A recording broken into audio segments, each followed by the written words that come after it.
Exactly. And I think everybody would appreciate that everyone will be there. Well, yeah, I'll do the best.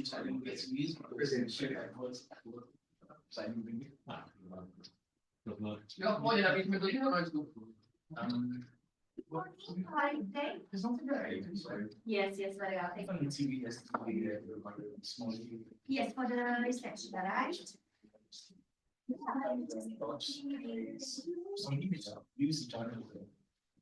Yeah, I think there is, I think it's CDM, the Chinese animals, and then there is Alpha. Yeah, there was like some okay. American, Okay. like Bloomberg style. Ja, I just read through them on what's going on all. I didn't even watch it. That's my phone. That's one of the questions I was thinking about. Question. Question I'll be asked. Just trying to Yes, thank you.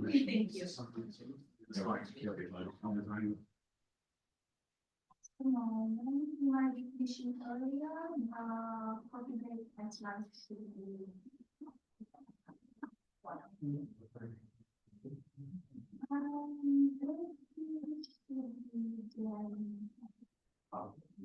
But we'll see if we are in relation. That's nice. Yeah. Thank you.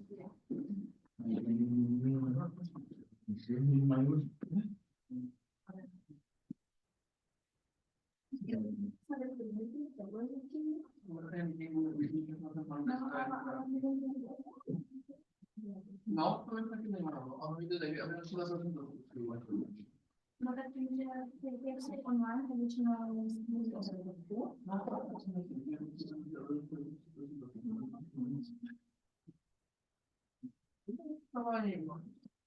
can download the file, so you can download it.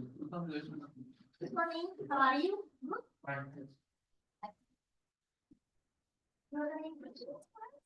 Yeah, good night's sleep. Just Okay. that. Yeah, same here. It takes me too long to get used to the details and stuff.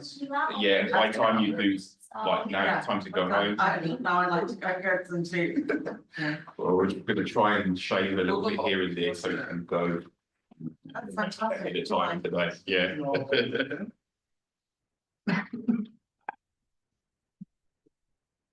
Morning.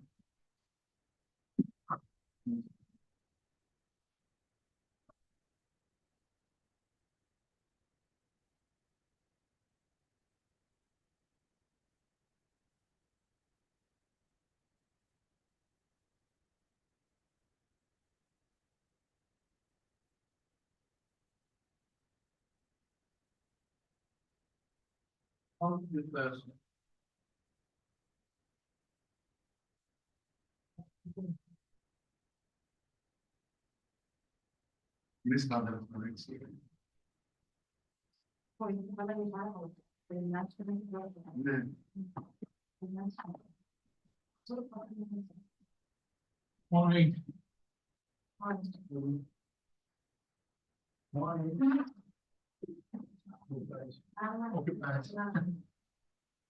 Let's see if they did it.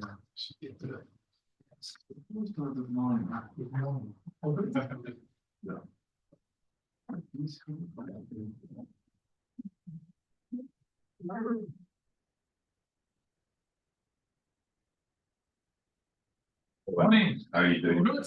All good. Here's our friend. How are you doing? All right. Did you say there was some changes? Oh, sorry.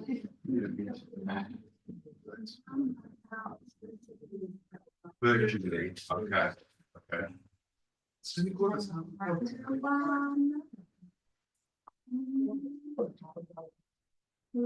And was that other change made as well that the ADA wanted to automatically? I didn't receive any. Okay, so we just, maybe. okay, so it's not usually leave that as it is. Yes, yes, so maybe we can still ask in person, maybe during the coffee break or something. And yes, we will be also presenting virtually for sure. Okay. Emergency. Yeah. That should be. But yeah, I'm obviously we're here because, yeah, Sure, sure. Of course. we do a smooth and liberty, so we'll do this here. Yes. Sure. Sure, okay, so that's no more. James. Okay.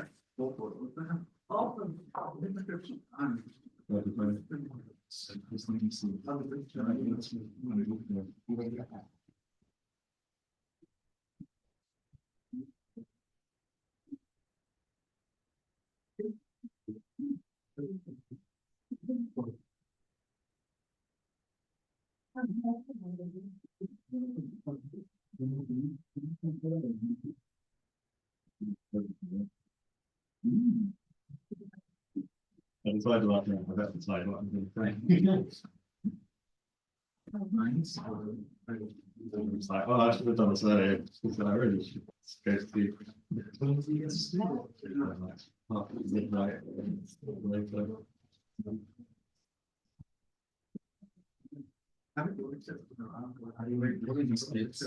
Before you. And you're going to see just.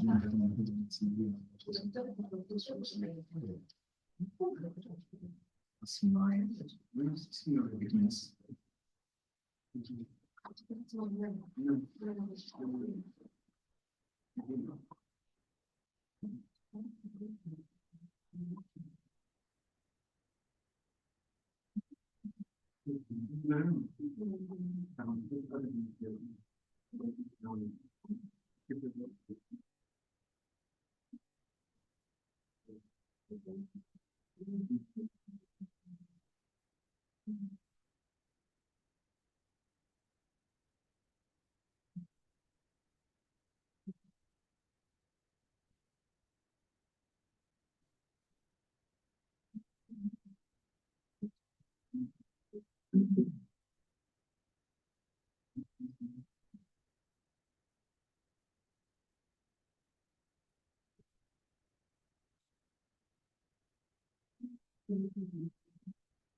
Boy, it's the one who, the first one, Martha, she's coming from virtually, so it should be online. Okay. Yeah, she'll dive into you, and you'll just clean her up. Perfect.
Hands clapped in church on Sunday.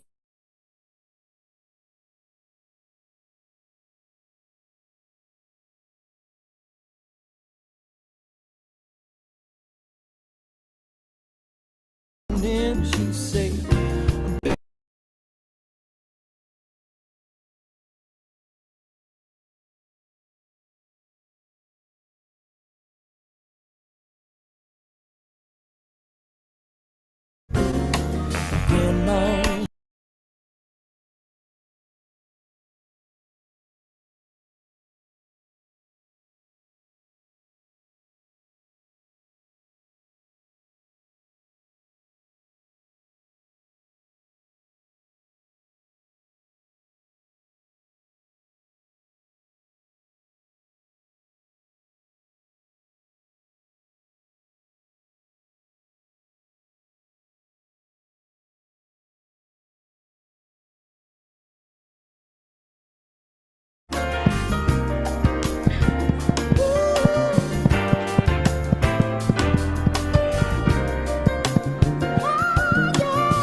Morning, ladies and gentlemen. Let me welcome you on our second day of the conference. And same as yesterday, let me just share a few important organizational details. Same as yesterday, all the coffee breaks will take out the place in the lobby. For the lunch, we will go to the restaurant. And again, all the presentations, all the conference will be web streamed and recorded. As I said, you will receive the recording also with all the presentations after the conference, usually 1 or 2 weeks after the conference. Also, please let me remind you to fill in the evaluation forms. Please rate our speakers, the organization, and everything which comes to your mind. Same as yesterday, our chairman of today is Mr. Darrell Ellis. Thank you very much, and the stage is yours. Thank you. Thank you, Teresa, and good morning again, everyone. Hope you all had a good night's rest and are ready for the presentations that we have for you today. It's going to be a bit shorter today than the program alludes. We're going to try and get you away nice and smoothly, so all those that are traveling back home can get home nicely. But there's an action-packed day, and we're going to start with Marta from Norsk Hydro, and she's coming in virtually. But I look forward to networking with you all in the breaks, and we're going to form a group, and anybody that wants to be part of the group, please give me your email addresses so we can get you on stream. Thank you.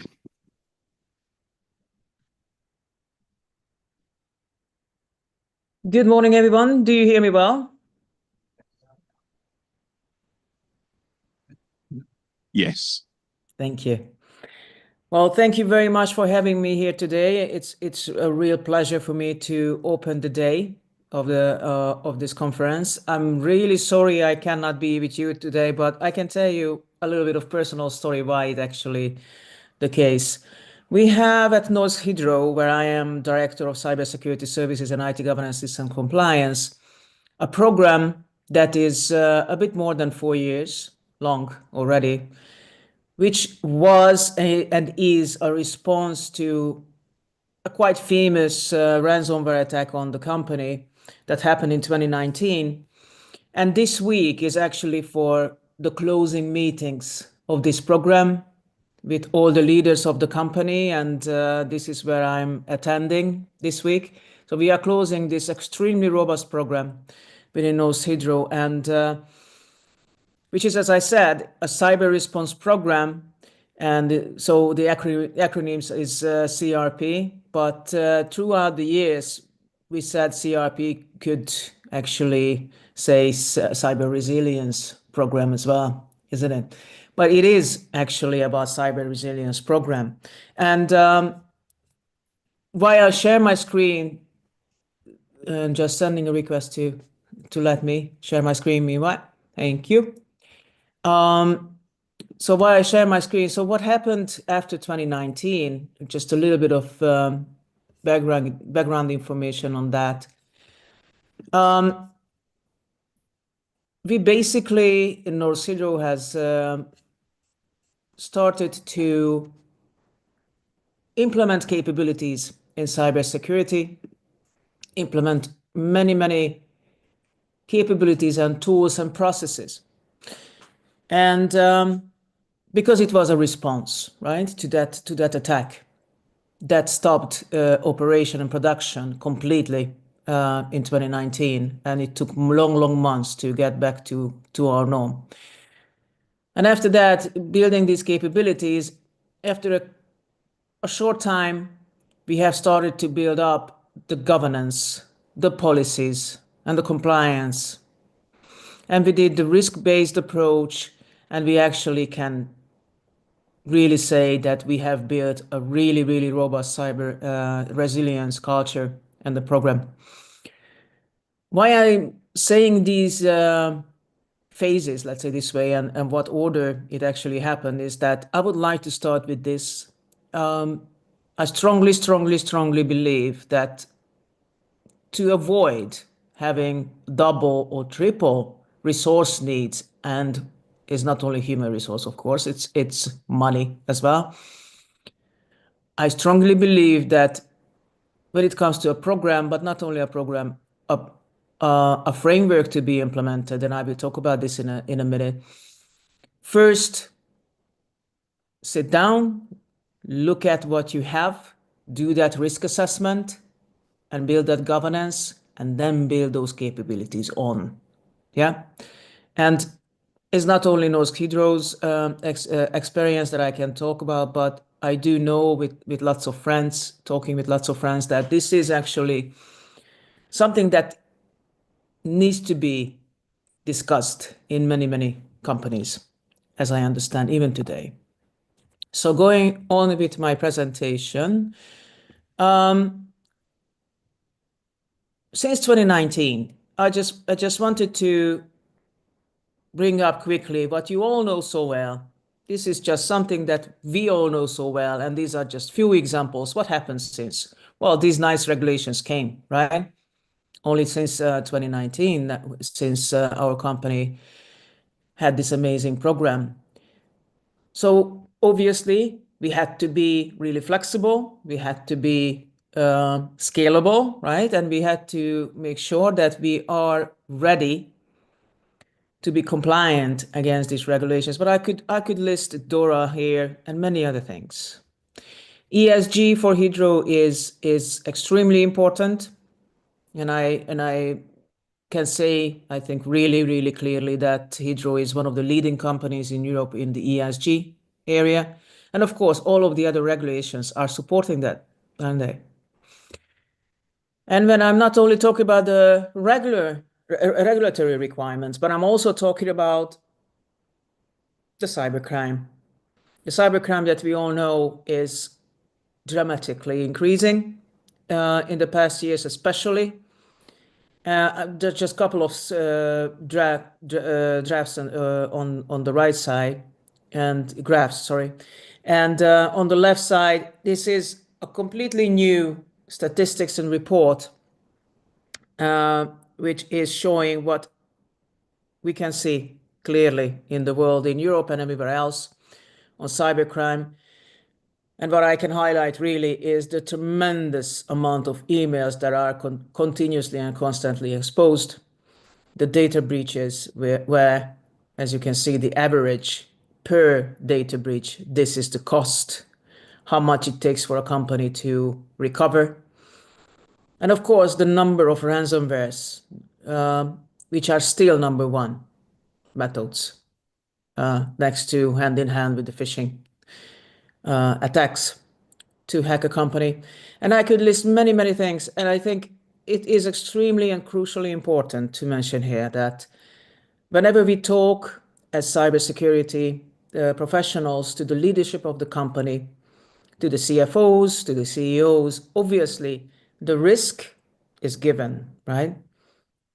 But I think looking at this list here, the numbers, the millions, that's what it really takes the message, right, to the highest level. And it actually does. From experience, I can tell. Because translating cybersecurity and translating our world in cybersecurity is extremely hard to business people, but even to other IT functional people. That's daily experience. So what can we do to be resilient in cybersecurity?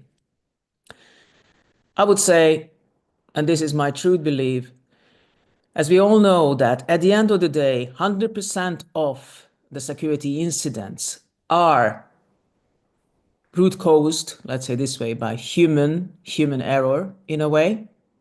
Number one is the human nature, is the human culture, is the human factor.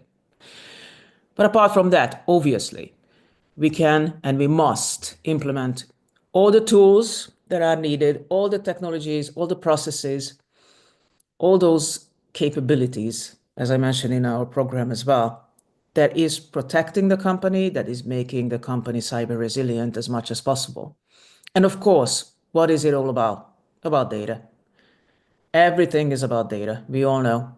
So what can we do? What we should do is to implement a data protection strategy. And this is one of the big implementations that we did here in Hydro too, and we are still doing it, to be honest with you. And what is really, really important in the data protection strategy, again, number one, the policies and the procedures and the risk management to be done, the risk assessment to be done. Only after we know what we actually need to build for the company. And then we can obviously set up the data lifecycle management process. We can set up the data access management controls, the data encryption solution, and the data backup and recovery. Obviously, 2019, when we had this ransomware attack, where our production was tripled in bandwidth, we have lost the data. Did we have the proper complete data backup and recovery solution then? Not 100%. Okay, so obviously, this is something that we must have. These are just examples, by the way. This is not the full data protection strategy that you can think of, but I personally think these are the most important points of it. Okay. And apart from data protection, incident response and disaster recovery, as my last point in data protection as well was this point. Indeed, incident response and disaster recovery, again, going back to our example in Hydro in 2019, we had months of work and hundreds of colleagues to work day and night, 24/7, to recover our operation or rebuild our operation. But having an incident response plan and an incident response processes in place against those highlighted attacks that we can unfortunately expect anytime to happen, and to have a robust disaster recovery framework and disaster recovery plan in place, you do make the company resilient. And this is extremely important to mention here, that disaster recovery and especially business continuity doesn't start in IT. No, it's about all the company. In my previous workplaces as well, I have implemented business continuity from IT side. It does happen. Yes, it does happen that IT is taking the lead, let's say this way, and the good example, indeed. And then it actually scales up the plan and the framework that we have in IT for all the company. But ideally, business continuity starts on the business side. What are the critical processes? What are those critical even people? Who are those critical people who are working on these critical processes and so on? And obviously, built on this, we are making sure that we are having a robust business continuity and disaster recovery plan for the critical assets that are supporting these critical processes and these critical people. Yeah.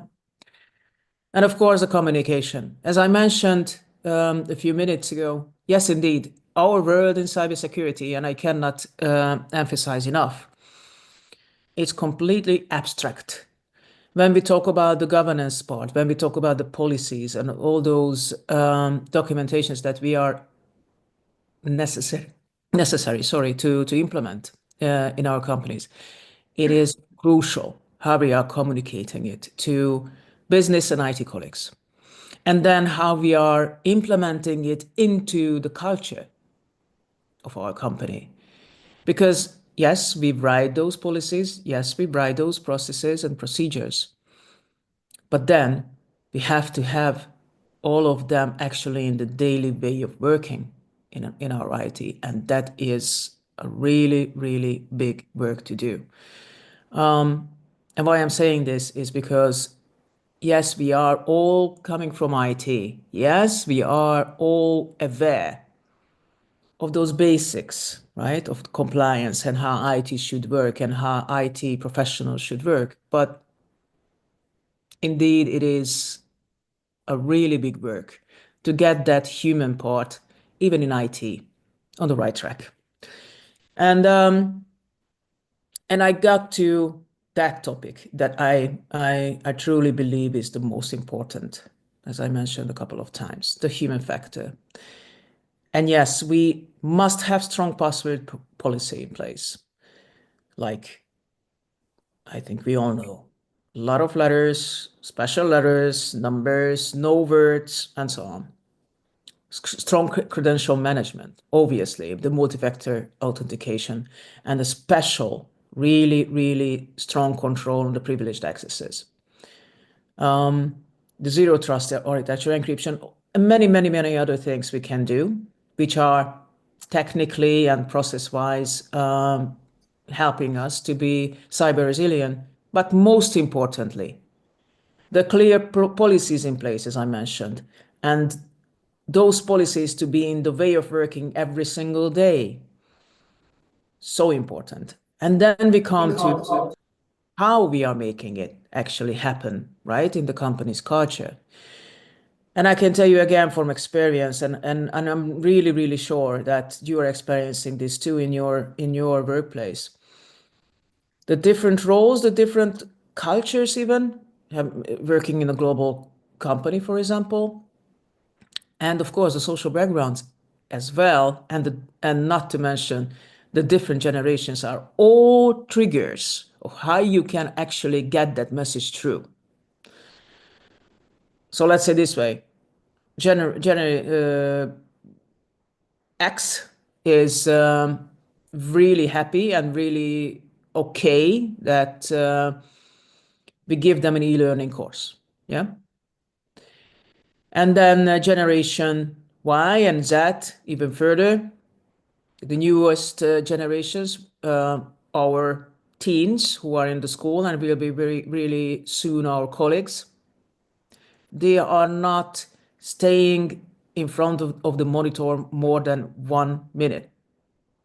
So probably sounds strange, but a TikTok kind video, that's what works for them.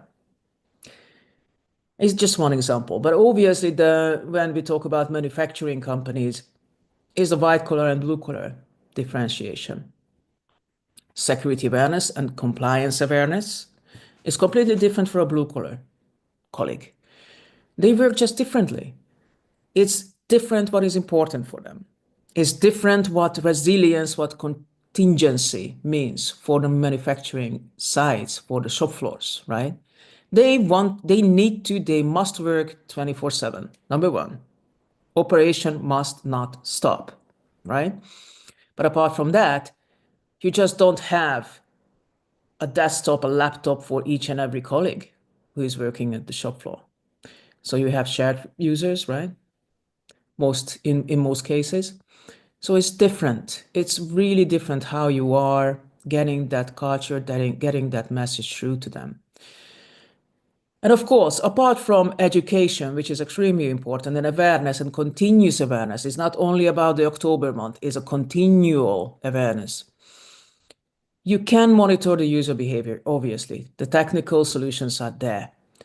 And yes, it is extremely important to call out that there must be a consequence culture. We do know that there are different cultures, again, going back to even cultures in different countries and in different companies, right? So the consequence culture must be there for positive consequences as well.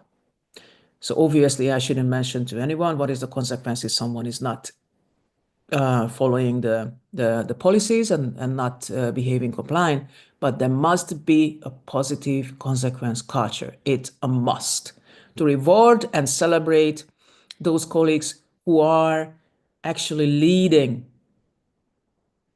the others, right? How the culture should be.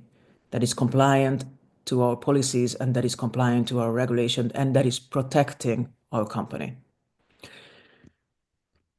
And then the internal threats, because indeed, the human factor is the biggest threat. Sorry, but this is the truth. And obviously, we do have different motives, right? We do have the careless, the so-called careless insiders, who are, let's say this way, just not bothering to follow the policies, not bothering to follow the procedures, right? And there are, of course, the malicious insiders. We will talk about them a bit more. And basically what we can do with these two motives, first point, I think I listed a few possibilities here, that continuous awareness, that message to get through to the different roles, to the different generations, to the different cultures, is the most important. Sometimes a sentence when you say, look, I'm not expecting you to do more than what you would do with your own mobile phone at home or your personal mobile phone, works. But sometimes it doesn't, right? The message to get through to the colleague. And so the malicious insiders, the motives are extremely important. And to identify even signs and where you can expect, unfortunately, behaviors like this. So if there is an HR case, if you are aware that there is a dissatisfied employee, you indeed need to be suspicious, sorry to say this way, but you need to be suspicious that that is, unfortunately, a case when it could happen, right? That employee will not behave compliant. And during resignation, especially when it's not necessarily the nicest way of resignation, again, connected to the point before, obviously someone who is behaving not the nicest way to colleagues, who is not who has complaints against, you need to have your radar on. So basically from these behaviors, you can already have, as I mentioned, that radar that you need to be very, very, how to say, careful. And you need to be cautious, and you need to have all of those mechanisms in place. That is actually really, really hard, or I wouldn't say impossible. There is no such thing as security, is it? But it's really hard to do any harm. Yeah. And what else you can do? Yes, you can implement a full insider risk program or insider threat program. That's what I strongly recommend to do. And with that thought in mind, that number one is the positive reward and the positive consequence culture. But we do know that we must protect ourselves against external insider threats as well. So as all programs, as everything, as I mentioned before, the risk assessment to be done, to know what exactly those assets, those critical assets that we should build a program on.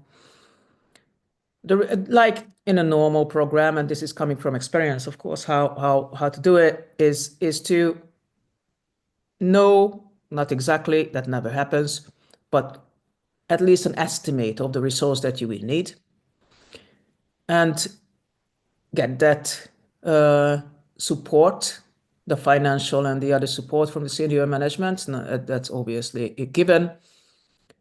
And then you have to have this team.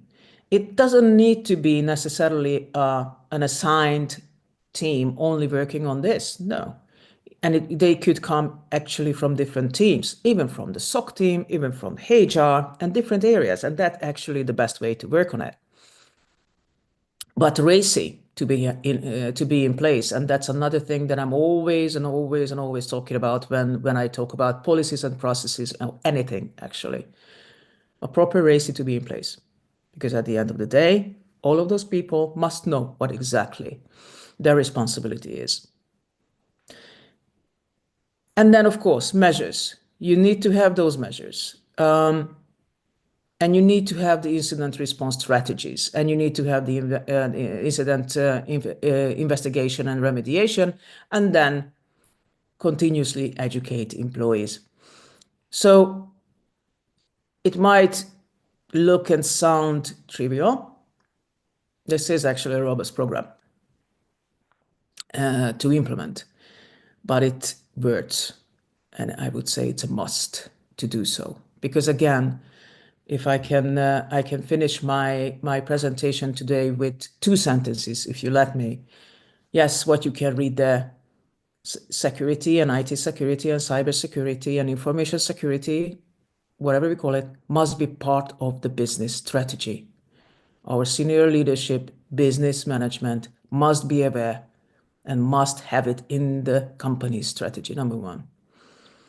Number 2, we can implement any technology, all the technology in the world to protect our company, as long as we don't have our human factor, the colleagues, on the proper level of compliance and security, awareness and culture. Sorry, but it won't work. That's the truth. And that is really cyber resilience. Okay. So thank you very much. Again, it's a pleasure and honor to start your day today. I really hope that you will enjoy the rest of the day. And thank you for the opportunity. I really, really hope that next year I can be there with you personally. Thank you very much. Thank you, Marta. It was a great presentation, and thank you for emphasizing the bit about ESG as well, because it is important that cybersecurity is reported under the G of ESG Exactly. for governance. So that was Exactly. Yeah. It's really good that you pointed that out, because a lot of companies now are focusing on the ESG aspect. So, you know, if I've got a number of takeaways, the ESG is a big highlight for myself. But again, thank you, Marta. Thank you. And we are going to carry on with the next presentation. I beg your pardon. Sorry, allow me to out to the audience for the questions. Damien. Okay, hi Marta. Hi, Daniel. Had to change to hear you on Prospero Yes. a few weeks ago, but hearing you again brings questions. So I'll only ask 3, and don't know if you got time to answer to one or all. We'll see. First of all, about recovery and ERP and all you said. We're pretty used to make continuity testing, switching activity from a place to the other. But did you manage to get a full recovery exercise in place, so to rebuild the system oftenly or things like that? It's very costly and it is very costly and interrupting the business for pretty much time. So did you manage to get that? So that's the first question. The second question is more a remark about risk assessment. What I see appearing with NIS2 is that we're not being asked to define what assets are being critical, but we need to define what asset we choose not to consider as part of the business, which is the reverse, you know. So how you deal with that. And the last question is about a remark we had yesterday in the presentation is maybe to change the cyber consideration about by the business. We have to explain and find out how the cybersecurity contributes to the business, and is not only an internal cost, but also bring value. So choose one of those questions, because I think we might discuss on all of them for many hours. But yeah, of course. And hopefully I will see you next time personally. We will have a good chat. Yes. Thank you for these questions. Great questions. I think it's quite quick and simple to answer the first one. No, we didn't have full recovery test yet. No. And you are absolutely right. It is really, really costly. But at the end of the day, if you really want to make sure that you are completely ready for something like that, you have to do it, yes. But it's almost like I wouldn't say mission impossible, extremely hard to get this through senior management to pay it. It's like, yeah. So we rather do partial recovery tests, like compared to this. So tabletop is minimum, like doing it like a few times a year and doing full tests, right? So as you said, moving to different locations and so on. So to make sure that it actually works, if something happens, we can actually continue operation partially, at least the critical processes in another place. When you ask about critical assets, right, that's an extremely, extremely important topic. And when we talk about critical assets, especially in a manufacturing company, how we look at it and how I look at it, number one, I look at the most critical sites. That's how I start, right? Which are the most critical sites, plants in the company? We do have the list for that. So they are the crown jewels of the company, aren't they, for a manufacturing company? And then what processes they are using, what kind of production processes they are using, that is giving us, right? What are the critical processes that we must protect and we must have a contingency plan on? And obviously, that continues with the processes and the technology and all the IT part of it, how we make it, right? When it comes to complex situations like two sites are working together, for example, right? Even in different places of Europe, now that is challenge, right? So I just cannot tell you we do have 100% complete DRP. We do not. We are not there. And my personal feeling is that it will take really long time to get there. And it's not company specific. It does depend on the complexity of the company for sure. If a company is more complex, even by having sites all over the globe and having obviously manufacturing part and having back office part and all the 9 yard, obviously it's getting more and more and more complex. What I believe is that we do the maximum possible, right? That's what I can tell you as an answer, Daniel. And then the last one, well, about that we can chat hours. Yes. Yeah. Great. Thank you for being so diplomatic, and I'm sure you've much to discuss when you meet up with Damien. Once again, Marta, thank you very much for your presentation. Thank you for the opportunity. Have a great day, everyone. You too. Bye.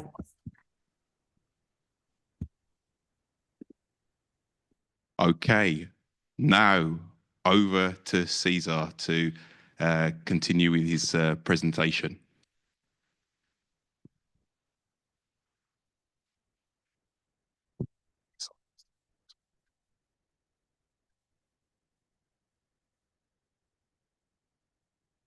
Hello, hello. Good morning, everyone. Let's try this. So, start my time. So my name is Cesar Oliveira, as I said yesterday. I have 18 years dedicated to security and oil and gas, then mining before coming to Germany in the energy sector. And what I'm going to present for you today, it's very challenging because I have 20 minutes to tell you 6 years, but I think it's going to be, the intention is like a storytelling to show you what happens, what can happen what we can do to withstand such circumstances. So the challenge, it was over here. So the Uniper was created over the spin-off from E.ON. E.ON decided to take, all the old stuff, let's say, to keep with them, all the renewables distributions, and to stay with the ESG that we just talked about, and all the other stuff to create a new company, which was Uniper had been created, including the Russia risk that I'm going to talk about with you. So then the company was created in 2016. Yes, and then, but it was only on the paper. It was start developing, and I came here in July 2018 to make all the cyber defense capabilities, which was in July 2018, and then we found the Cyber Defense Center in February 2019. So, but until then, we have to work together with EOM and all the, the capabilities and all the things. But then I started myself alone in this journey of the Cyber Defense Center until all the developments that we're gonna see here. Yeah, so, and before the whole crisis, Juniper was, people would say like, Juniper, this is the Juniper company, like, but it was not, let's say, not known for most of the people. But unfortunately, now it's like have been famous. Unfortunately, the reasons I'm gonna tell you. But then the Juniper is headquartered in Düsseldorf, and we have operations in most likely in Europe, but we have in other countries as well, including the USA. But most likely our operations are over here, including the Netherlands. If I see over, I almost can see the port of Rotterdam over here, the Maasvlakte, because it's the tallest building in the area. We have huge operations over there in Maasvlakte. By the way, my son, he does economics here, and he works as a trainee there. Funny story. Yes, so about 7,000 employees, but we are increasing 1,000 employees only for renewables. As you can see over here, 80%, we're looking for the 80% in green generation portfolio by 2030. So that's a huge change in course. And Uniper, so then, as I said, is power generation, is gas supply. So let me change this one because, yeah, better I can see over here. And gas supply, sales, dispatching, commodities trading, and then this is what we do in terms of assets.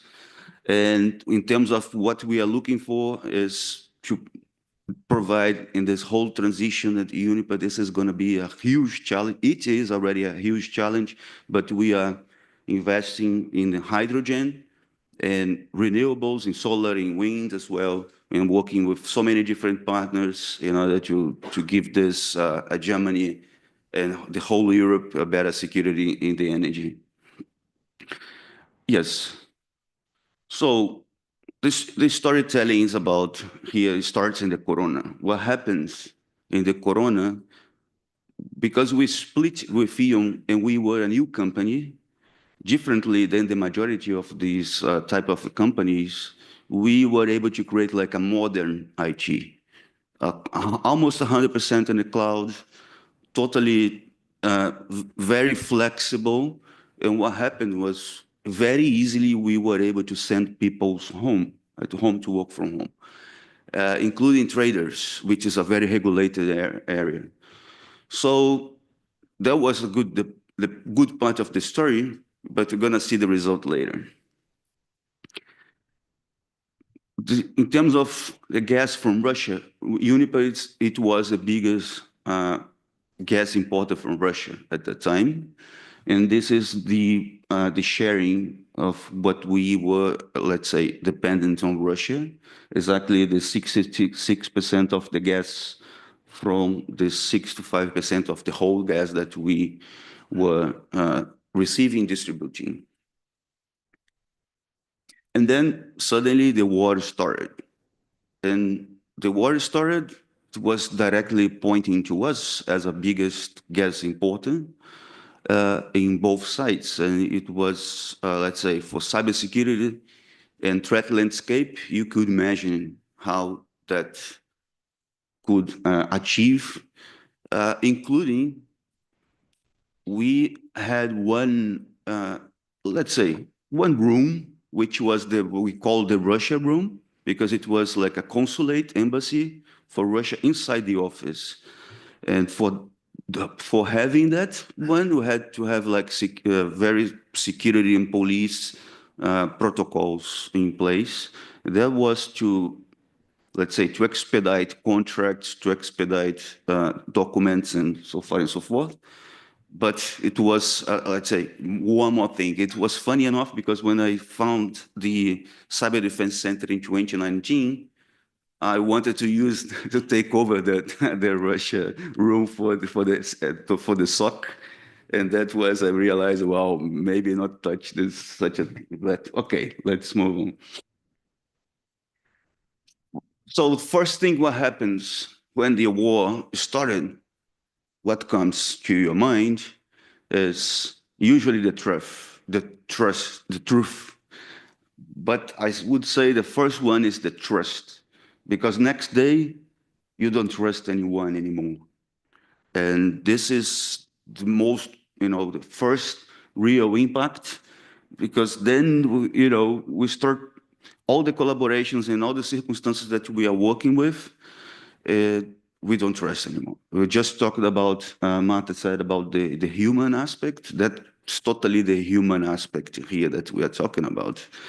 And that's really, really hurts the environment. The second one is actually the truth. So a lot of it is this information in the middle. So we don't know, how to rely and which information you should rely, yes or no.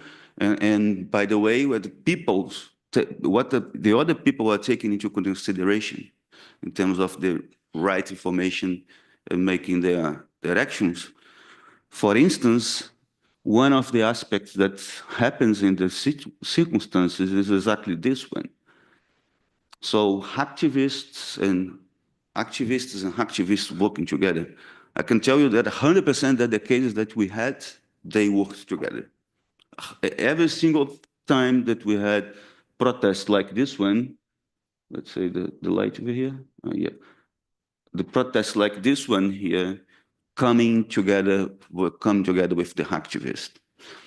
And one of the topics, by the way, that Phil mentioned yesterday from Dragos, that now the activists are working very closely to the OT bad guys. So this is one of the end of the report, so we have to take this into consideration. Oh, and by the way, in terms of information and activists together, we had been under the attack with both sides. So the people the Russian allies, and also the people that says that we support Russia still, in that circumstances. Yes, another issue for insecurity landscape is we had to do this U-turn in coal fleets. So imagine you have like a huge coal fleet. We already sent people home, we're retiring people, finalizing contracts, start doing maintenance, and then suddenly you have to do the U-turn and start everything again. What do you think that happens in terms of security? Definitely security controls will be not there as before. So another issue, and another issue for internal threat landscape. So moving on, what these whole circumstances, in certain period of time, suddenly what happened was, remember the Corona case, we did a good job. We sent people home, we won the competition, we closed a lot of contracts, but then the war started. We had to deliver for the price that we sold the contracts. For doing a good job, we did it, but suddenly there was a huge change. So then we had to buy, let's say, for 200 and deliver for 30. So the loss was the huge loss, by the way, is the biggest loss ever in the business in Germany, ever. There was billions and billions and billions in loss. And you can imagine what happens in that circumstances. Marta just mentioned as well. People dissatisfied, we don't know about our future, and by the way, talking about bankrupt, because the business was just like for the bankrupt, but too big to fail, like people used to say. And by the way, we have, again, just in Bavaria, we have 100 hydro plants over there. It's just like, cannot just bankrupt something very critical for a country, for the whole continent. So what happened was nationalization. In the same way that Commerzbank was nationalized during the financial crisis, the same way like Lufthansa was nationalized during Corona crisis, Uniper was nationalized during the energy crisis. What happens in terms of threat landscape? Increases a lot, because I can tell you, governments are more targeted than the energy itself. So now we are combining our threat landscape in government and energy, and you are under the alignment, directly aligned with the government. By the way, we are part of the government. So that's one direct impact. And then tipping point, I would say, was exactly the Nord Stream 1 and 2 sabotage, because that put both topics together. I mean, the war, the crisis, and on top of it, the cyber. So that was really, really hard. And actually people trying to make, like we do in cyber threat intel, the attributions. And people start saying, well, what the Russians were, were the Russians, and then what Ukraine and whatever, US. I'm not talking about attribution, but definitely it was a very huge topic for us. At the time, we were still receiving gas, by the way, and there was a lot of complaints for activists and activists. Maybe 25% of the gas was still flowing, and but then stopped 100%. Yeah, then how to overcome these circumstances? That was one of most important thing at that time. Most likely, Germany is over. We, as a country, we rely too much on this gas, cheap gas from Russia for years and years, and now it's over 100%. What should we do? It's just impossible. And then companies, economies going down. Definitely, it's still a challenge. It is still a challenge from the business perspective. And what we are doing is exactly, I showed you before, we're increasing in terms of renewables. We are making the things very fast. And we are partnering with lots of who used to be the competitors. We are partnering to make the things to happen. And then, yeah, investing in lots of RNGs in terms of hydrogen specifically. If you see like this, exactly the Maasvlakte I mentioned, if you see the plan to transform Maasvlakte in a hydrogen plant, it's unbelievable.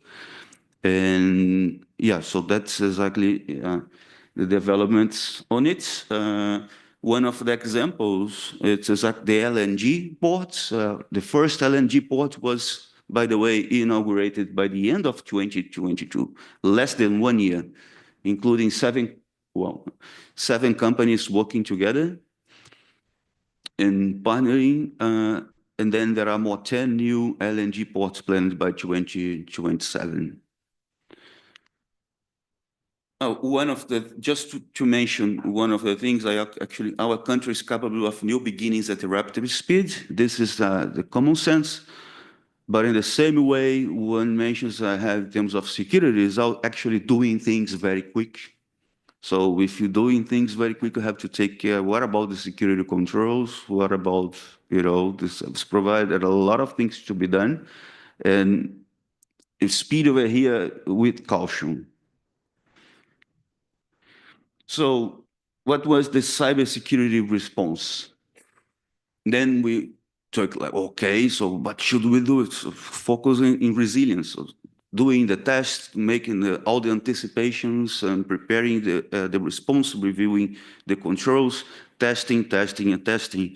So that more objectively speaking, so we moved for the cyber threat intel, not in just ad hoc basis, I'm going to show you, and to implement cyber intel in a very professional level, and then also reinforce the OT security. So we had this whole planning already, the OT SOC that we had in place, but then we evolved all the OT SOC's capabilities and the integration between IT and OT, not in a convergence, but in a collaborative way. So I actually do this bridge between IT and OT, and then yes, and also testing, like Marta also mentioned, the tests.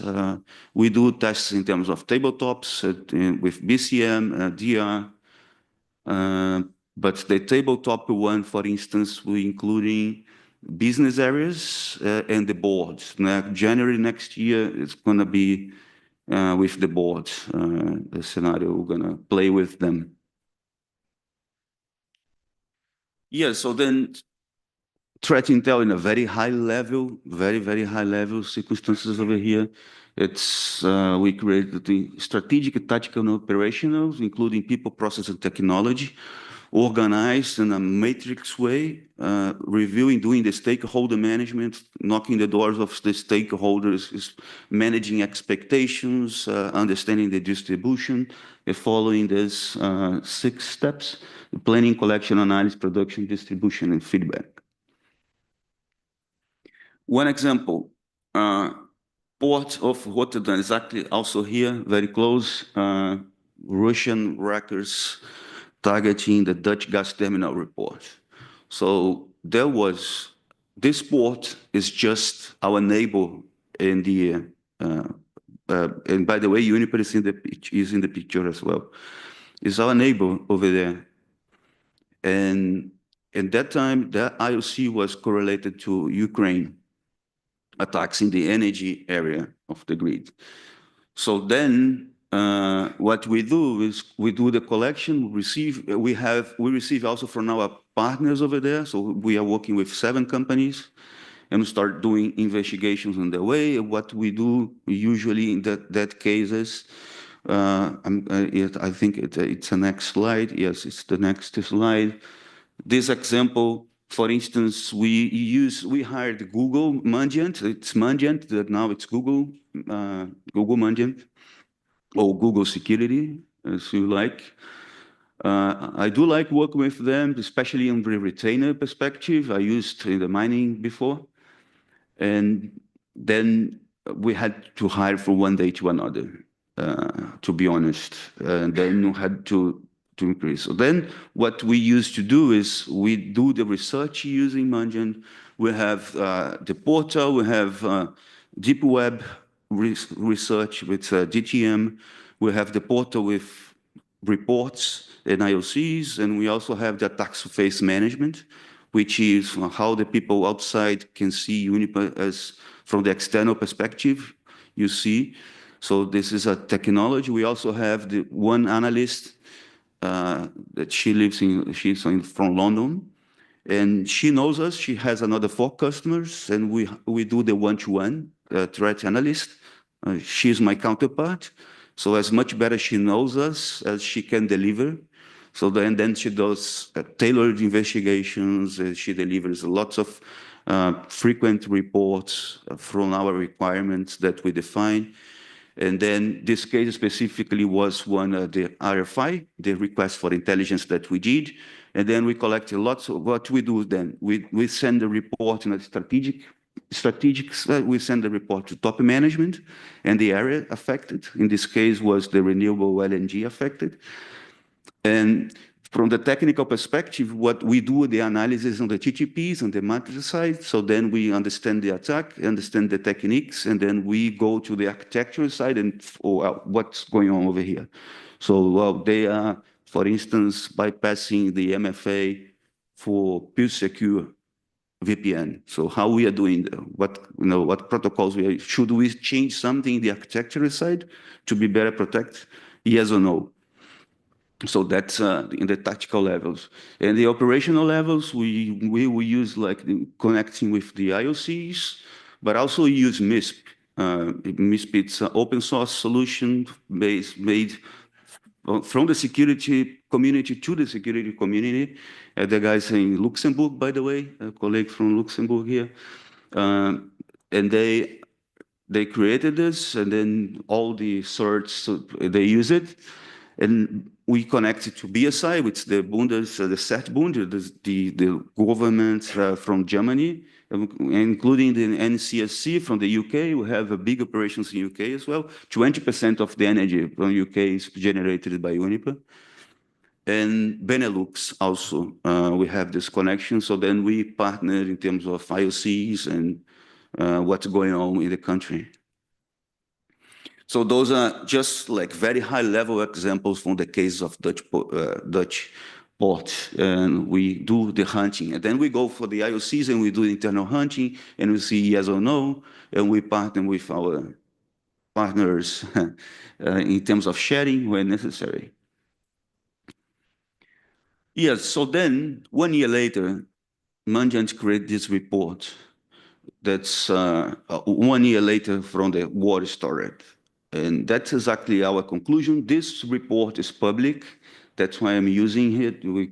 Very easily, if you put fog of war Mandiant, we can download the report, which basically says what Phil said yesterday, by the way, the increased cyber operations, increased a lot of the cyber activities in Russia, intensifying cyber operators against Ukraine and its allies. So definitely Russia understanding not only going after Ukraine, but also its allies and all NATO countries, and this increased a lot our threat landscape and our attacks to our environments and facilities. In evolving threat actors, that's exactly what is coming behind, but also Phil said yesterday, like the threat actors are evolving, they are partnering more, they are more sophisticated, and we're using the example I gave you, including what used to be like script kids, the hacktivists, like the most, scripting kids that nobody put their attention. Now they are partnering with the OT guys. So that's a huge example how this threat actors evolved. And all the impacts in the cybersecurity in general, both IT and IT, and definitely we had to always keep evolve our strategy, our tactics and operations, but to be at least maximum possible ready, like Marta also mentioned. And last slide, it's the framework that I like when talking about resilience. It's this one is still the Maitre. I'm coming from let's say the industry. I still don't see too much with defining frameworks in terms of resilience, but I still like this one from Maitre coming from 2016, that it's all about anticipation, withstand, recover, and evolve. So that's exactly the function. I was personally changed. My function was the head of a cyber defense center. When the war started, I said, let's move. I have to be focused on this thing. Let's focus on, have to have at least someone. So I started alone, now we are in 3, and evolving also those capabilities of testing, anticipating, reviewing, and testing again, then anticipating. Yes, I think there was what I prepared for you today. So in a very quick way, how the company in that perspective rocket up cyber threat landscape, and just very quick actions that we took and the impacts, and I think it was worth to sharing. Cesar, that was a very powerful story. You really painted a vivid picture of kind of what was going on in what was a tense time, and it's like what Mike Tyson said: everybody has a plan until they get punched in the face. And wow, was that a punch in the face? It must have been a bit of chaos, a bit of what do we do now? So I have a quick question. Sure. What was it like as a security head when everyone's looking at you and you've got a plan, but is the plan sufficient enough for the actual scenario? Well, I mean, the good part of the story is like that made everything that we had already planned and had the ideas on, shaping the roadmap for improvements that were not being prioritized, suddenly were prioritized from one day to another. Surprising. So what we actually did was to make all the plans. Well, you see this, the example of cyber threat intel I gave you. We had to hire from one day to another. We had to implement the MISP from one day to another. It was a huge pressure in terms of doing the things. Yeah. But in the end of the day, from the other side, was actually making the things to happen. Wow. Yeah. I'd like to just put out to the audience, does anyone else have, Damien, yes.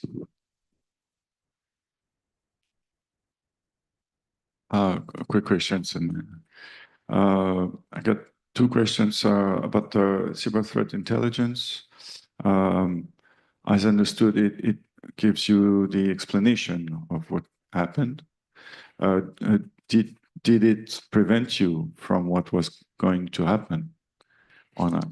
Well, The second question is, you mentioned working with different European communities and countries, as you have assets everywhere. Every country has its own approach on cybersecurity. How do you manage working with so much actors with different culture to go in the same way? Yeah, the first one. This is the most, let's say, the challenge in terms of cyber threat intel, because you keep doing a lot of stuff, and then what is actually actionable in the end of the day? In this case specifically, it was. I mean, we confirmed with our partners, and we were able to review what was happening, and we closed certain doors. But we don't know exactly if it prevents in the end of the day, because we don't know if they tried or in this case specifically. But we have other cases that we track. One of the groups called, the Mandiant calls APT44. They are targeting energy in Europe. And we had just had last week, we are collecting all the IOCs, the thing. So then what they did, this is the case, not going to, we can discuss one-to-one, but the case was they created the bad threat actors. They attacked a company like this, lead event, in an energy conference in Munich. What they did, they sent the whole participants, including Uniper participant, the COO, a PDF containing malwares and phishing, that's a spear phishing campaign, directly involved to APT44, which the Dragos calls Fancy Battle, so I don't know, it's a Russian one, associated to a security conference. And then what happened was we grabbed it, and the guy didn't receive because we put the IOC over there before he was hit by that IOCs, because we was already in another campaign from the other circumstances using the same attack. So that was one example. And the other question was in that regards of the country. So well, I think one of the reasons I came here, so the guys, they hired me from Rio de Janeiro to Düsseldorf, was that I was already working with global companies. So I was responsible. I actually started security from scratch in a global company, mining company, from mining the middle of forest in Brazil to nickel in the island of New Caledonia, which is a country so far away from New Zealand that, working in a global perspective and different cultures, It's always a challenge, but I mean, we have to, we discuss with BSI, with Bandas, but we also discuss with NCSC, different approach, as you said, but we can learn from those different approaches and have diversity and trying to have like a common thing. Just one example in that circumstances, most challenging for us is Sweden, because we have nuclear in Sweden. So nuclear in Sweden per se, it's very concerned in terms of Russia, in terms of regulators, and this is nuclear. So actually, from security perspective, we have to work almost separated. It's in a collaboration way that we work with nuclear in Sweden. So, but we make it this to happen somehow. Excellent, thank you. Yes. Sorry, I think your hand was up first. Yeah. Can you tell us a little bit about the SOC, on the OT SOC that you set up? How did you man it? What competencies did you merge it with the IT SOC, if you have an IT SOC? Yeah, yes, we do have an IT SOC. The OT SOC, I mean, I came from this mining company, which we very, very successfully implemented the OT. We hold the discussions we had yesterday in terms of IT, OT, and you were moderating the portal. By the way, we put the OT SOC, the disruption of the business, in the same level of natural disaster terrorism.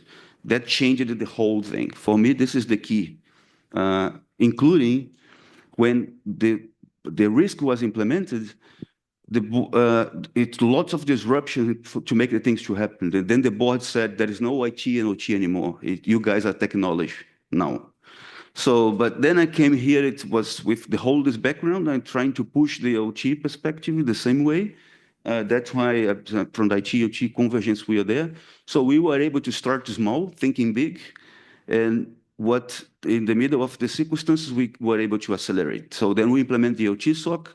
It's still implementing, but now it's 95%, and this is totally in OT. It's not integrated yet, but we work very close. So we have huge collaborations. And by the way, from the IT, from the cyber threat intel perspective, they are my customers.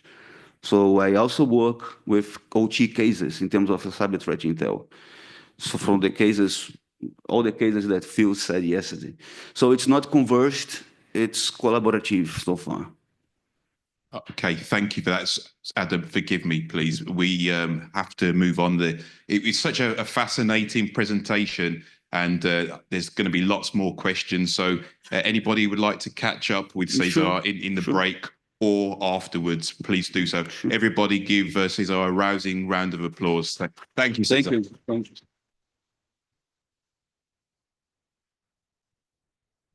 Okay, I would like to welcome Charlie Plumley to the stage. Everybody, please give Charlie a warm reception.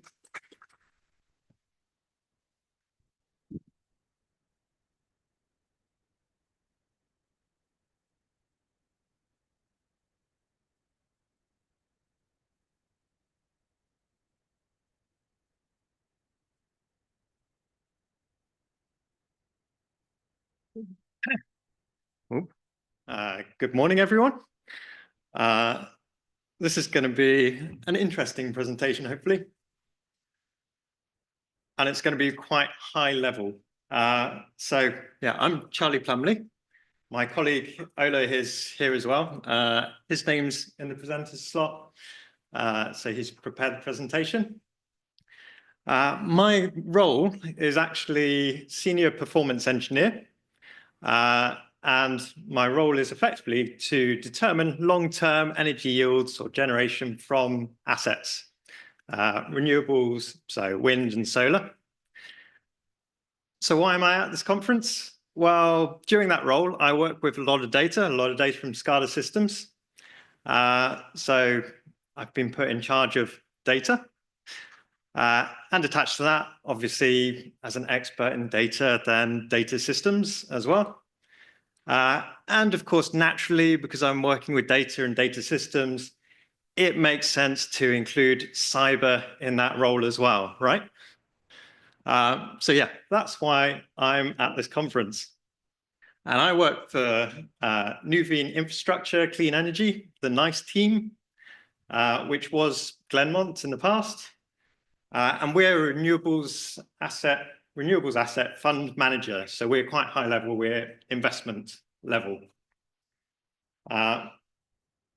So it's quite a grand title, Portfolio Cybersecurity Risk Management. but actually I've got very limited experience with OT and cybersecurity.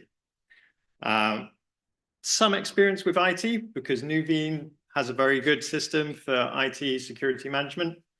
But yeah, more limited on the OT side. And as investors, then I don't see this as our area of expertise.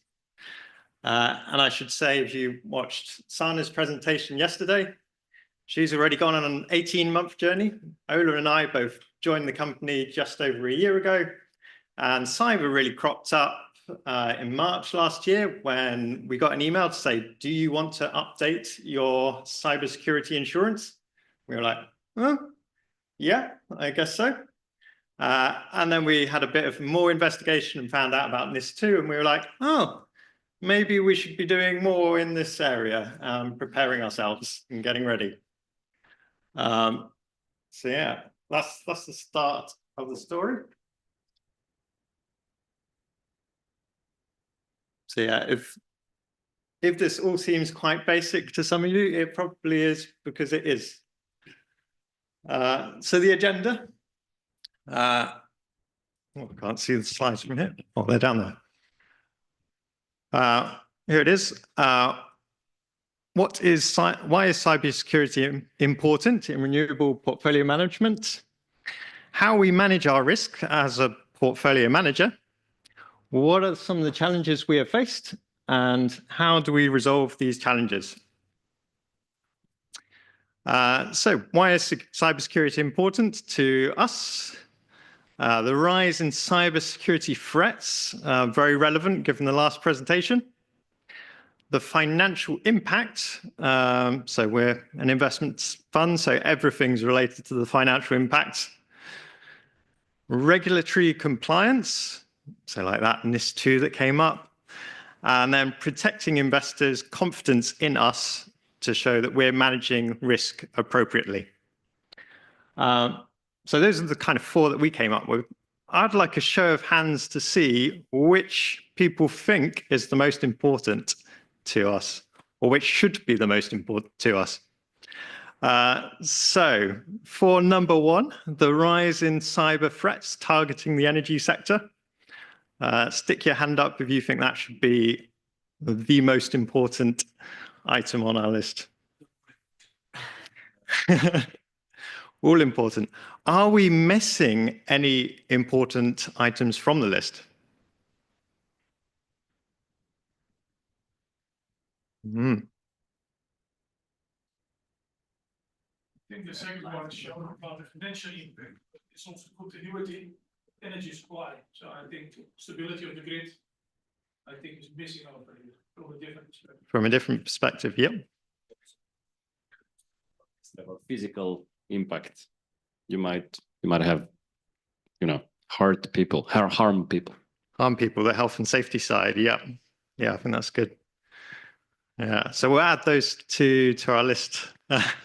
And then it can motivate upper management more. That's part of the goal here, to get some ideas and that kind of thing. So I said we're not experts in cybersecurity.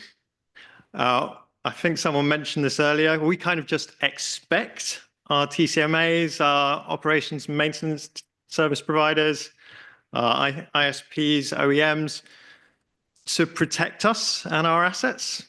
We've kind of assumed that in the past.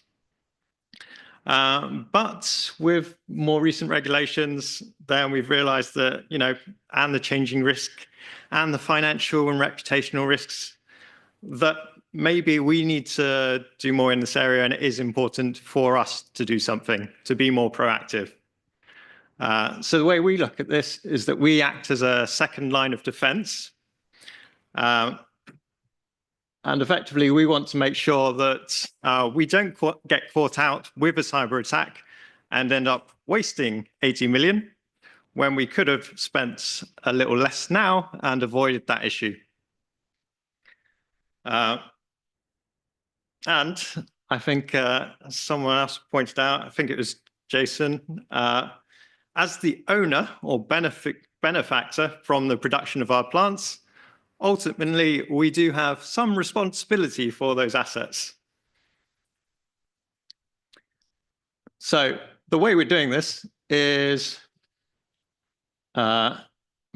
basic system, risk avoidance, risk reduction, risk transfer, and risk acceptance. So I'll just go through those main themes and how we're focusing on them currently. So risk avoidance. Basically, when we acquire assets or we look at using third-party service providers, if their cybersecurity is a what's it, we can avoid acquiring that asset. Or we can acquire it at the right price with the right mitigations in place. So that's kind of our approach to risk avoidance. And obviously, if we're working with third parties and we recognize that they're not performing as expected, we can go to the market and find another option or third party. Sharing risks. This is good. Sharing is caring. I do like that quite a few people in this conference have already raised the fact that, you know, we're all responsible for cybersecurity. On the flip side, maybe that means none of us are responsible for cybersecurity. But yeah, it's good to see that everyone kind of agrees that we all need to work together to achieve safe assets. We do try and, you know, outsource the risks. So Marco and Adam will probably be pleased to hear we do have cybersecurity insurance. Whether that covers enough, something we're going to have to check. We also, so historically I've said, we kind of relied on or trusted that our third parties were protecting our assets. Now we're actually including cybersecurity clauses in the contracts to make sure we're contractually covered. That's our kind of, I guess, process to risk reduction. Sharing risk.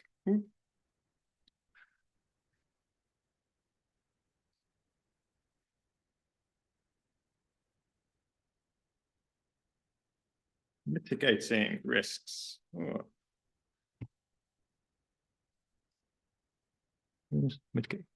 Okay, so how do we mitigate the risks or reduce the risks? The first is effectively a quick and easy test, a penetration test on all of our assets. I see this as quite high level, but it's quite easy to do because you just go to an external company, provide IP addresses, do some whitelisting, and it tests the technology. So that's the first thing we do as an asset owner. It doesn't really test processes and people. So that's why we also have internal and external audits. Not always nice to go through, but necessary, and they do provide useful insights. I always think of audits not as a pass-fail test, but as an opportunity to learn, to improve, to make things better in the future. We also have an annual review of our own cybersecurity policy or strategy. That's had a big update this year by Ola. Turns out it hadn't been updated in a while when we came across it. And the other side to that is making sure that it's actually, well, read, that people understand it, that it's being enforced and used, and it's not just a piece of paper that's there in the document folder. We also have some other administrative policies and maybe some other strategies to reducing the risk as a larger corporation. So part of that is trying to kind of stay out of the spotlights, don't aggravate different entities, trying to avoid the hacktivists, let's say, or the state entities. And also trying to demonstrate to the market as well that we do take cybersecurity seriously. So, you know, there's less motivation to attack us because we know what we're doing. you might as well target some easier assets. So mitigation, retaining risks. Yeah. So retaining risks. In the end, you've got to accept some risks. You're never going to have 100% cybersecurity. Even if you did, tomorrow you won't, because things are changing so rapidly. So we do accept some risks. Generally speaking, it's going to be the smaller assets. We're kind of like trying to take a risk-assessed approach. So if it's smaller assets or assets that are valued less, sorry, Damien, but we're probably going to not protect them as well as the larger assets that would cost us more if things went wrong. But while we're doing this, we need to make sure we understand the risks that we are taking. Okay, so that's effectively how we're managing things at the moment. It might seem quite basic, but even on that kind of basic framework, we have faced a few challenges. So one of the big challenges for us is that when we started exploring the space, we found that there's lots of regulations, lots of standards, and lots of baselines. Even with like some of the regulation, then it needs to be brought into local law. So it's a complex space for us to understand. Under definitions, there's the ability to misinterpret things. So one of the first steps for us was getting lawyers involved to tell us what are we actually responsible for. And to be honest, we still haven't worked that out. We're not quite certain what we're responsible for legally. We're also highly dependent on third parties. So we do rely, we don't do the technical asset management, we don't do the operations and maintenance, we don't build the turbines, we just own the assets at the end. So we're highly dependent on the third parties to basically protect the assets for us. We just need to make sure that they are protecting the assets for us. And then finally, implementing security measures differ across different assets. So we need to work out how to manage, a solar plant might be different to a wind plant, might be different to a battery storage project. So we got the difficulty of matching things up, marrying things up. How are we approaching these challenges? Well, we're trying to have more conversations with our third parties, so with the OEMs, with the operators, with the technical asset management teams, and collaborating with other asset owners when we can. We're reviewing the industry standards for renewable plants, and we're getting involved in working groups. We're also here at this conference, and one of the primary reasons is to learn from cybersecurity experts what we should be doing and how we should be doing it. Because if I haven't said it enough, we're not experts in this area, so we need help and support to know what we should be doing. And that is the end of my presentation. So thank you all for listening. Thank you, Ola, for preparing the presentation. That's it. Charlie, fantastic presentation. Very interactive. I like the audience participation and a clever way of getting some more information to add to support your business case as well. So no, that was very elegantly done. So are there any questions? Aisha. I wanted to ask you, you mentioned that you're not experts and you still have worked on a process in place and strategies in cybersecurity. You're building everything up. And since you have attended the conference, what are you going to add on this strategy? I think a few people have mentioned the first step should have been a risk assessment. So that's probably going to be the first thing we take back, to do a full risk assessment on the cybersecurity space. But actually, there's been a lot of other notes that we've both been taking, and a lot of interesting areas to look into. And I think one of the areas is also sharing the case studies of what can go wrong, because that can, well, persuade senior leadership to focus on this area. You had a point about reviewing the portfolio cybersecurity strategy. Can you explain what you mean? Do you mean that the companies that are your portfolio, you're looking what's their strategy, or do you mean that you're reviewing your strategy on who should you be investing, depending on their security profile? Yeah, so we're reviewing our strategy internally to make sure it covers all the risks and latest legislation. What we're then doing is asking our asset managers to effectively attest to our policy, to say, we support what you're doing, and we will make sure the assets are safe.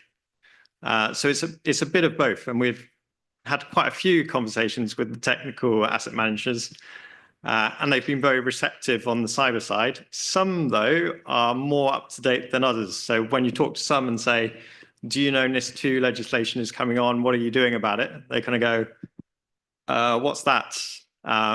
But I think that's partly because the people we talk to on a daily basis are not, again, they're not cybersecurity experts. They're the guys on the ground that keep the plants running. Okay, thank you, Charlie. I really appreciate your presentation. And in the interest of time, I know there are more questions that the audience has, but again, please ask in the intervals. Everyone, I'd like you to give a round of applause for Charlie. Thank you. Thank you. Okay, I'd like to next welcome to the stage Norris Alwood from GE.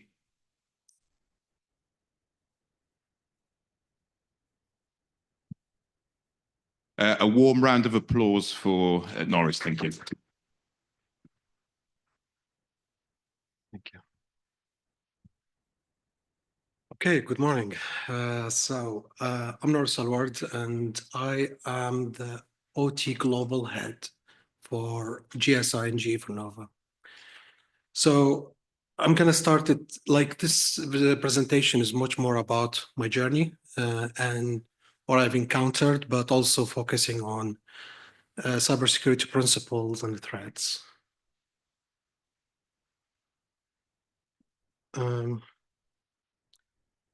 Sorry, how do you move this one?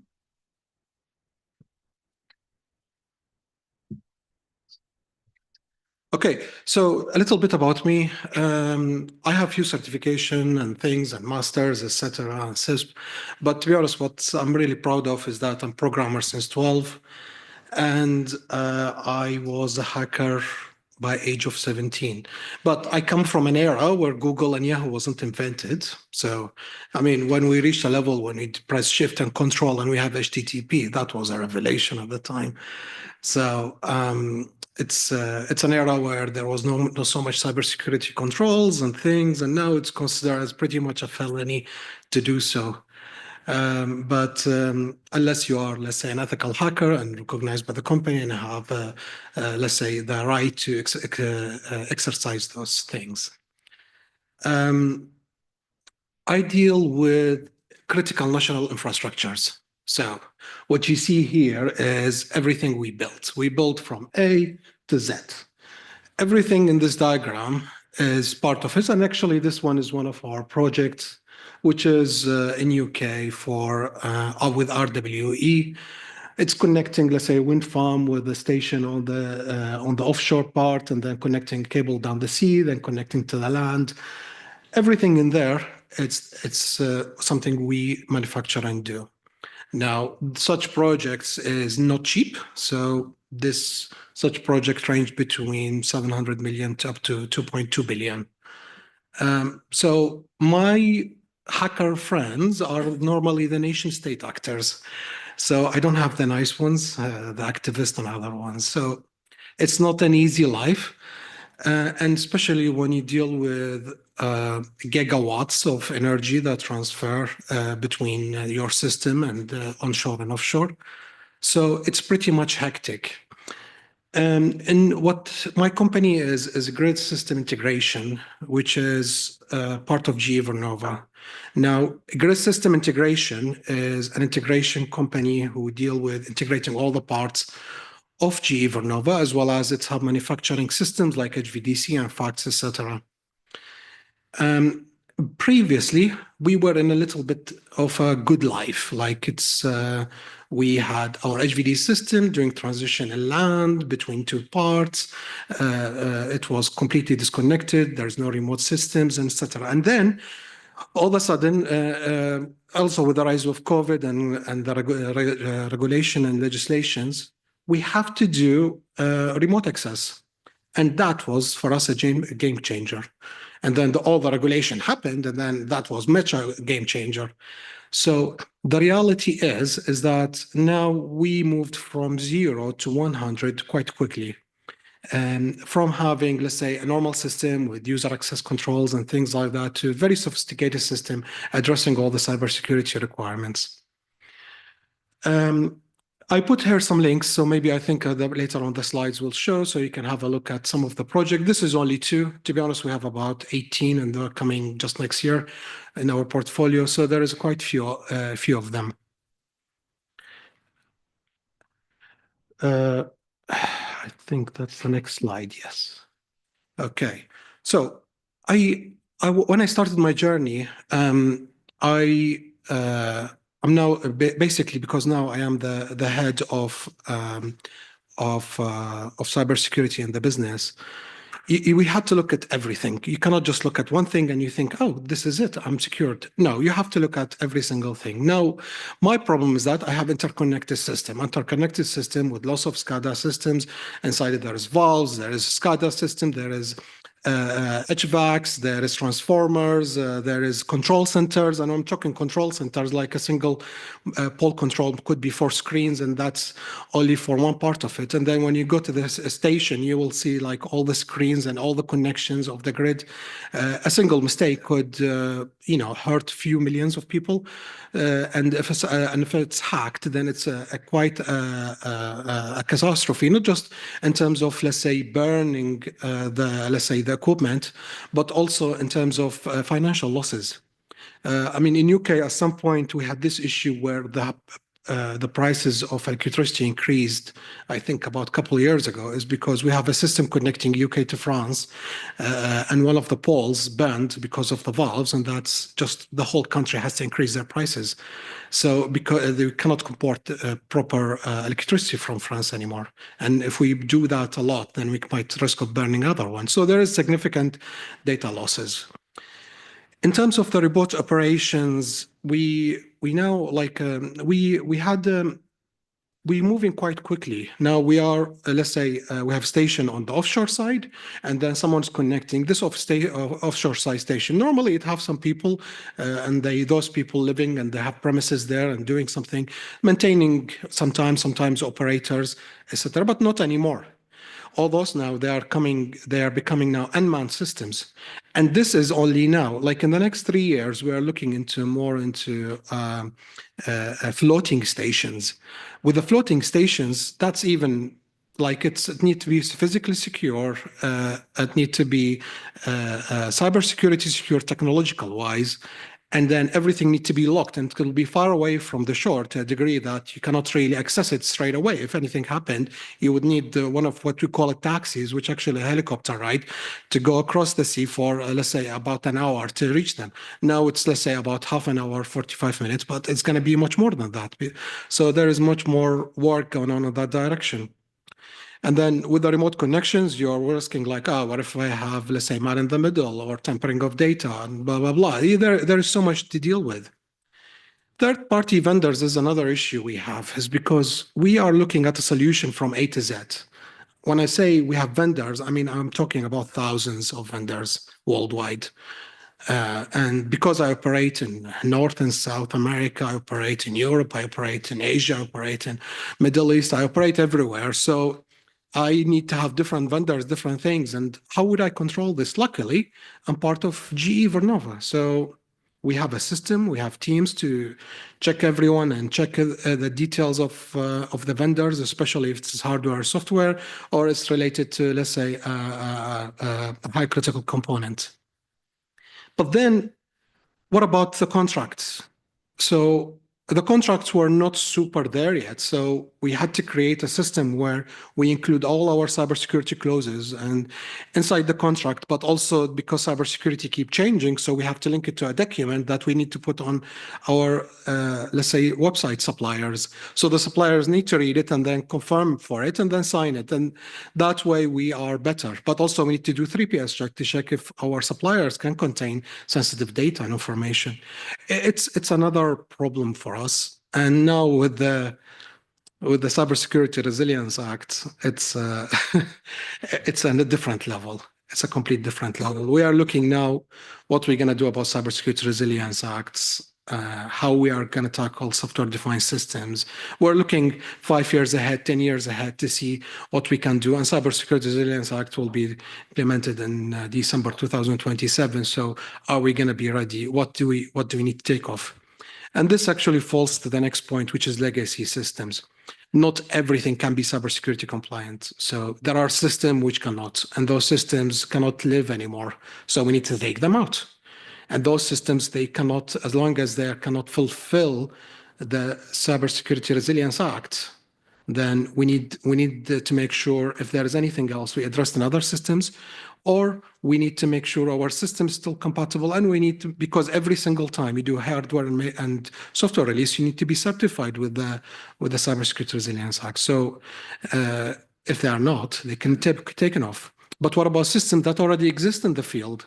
So you need to have a protocol isolation. You need to have look at cybersecurity.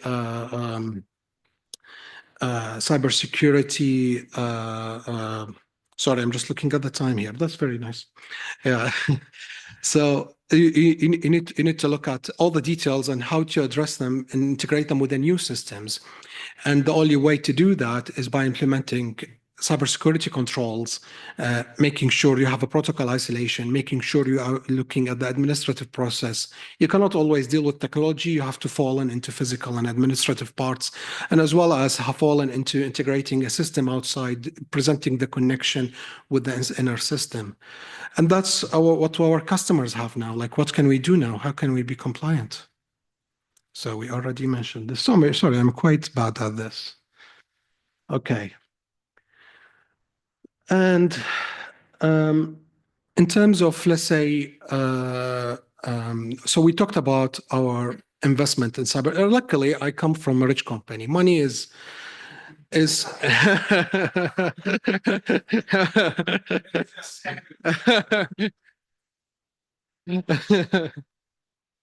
so basically the reason why we are rich is because every single day when we don't deliver, we have a lot of financial penalties if we don't deliver the project on time, which could reach up to 1 million per day per project.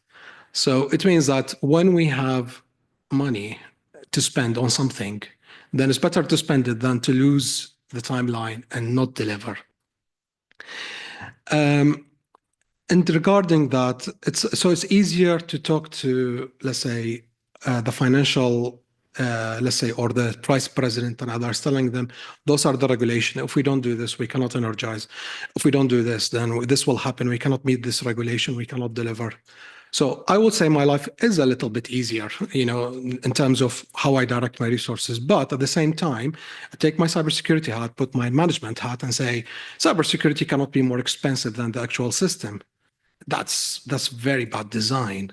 And then when you look at the system, which need to be ready for its critical national infrastructures, it need to be so heavily secure that it need to carry on all the necessary functionalities. And you keep adding in, oh, let's add this, let's add this, let's add this. And then you ended up with a super secure system, too expensive, and it's not financially viable.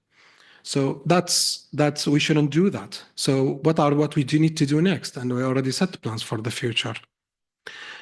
Now, in terms of workforce and training, I have, let's say, I created so many groups. So I have my cyber champions all around the world that I need to train to talk to them every 2 weeks. I have my cybersecurity coordinators who are dealing in every single region to deal with them. So the guys in US, you need to learn more about NIST and NERC-CIP. You guy in Europe, 62443 and NIST2. The guy in Australia, we need to look at Australian regulation, etc. But then with time, you start to realize when you talk to them, they don't listen. Everyone listens to you for 20 minutes and then they are zone off and then they cannot listen to everything you say. So the solution is to actually indulge them in trainings. ISC2 have a nice introductory free actually training that I tell them, oh, go for it. And then they finish it, do SSCP, and I endorse that. Finish that, let's put you on 62443 training. There are 4 certifications, let's get to that. They get happy. This certification helps them with their CV. They might apply for a better job or something, but at least like they're learning much more about cybersecurity. Now, what about the rest of the company? The rest of the company, you cannot just tell them, oh, this is cyber and it is, oh, it's firewall, isn't it? No, it's not really firewall. It's have this. Oh, but it's a black box for me. Okay, it's a black box. So you have to go to their level. You have to make sure they understand what their problem is and what do they need to address. And that's the problem we have now. And we are creating so many programs and let's say online that they have to take. And if they cannot finish it, then they are not qualified to do certain tasks, like to continue. It's a mandatory trainings. And that's the only way that we found out that we can survive. Security assessment, penetration testing. As a company who deals with, let's forget about GSI. Let's look at GE Vernova. We have all around the world dealing with military, dealing with other things, sensitive environment. We cannot just tell everyone like, oh, you can come and audit us. It's impossible because we have so much confidential data we cannot share. So we created our own section who's completely isolated from us, who audit us and come to us and do regular audits, give us the recommendation, do penetration testing, etc. for our system, every major release. And that's the way we deal with it because we cannot let every customer to come into our house and say, I want to audit you. We will never finish this way. Our job will be like just open the door, having someone to audit us and closing and then closing, tell them bye-bye, and then having another one. Now, in terms of, let's say, budgeting or forecast, there is like in mega renewables, when we're talking about, let's say, billions of money going on a single project, it's nice, but also they come in some periods every time, like let's say there is a new regulatory, there is a new compliance, there is a new things, and they want changing. When those customers, they don't look about what's going on now and how they need. They look about what's going to happen for me in the 5 years. And in OT industry, we're looking at 30 years of OT operation. 30 years. So how are we going to deal with 30 years? It's not easy at all. So when we need to look for this, we need to put technology that can serve them at least for 10 years, because normally IT equipment do expire after 10 years. And then we need to look at plans how we can help them for the next, let's say, 20 years. It's a big subject. I'm not going to go through details. And then for us, in terms, let's say, about frameworks, 2-3 years ago, we used to have customers who comes in and was like, if we have cybersecurity, that will be very cute. Thank you. And I want cyber, and that's it. And then a year later, oh, I want still one, security level 1. Security level 1 is what I want from 62443.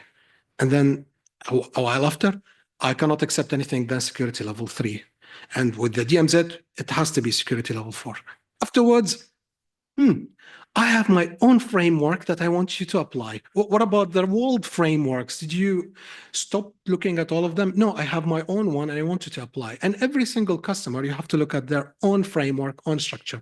So as a company who supplies services, you need to have the best of the best framework. Otherwise, you can never finish this job and you always have to look at everyone.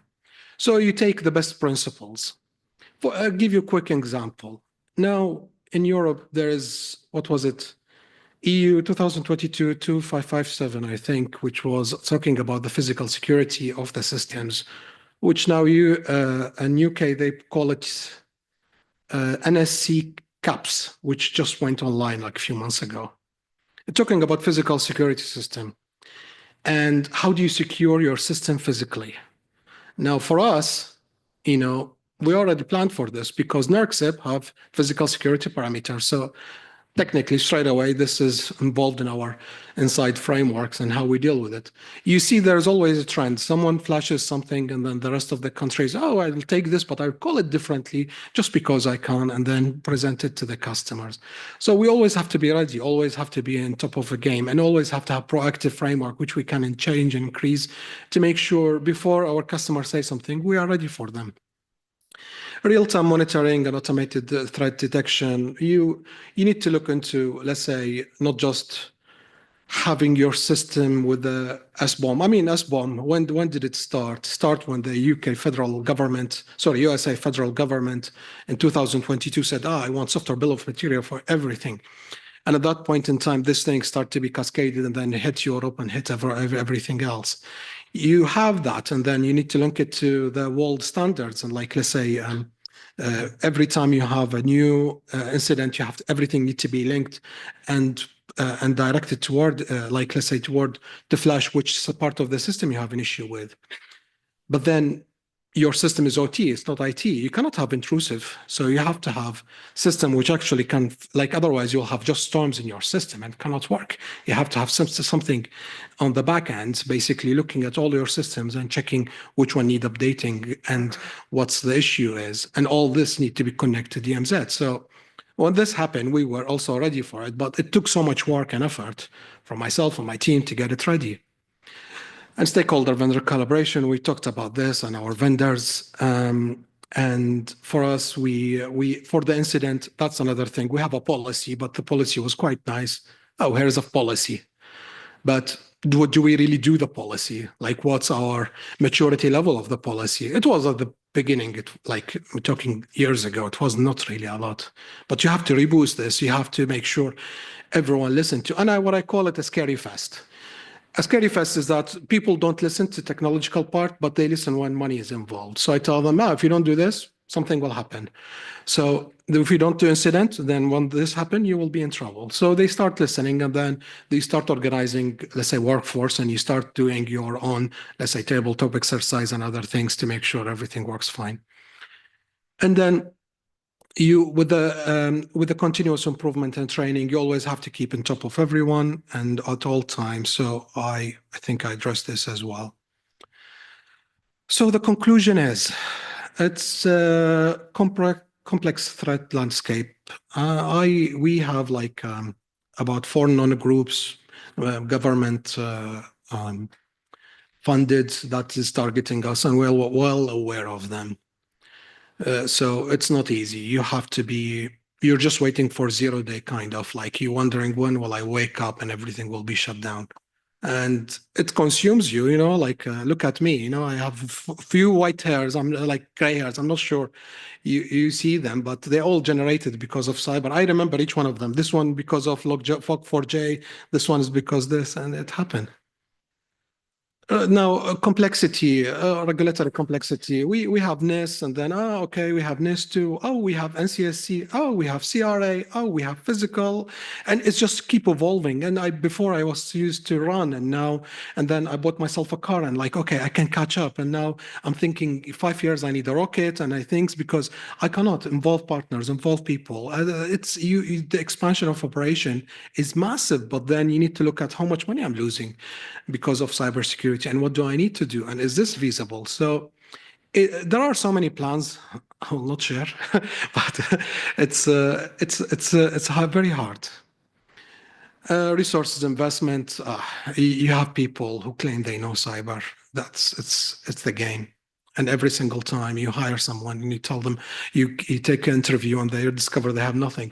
There is a lack of cybersecurity professionals, and it's a huge problem for us. And continuous improvement, we have to do this one. So technically, I think I'm gonna try to give some time for questions, and I think I'll end up here. But this is my journey for cybersecurity, and what do I had in the past, let's say 3 years. It was not easy, but so far we are barely catching up, or let's say on top, but not really. And hopefully in the future, we can be in a better position. Thank you very much. Fantastic. So, questions going out to the audience.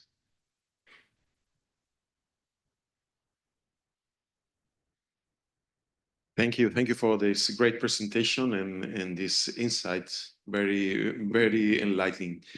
I wanted to ask you, you have mentioned a lot of issues, a lot of problems. In the world, we all agree with you, but since your company is still on the market and still alive, it's because you are doing well.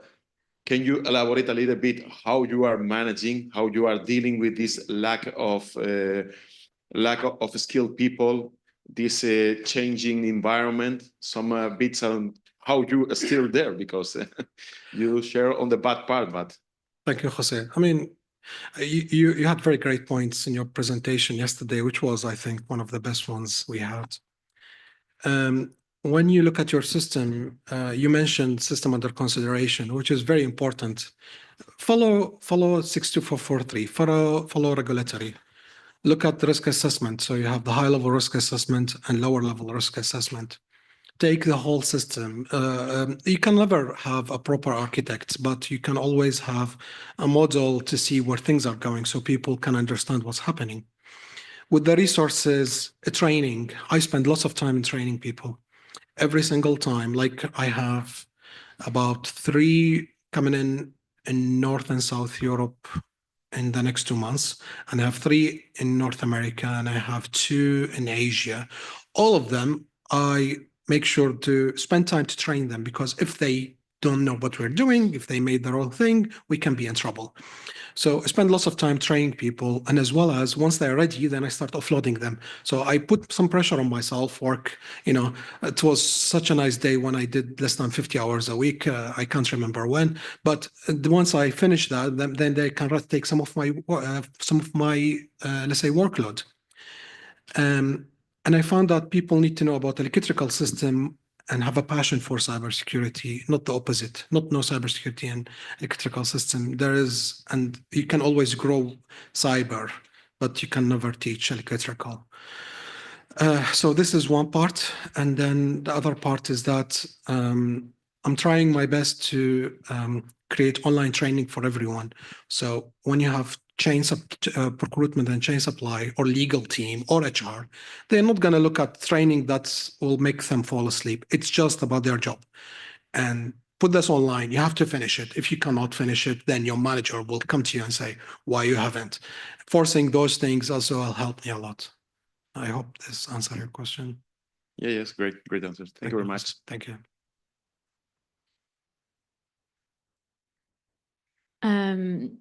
Because you have a big experience in mega renewable projects, can you share with us an example where you had a cyber attack?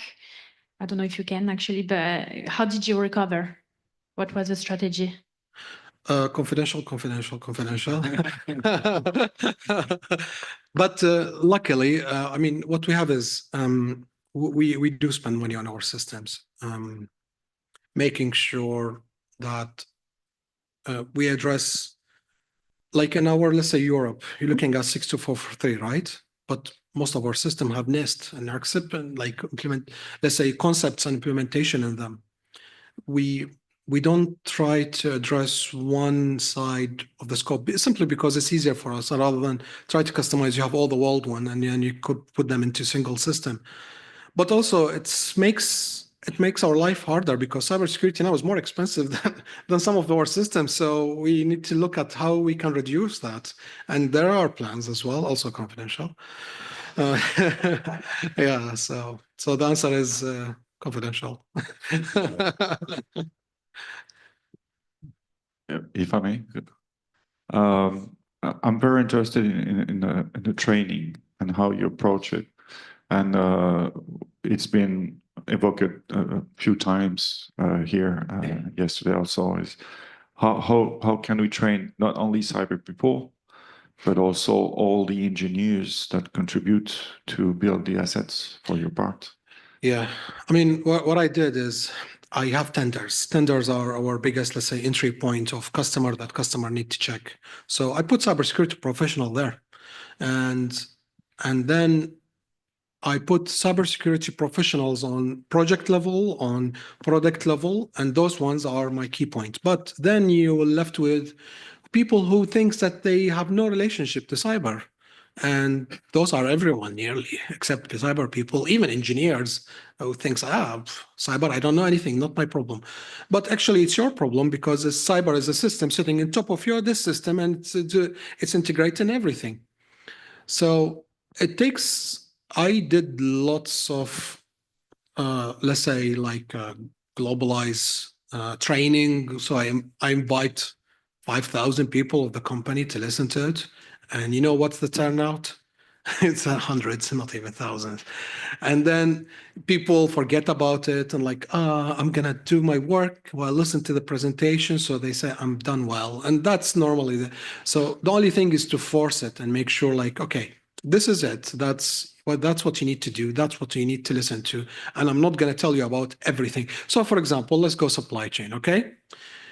You have the ISO 27036, and that's pretty much supply chain with cyber security, heart and heart. That's what I'm going to talk to you about. HR, however, I'm going to talk to you about hiring people and the security checks you need to do and the other things. IT people, I'm going to talk to you about something else. So that way it makes people more interested. And still, I'm having troubles. It's not easy, but I'm making progress. Fantastic. Thank you, Norris. Thank you very much. Explaining the scale of GE and obviously the governance and the complexity of everything can't be an easy job, but obviously you're the man and up for the task as well. So thank you very much for delivery of that presentation. Thank you. Fascinating. Thank you very much. Thank you. Okay, I'd like everyone to give a warm round of applause. We have John Garner up next from Wood.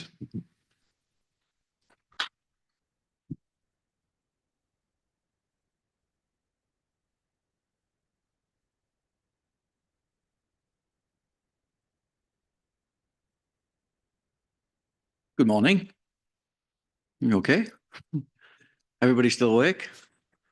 We should be. That was quite good, that. So as you see on there, I'm from Wood. I'm an engineering manager. I'm not a cybersecurity person, but that's just the excuse everybody's used today, I think. So I'll give a little brief background into what I am. I started off as an instrument mechanic on a power station 43 years ago. I am old. I've not had the problems because my hair's still got colour. Obviously, I've had a very easy life. So what I'm going to talk to you about is rethinking cybersecurity in the digital transformation age. Well, digital transformation, oh, goodness me, how many different terms have you heard for that?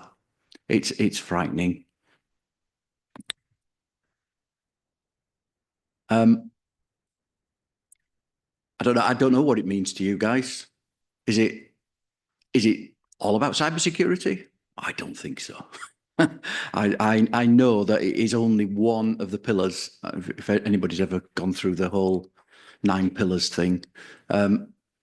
Luckily for me, I grew through this. I was part of a British Standard Committee that was looking at this, and I was also part of a trade association.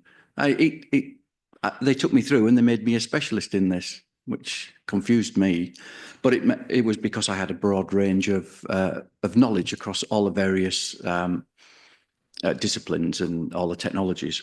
So when we talk about digital transformation, we're talking about the application of digital technologies into operations, and cybersecurity is an enabler that allows those to actually flow through.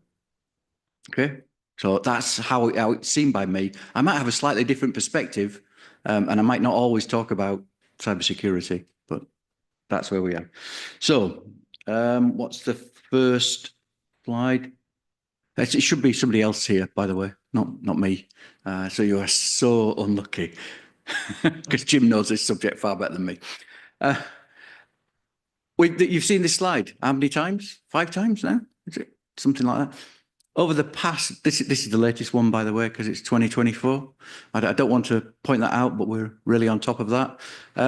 It's still increasing. So since the last ones came out that were 6 months old, it's still increasing, the amount of attacks that we're having.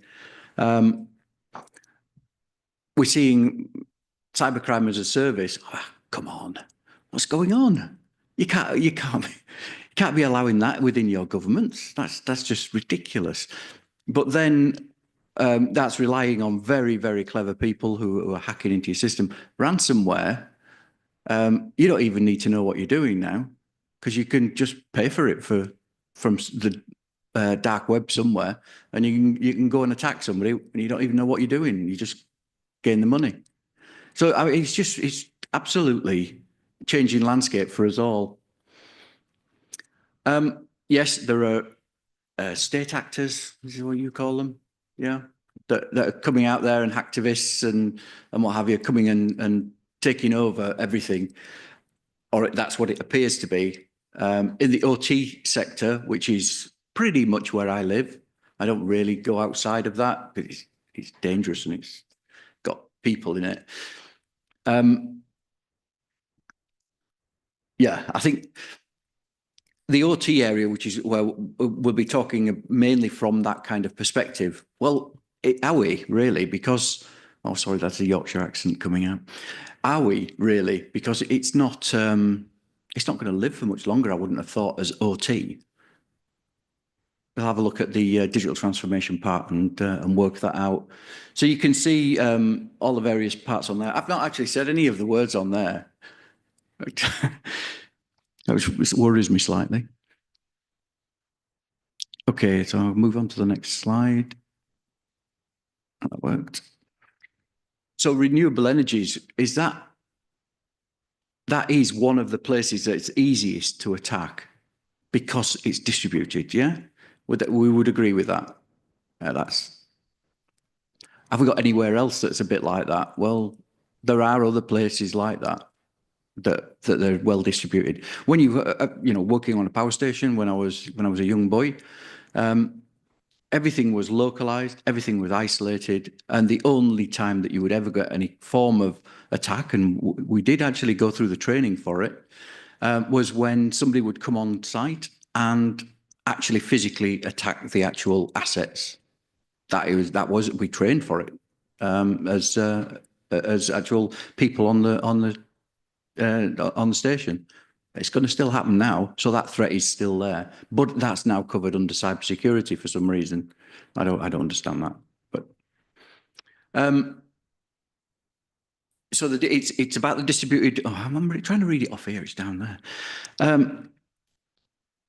Because we're introducing much smarter assets, so that we can make more money out of them. This will come into digital transformation. That's actually exposing ourselves to further attack. And because it's coming from various different vendors, it's not all coming from one vendor. There's all the different standards that's going to be applied to everything. So some vendors prefer one kind of standard and some prefer another. I have got examples, but talk to me in private about them because some of them are a bit sensitive. So I think we're okay on that one. My subject area, digital transformation. Okay. So this slide's got a lot of information on it. In the past, yes, we've got cloud connectivity. We don't tend to use it for OT type information. We don't like passing. We put DMZs in place. We absolutely do not want any of that information to leak out for any reason whatsoever. So that's how it is. We've got large DCSs or SCADAs, whatever you want to. Mainly in RE, it'll be SCADAs, but there's our experiences on DCS as well as SCADA. So it's really important that nobody can get in and at the actual DCS, because to be honest, a lot of the safety functions are within the DCS. So we just do not want that. So that's what it was in the past. But in the future, and as things are now, we don't just want things done in the actual DCS. In fact, all the DCS is an interface to plant. It's not really going to give us much more than that anymore. What we're going to want is the data from all of the instruments, and actually adding in instruments as we're going along, so that we can gather more and more information, so that we can use the techniques and the data that we've gathered to optimize our plant, to actually make things work more efficiently, give us some more money from it, really. But the problem with that, as soon as you start looking at putting all of this data about, it's open to attack. Obviously, you know, it's fairly obvious to you guys. The thing is, we want that data. We don't want you to stop us from having it. We need that to be able to optimize the plant. So if you put cybersecurity things in place that stop that data from happening, we kind of become non-viable as a company, as other people will actually do that work. So you've got to be very, very careful of trying to block the progress of digital technologies and the application of it. Unfortunately, it happens very quickly. So that's the other issue. The growth in I don't know if you've had much experience of IoT, or more to us. We dropped that term quite a while ago. It's Industrial Internet of Things now to us, or IIoT. We tend to use that more than anything else. So we gather lots and lots of information from those devices, but they don't go into a DCS or SCADA. They sit in a cloud somewhere. We've got to get that information into the place where things are being decided. So that's the future, and that's the challenges that we've got. Can't let cyber get in the way of operating the plant and making it more efficient. That's basically it. Do I sound like an operator? I think I do, don't I? Yeah. So I'm just going to go a little bit into some of the main contributors to this. So you see on the screen, we've got the digital transformation technologies that are actually making a significant difference. There's one at the top, the big data analytics, and with the point that's on the left, which is cloud computing. Those two items, well, you can't do one without the other. Oh, no, you could do cloud computing without big data, but what's the point? You want that information. That's probably the biggest driver that you're going to have for all of your cybersecurity issues. It's the creation of a data lake and how you secure that and make and transfer all of that information into all of the different areas that needs it. That's going to be the biggest issue I can see. It's got robotic processes and automation. Well, that could be quite significant. You don't want people attacking it, but you want to be able to send information to the robots so that it may be changing. If you do like a just in sequence type. Sorry, wrong audience. I did a bit of sales operations planning as well, so it's supply chain stuff to me. If you were sending something to a robot to say build something a different way, what happens if somebody went in there and blocked it? You have to be able to do that. You can't be keeping going and having somebody go with a disc and, oh, that's really just show all day. Somebody going in with a disc and or a USB and plugging it in and changing a load of bits of data. Can't have that. That's just crazy. So we do need to have that connectivity, and the actual robotic things will drive that requirement. 5G and IoT, we kind of mentioned that 5G bit, why that's a technology in its own. We've got 5G in here. Have you noticed that? You go out anywhere onto plants, most plants, not a single 5G anywhere. You've got to be within, was it 100 meters of a pole to be able to get 5G? Well, once that infrastructure is in place, then it will become a serious method of getting data through and into a cloud area. Augmented reality, that's the dream. Completely different to virtual reality, of course. One's based on simulation, which is virtual, and obviously augmented reality. I thought that would have taken off. I would have thought that was absolutely essential going forward, but nobody seems to have taken it on. What happens if it shows you the wrong pictures on the screen? But that's the other thing. Let's move on, because I could talk all day on that. So what is a cyber? I was meant to say, wouldn't it be better if we had a big system that had all of this together? That'd be a fantastic idea. That would be called a cyber physical system, where we have all of the OT, all of the IT, all of the IIoT, the networks, the cloud, everything. It's just become one big system.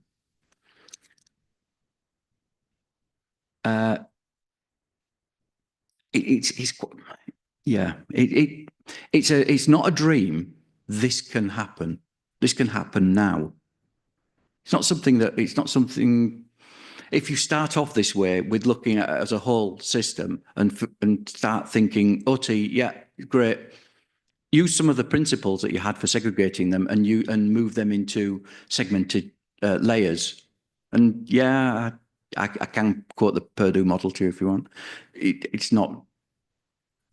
It's just something else. We seem to be relying on what we've done in the past rather than looking to what we've got to do in the future. You say it's moving away from the term. We're moving away from the term OT and moving it into a cyber physical system. Well, yeah, that's kind of it for that slide. This is a slide of real significant length if I want to stand here and talk about all the bits. I'll just try and pick a few bits out from here. Moving from an OT-based system to a CPS-based system, it's going to be all about the integration. It's because everything's interconnected and it isn't isolated. That's going to be one big challenge. The monitoring of it, wow. You know, when you've got clear passages of information through certain domains, it's very easy to see if there's threats coming through it. But if it's scattered everywhere, it's so difficult to see actual single points of access. So it's got to be very careful. That's a very important distinction between the old OT way and the newer CPS way.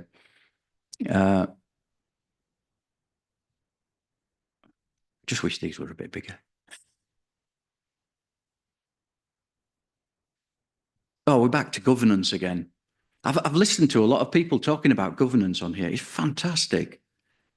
That's the most critical thing. I have all the time with lots of people in the office. Nidhi will be able to tell you all about this. I have discussions with people trying to tell them that it's not just about a network, isn't cybersecurity. There's more to it than that. They seem to, everybody in the general terms, even the senior managers, various levels, they'll all say the same thing. We'll just get the network people to deal with it. It's not just about the network. We have to look at the governance of the actual deployment, how it's been deployed, how things need to recover. There's so much, and there's been so much talk. I'm not an expert in that, so I'll leave that to the people that talked about it. But it is quite important to us.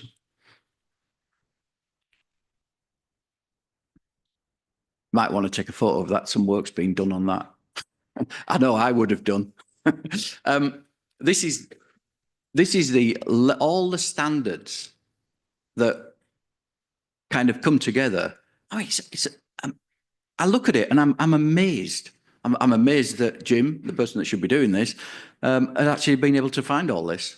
Because I'd have thought it would have been a lot less than that. But no, those are all the different standards associated with all the different elements required in an IT and OT environment, or now the cyber-physical system. It's just a huge amount. I must admit, I've been involved in a couple of them when they were actually in gestation and moving through, and even one of them I kind of signed it off. But let's leave that one alone. The main thing, though, is there is so many, and how do you bring them all together? It's just virtually impossible. The AI threat, we've heard that here already. That was really quite good. It's all the ones in the column 1 are all about friend. All the ones in column 2 are about foe, and all the ones in column 3 are what the challenges are. So these are the actual bits and pieces. Easy detection and breach of vulnerabilities with AI. I don't know about any of you guys, but I started with AI in about 1990. I did my first training course on AI. Well, it was a part of my degree, but it was something I did, and all the things I did in that were about fuzzy logic, about decision trees, and all these kind of things. And then I did it again 2 years ago. And it's all about machine learning, deep reinforcement learning. Has it changed that much? Well, the answer is yeah, it has. It was different then, or it's maybe been described differently then, and it's changed and evolved into what it should be now. But whether it's used as a friend or a foe obviously depends on what your perspective is. Using it to early detect, really important. We use it at Wood. It's something we train. I don't know how many people we've trained in it, but we've trained people in this because we do deploy it in some of our products.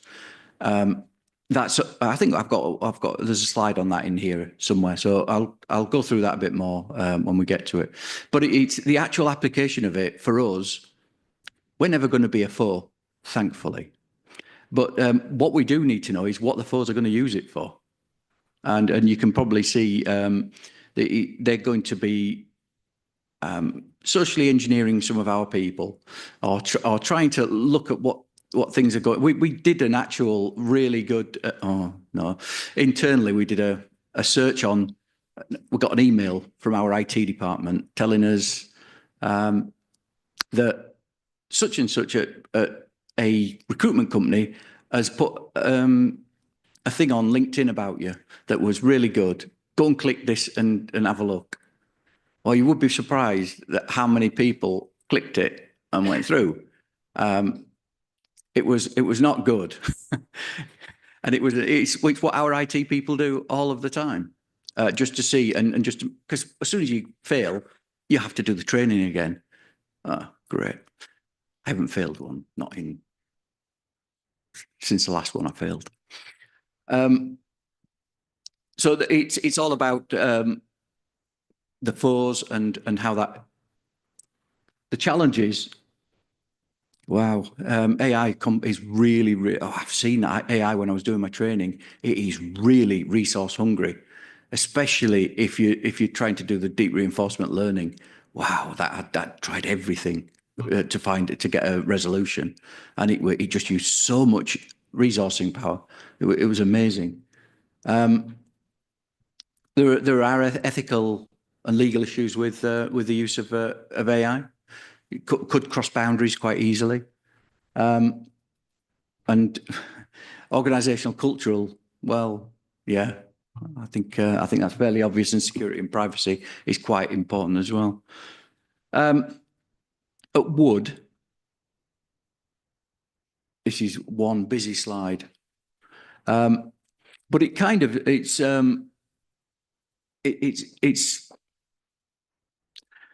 we've been looking at all different plants. Wood isn't just a like a consultant just bolted on as a consultant. It's got operations in there because we operate a few plants.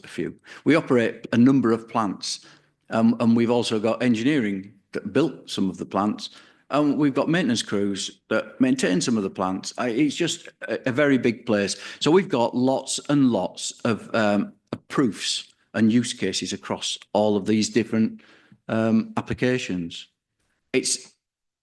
It just shows that there is some validity to what we're saying.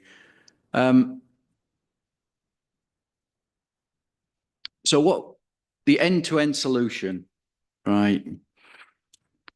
This is. I'm going to have to speed up. Yeah, I know. I see it's 2 minutes. I'm going to really speed up. I'm going to skip this one. One of the things that we're looking for was zero trust. This, when I first tried it, took 8 minutes long. So I'm not going to do that.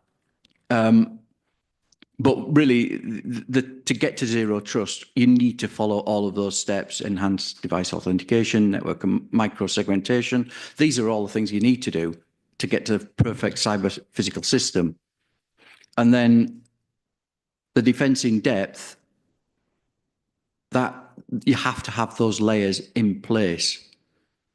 If you don't have those layers in place, you will really struggle. And notice I've only got a minute. And then you can see another one. Here's another NIST2 directive slide. You have to get the right incident response. It has to be. You're reading it faster than I can. Yeah. It's not an option. It's not an option. And it's not. A lot of people are, well, a lot of the senior managers are worried that you're going to spend all their money. And it's not an if, it's when it's going to happen. You've heard that 5 times already this session, but it's something you've got to drive into them.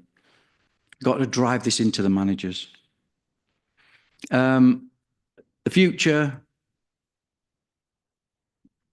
I'm not going to go into detail on this, but things how they're going to be on. We've got to retrofit smart sensors. We've got to connect control systems, and then there will be energy management that goes through. Because I don't know about your countries, but energy and the way it's being used is quite a point at the moment. That was the last. That one that was skipped was the next field, which is just a model-based business environment.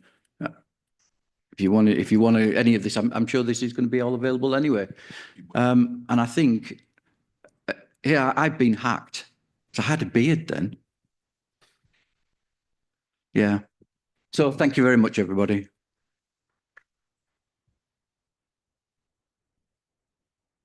Excellent presentation, John, and thank you.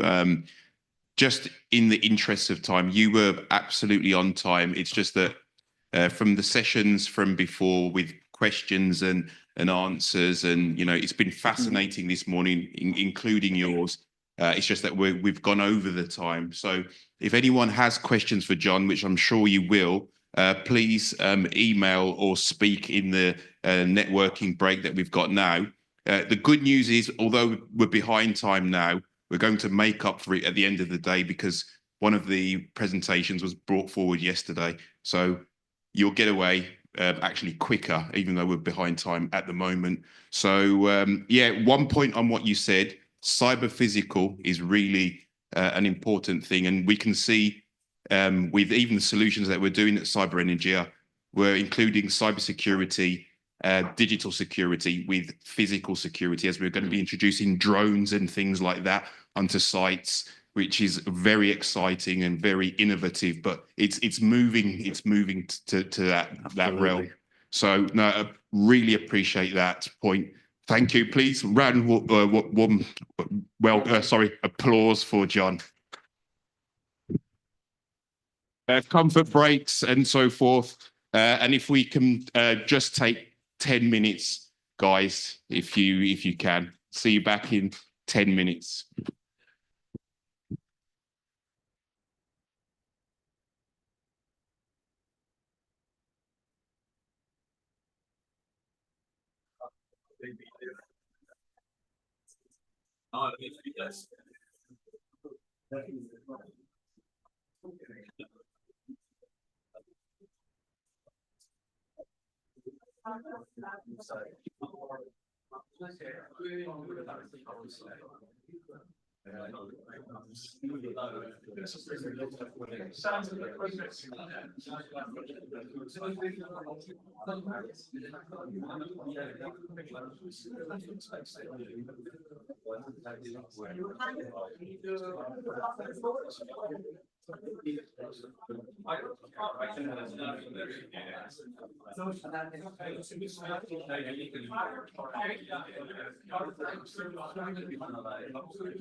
On my platform, there will be the presentations. There will be all online presentations. So this on my platform.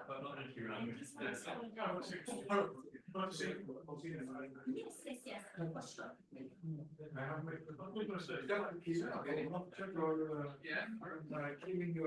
Presentation. A lot of things to do. Yeah, a lot of things to do. Yeah. We are looking so that you're right. Okay, well, I think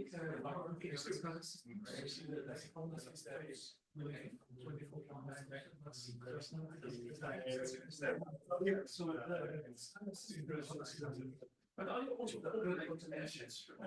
So, all the other things,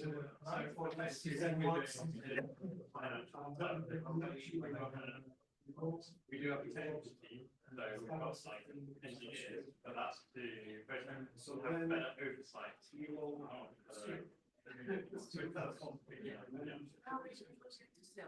Investment, I see a lot of things in the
Okay, welcome back, everyone. We have a panel session next. So yeah, if you'd like to come forward, Nidhi and Ola. Baz is back too.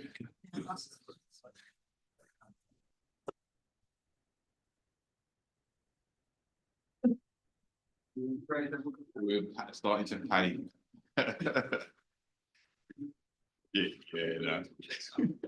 Yeah, I need to do the same.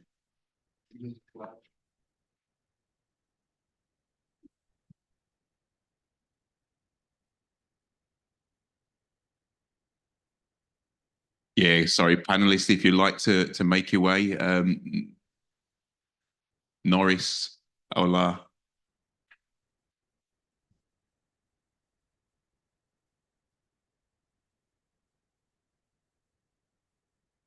Was that? John. Oh, was it? Yeah, of course. It was. Yeah. Yeah, nice. Well, I was just I'm making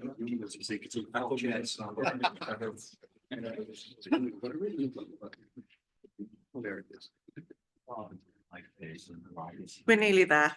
It's nearly the afternoon and nearly time to go home as well. So just a quick introduction. I'm Nidhi Fairvada, Global Director for Digital Solutions at Wood. So before I carry on talking about a bit more about digital, I think it'll be good if at least Ola and you introduce yourself, the ones that haven't had a conversation yet. Okay, hi, I'm Ola Oluwababasami, data and systems engineer at Novin Infrastructure. Charlie spoke about Novin earlier, so we are an investment manager. We invest in renewable assets, so wind assets, solar assets, and battery storages, and I manage the data and cybersecurity of the assets. Thank you. And Well, I did yesterday already. well, you can, well, just in case there's some new people. Are there new people? Bas Kramer, DNV, but I will introduce myself after this. Okay, great. So just to start, I want to say, well, digital is intrinsic to everything that we do in Wood, from projects through to design to operations. We work across multiple end markets, predominantly in energy and materials. So we're working across multiple domains, from asset management to process optimization. And digital has really become a very complex landscape. And I think that we're finding that also for the clients as well. So in order to simplify what we do and how we do it and how we can standardize and remain best in class, we have broken this down into 5 core solutions and areas. So we have process optimization, asset management, digital twin, decarbonization, and then lastly, but not the least, automation and systems integration. So I look after automation and system integration, where we are designing secure, reliable, and operable digital ecosystems. So connectivity is really important. So connecting the client systems and data across IT and OT are prevalent in this environment. So as transformation from analog to digital continues to increase with digital technologies and making systems more connected, intelligent, efficient, and reliable, technologies are really helping us find solutions in decarbonizing our energy system. But with that, digitalization and extensive use of data comes with a lot of challenges. And I think that's what we want to discuss, especially around cybersecurity. So I would like to get a bit of an input from you guys about where do you see these challenges coming in right now with digitalization? Anybody want to start? I think Boris, you might have something to say on that.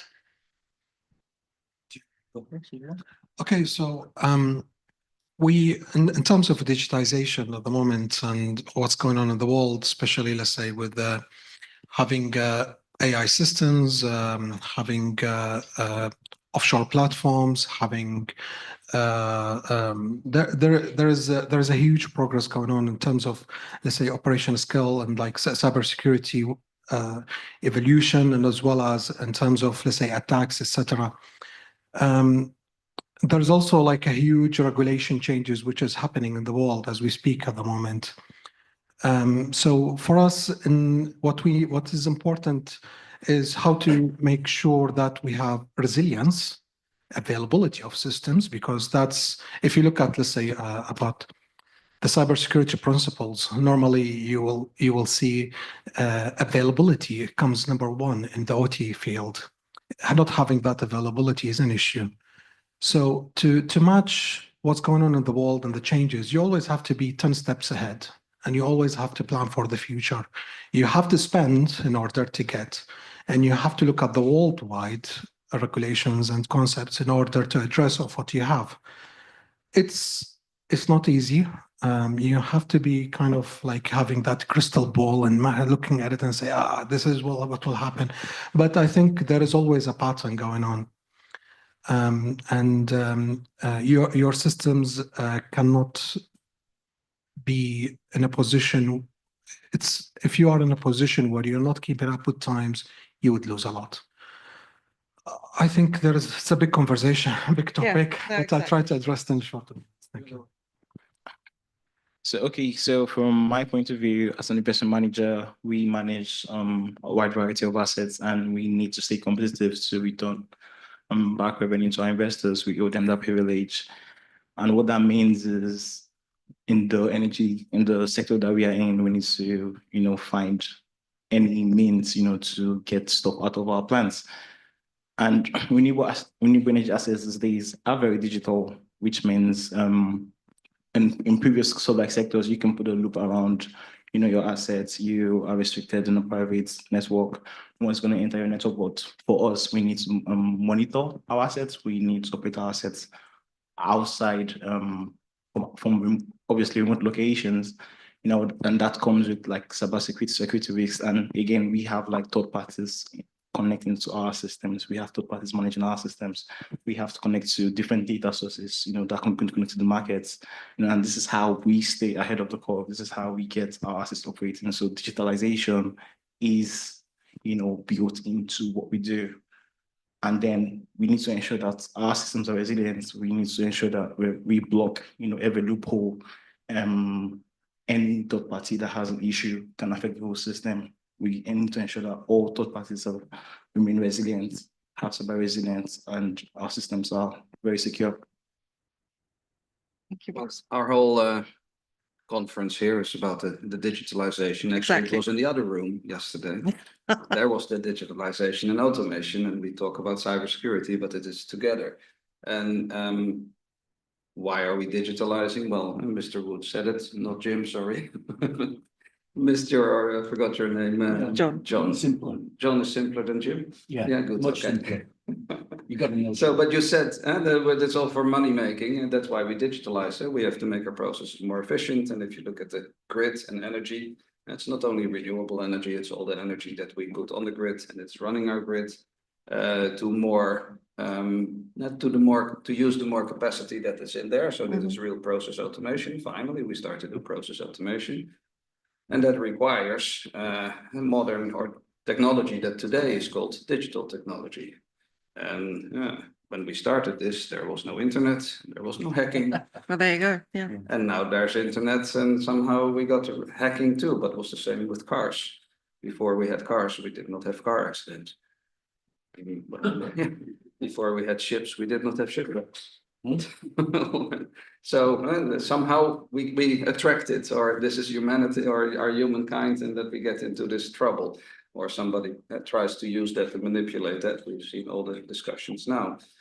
So I would say it's not critical just for renewable energy. It is critical for our whole way of running the energy system, and we've become more and more dependent on our system. Yeah, so. Thank you. Yeah, I kind of see things that you're all correct. I think though that the speed in which we're seeing the technological change is far outstripping the speed that we're getting people educated to a level that can actually implement defenses. And I think that seems to be one of the things. I mean, you've got hackers working continuously, and how do we defend against? You can't go back. Like I was mentioning to somebody earlier, I did some artificial intelligence training in 1990, and I did it again 2 years ago. It completely changed, or in my view, it completely changed. Well, the applications have completely changed. This is now not happening in over 30 few years. This is happening kind of monthly. It's going so much quicker. And I know what it's like trying to get standards in. You could forget it. You're not going to get anything in a year. So trying to keep up and put standards and items like that to actually restrict or standardize people's approaches to things is just pointless. That's what I see. So with these evolving threats that are coming in all the time, what is the strategy to how do we address it apart from the governance? I mean, we've talked a lot about the governance. Is there other things that we are doing from our perspective from Word, where we are helping clients, but also from a client perspective, and also it's from your side, where do you see that we could really do a quick turnaround on these strategies? Well, I think if you do regular assessments, you stand a chance. If you just think, oh, I'm going to do an assessment and leave it for until you've had an incident, well, you're just asking for trouble. So you should assess regularly using some independent method, and actually go through and do this assessment. Usually better to let somebody else do it because you tend to hide your own problems. Let somebody do the actual assessment and give you a full report on it. That is what Charlie already said. Maybe we should have started, or not maybe, you should have started with risk assessment, risk management. And it's also the journey that Sanna said yesterday, going through, and Martha. There's all the people processes first, and understanding what processes we have, and then teaching everybody to be part of this. And not everybody has to become an expert in cybersecurity, but everybody has to understand what their specific role in their function is to contribute to the overall cybersecurity. I think from my perspective, looking at some of the proposals that we get from greenfield clients, cybersecurity is there, but it's very much an afterthought. It's not yet that, even though they want to be digital, but cybersecurity does not seem to be prevalent in that. I mean, is that something that's going to change, or how do you see it? Is it not prevalent? It should be. No, this is also the discussion of yesterday and today. How do we get the mind change? How do we get the culture change? We're not used to it. Our jobs are already very demanding, and now this comes on top of it. And then your boss has to tell you, yes, I give you extra time. Yeah, that's your own time normally, to start doing that. So it will take time that it becomes a standardized part of your tasks. Yeah. And today's on top. And I think it was you, Doris, you mentioned about remote operations as well, especially. I think in that arena, there's quite a lot of challenges with, do you want to talk a bit more about that? Yeah, I mean, when you operate a system which is completely isolated, and the only one way to access it is to travel for long distances, and then you have this big cable under the sea carrying all those amount of power and energy, and then you have that fiber optic is your connection from those 2 points, it makes you worried because what happened if this cut off? What happened if I lose control? What happened if there's been, I don't know, like we have a man in the middle in between? So there's always those questions which you need to look into. I think in terms of threat and assessment and strategies, you always not have to depend on yourself. You have to depend on your team, on the companies who actually addresses some support and give you some tools. I always tell my wife, always ask Google or now ChatGPT, because there is always someone who thought about this before you, and you can always get help. And you see companies all around the world who have invented very nice solutions, very nice technologies. Why not looking at them? Why not embedded them? How to improve your system resilience? How to check what you have and how can you make it better? It's very hard to stay on top of things, but it's always good to plan for the future and make sure you have a resilient system, maybe not in the eyes of the hackers, but in the eyes of the law. Like, am I going to be judged on my implementation? Is my customer going to be a good customer? Is they going to be happy? Am I going to stand in court for my ignorant actions or so I think those questions all fall into how to make sure your system is better. But when we're talking with, we've got various OEMs and then package vendors, and when it's all becoming integrated, who has the responsibility in the end to make sure everything is cyber secure and that it is relevant for what you want to do? Yeah, I mean, there is a big conversation we had about this yesterday, I believe.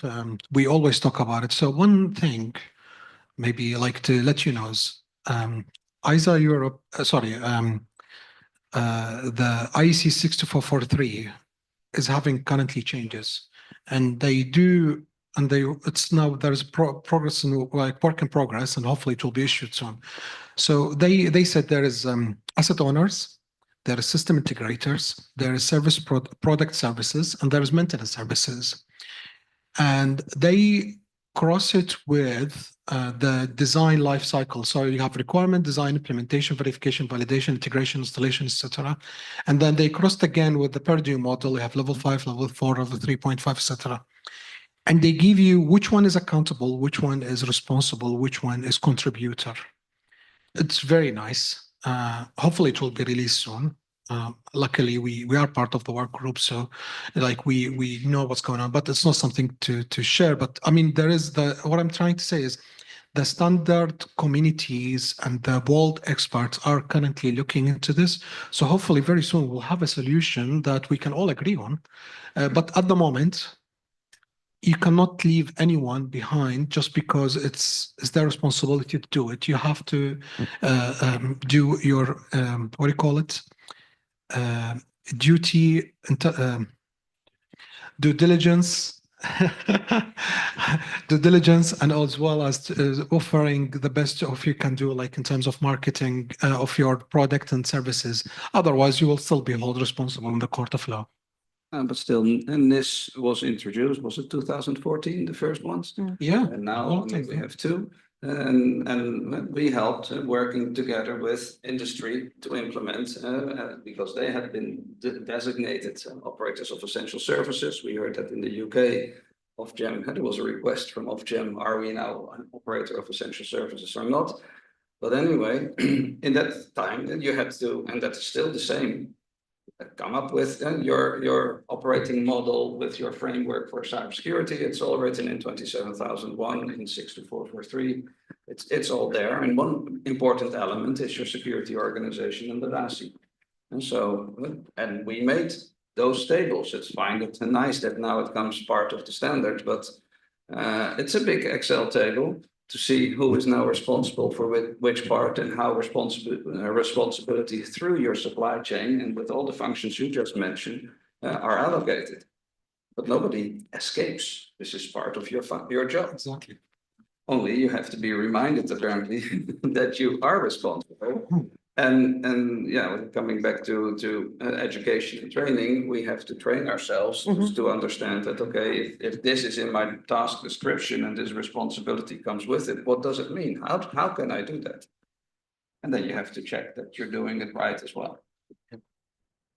Yeah, so the term I forgot is do care, due diligence. And if you, so all those things are nice and cute, but you're part of the team. Is and it due diligence or due? Due diligence. So yeah, so I mean, it's legally everyone is responsible as part of the contract. So yeah.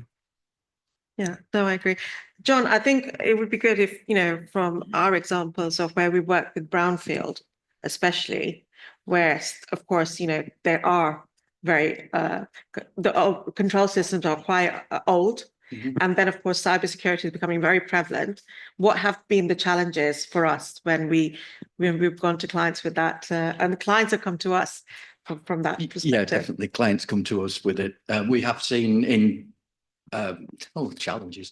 It's usually trying to educate the client, taking them away from where they feel safe in many respects, taking them out of that zone and putting them into somewhere else where they've got to put trust. And quite often the trust that they've got, it depends on the type of environment that you're in. Obviously, if it's pharmaceutical or something like that, they're not going to trust that much, or nuclear, they're not going to trust that much. But some of the other ones do put some trust in. It's all about educating them and moving them forward. But it's still difficult.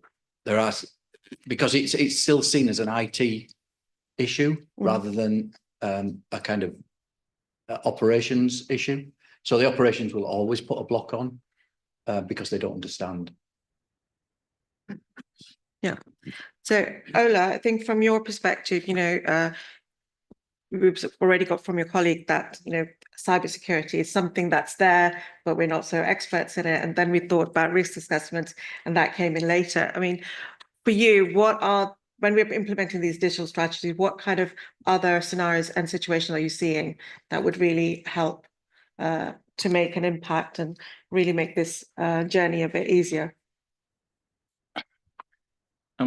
So from sort of like my perspective, when you know, we've been talking about ownership of like cybersecurity here, who is meant to, you know, be responsible for what we normally see is most people like shy away from like cybersecurity stuff. So be it OEMs, to legacy systems, to operators, to owners, you know. So like that makes my work. I do more than just like look at stuff. I have to like send emails, and from the email responses I see, from documents I see, it's like for all of assets, no one is doing anything, you know. And even in like OEM companies, I do not think they work together most times. So like the operators are not really working together. They are silo teams, cybersecurity corporate team, the operational team, and they don't really work together. And of course, you know, when you want to make integrations, you want to make these digital integrations, it's sort of like lengthens the time of a project. You might have a project that you want to do integration for like 2 months, it lengthens like 6 months because you're talking to different teams. You know, they have like different checklists. People don't really know what to do.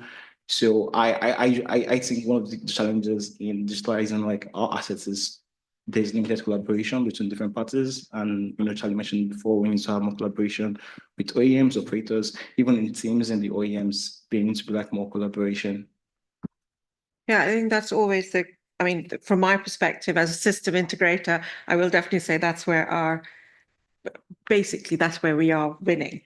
Because a lot of clients in the end, they've got so many different solutions, and it's not sure who's responsible from the cybersecurity. And then it comes to education and also the training aspects that really come in. As a system integrator, we tend to do that. But is it just the training that's important, or is there other strategies that we need to put in place? Well, I think training is very important because I mean when you train people on their responsibilities, give them a sense of ownership of what they need to do. Training people about, you know, digital solutions as well, as John talked about, because like when people have an idea that okay, this industry is moving forward to this place, right? We need to digitalize to move forward.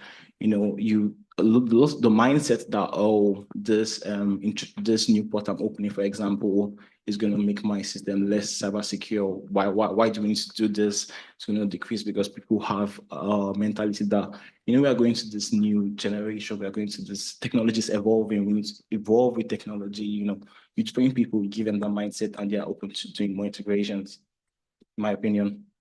Thank you. Is there anybody else? Do you want to add anything? Which people do you train? Yes, there you go. That's the question. I mean, it is. So it's a good question. Which people do you train? I mean, like we train people in organizations, right? The operators would train people in their organizations. The OEMs as well would train people in their organizations, right? Because as we're digitalizing our operations, I believe like the OEMs are also digitalizing their operations. They're not like But yeah, no, and what I would, Norris just presented very nicely the two big projects that you're doing. As an example, the Sophia in the UK and the 2 gigawatt for TenneT. One module, can you imagine? 2 gigawatts collecting electricity, sending it to shore. It's like 3 big power plants from the past. Can you, as vendor, just come to TenneT and says, here's my fiber connection. Now we're all set. Does it work? If only. If only. I would love that. It's impossible sometimes because you would have someone who is accessing the station during installation, who's doing painting. Yeah, but first want to go more to this training and both the training and the rules. And then it will come with rules. They should come with rules. Exactly. And they say, this is what you have to comply to before you can connect to our system. And you show me that you are compliant. So you have to come up with your demonstration. You are going to do a factory acceptance. And then when once connected, the painter does not even know that this system is connected. Yeah, but I mean, I'm trying to give you like a real life example and how I tackled it. So you have a painter who's coming to paint rooms. That's it. But he has a mobile phone. Okay, this is somewhere on the offshore. He connects through the system to Google a song to enjoy and while he's painting. There is no problem there, right? But he's connecting through an unsecure device into a system and going through this. So how do you train everyone? I'm giving you someone who's not supposed to have any cybersecurity knowledge.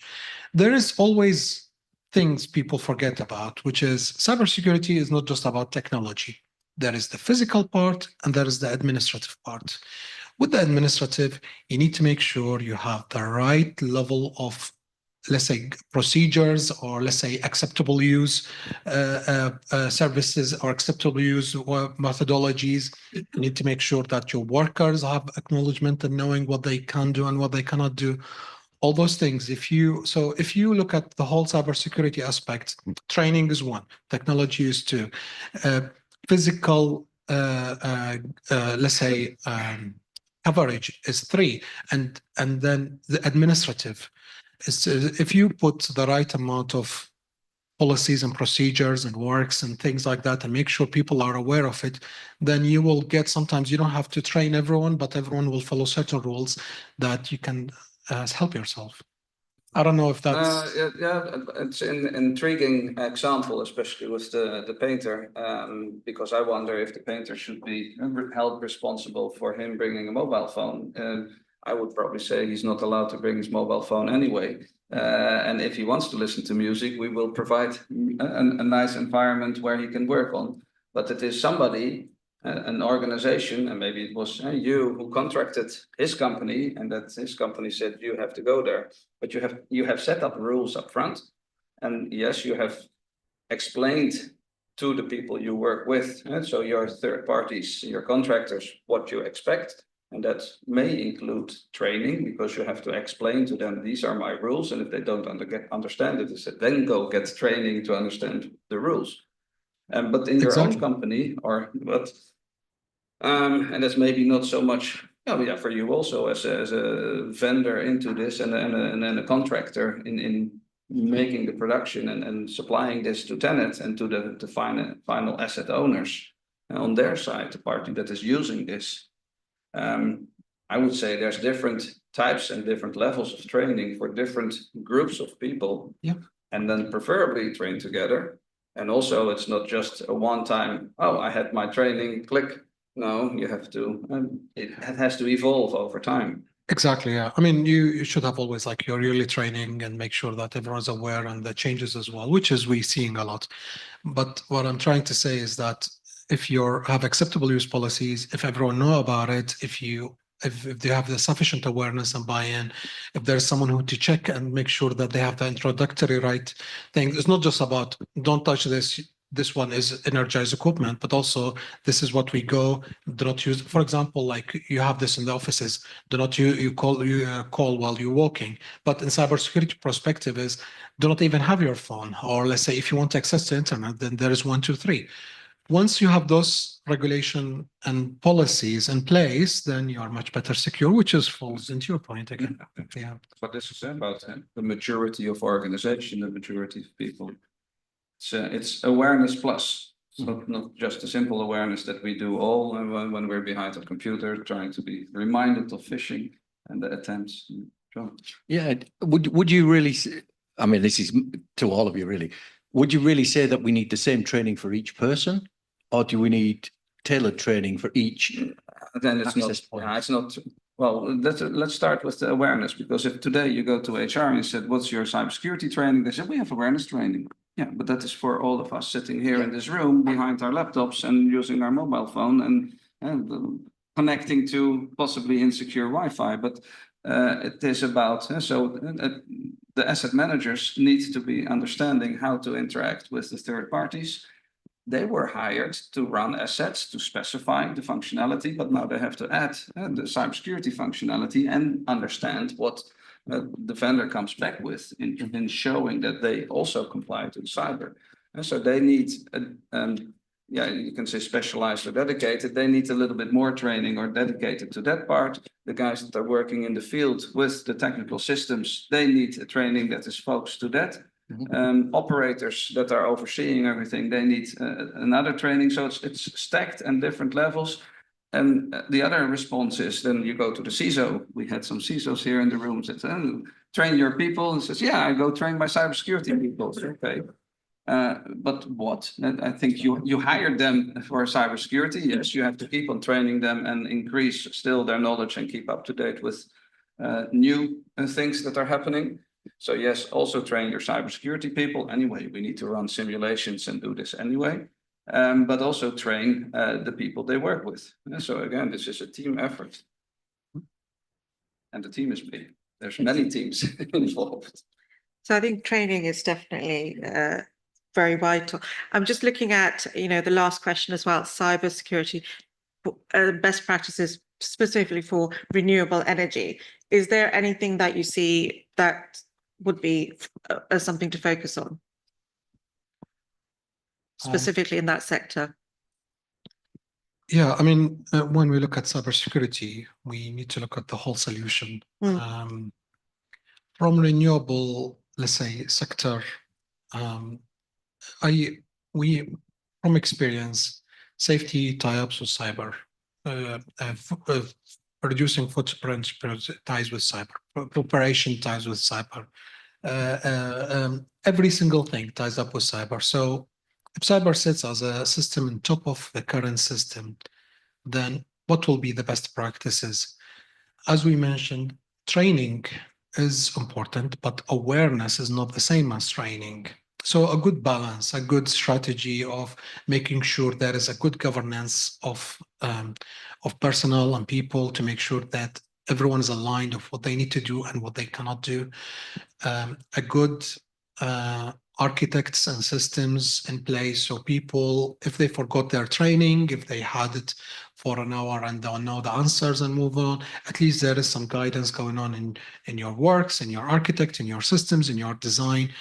And of course, in terms of renewable, we are looking at the future of energy. So how do we take everything else from, let's say, nuclear plants or gas plants or something? They have best practices as well in dealing with people and then dealing with their, let's say, systems, you can always take those lessons fed back into your own sector to ensure that they're applicable as well. Yeah, and I was told I'm not allowed to use the word best practices anymore, and I'm allowed to use the word good practice from a legal standpoint. What you see with the renewable energy, I think, is that we have a lot of new companies coming in that are maybe not so used to doing all this. And the big established ones with the big, well, even Uniper had some difficulties, but for them could be easier.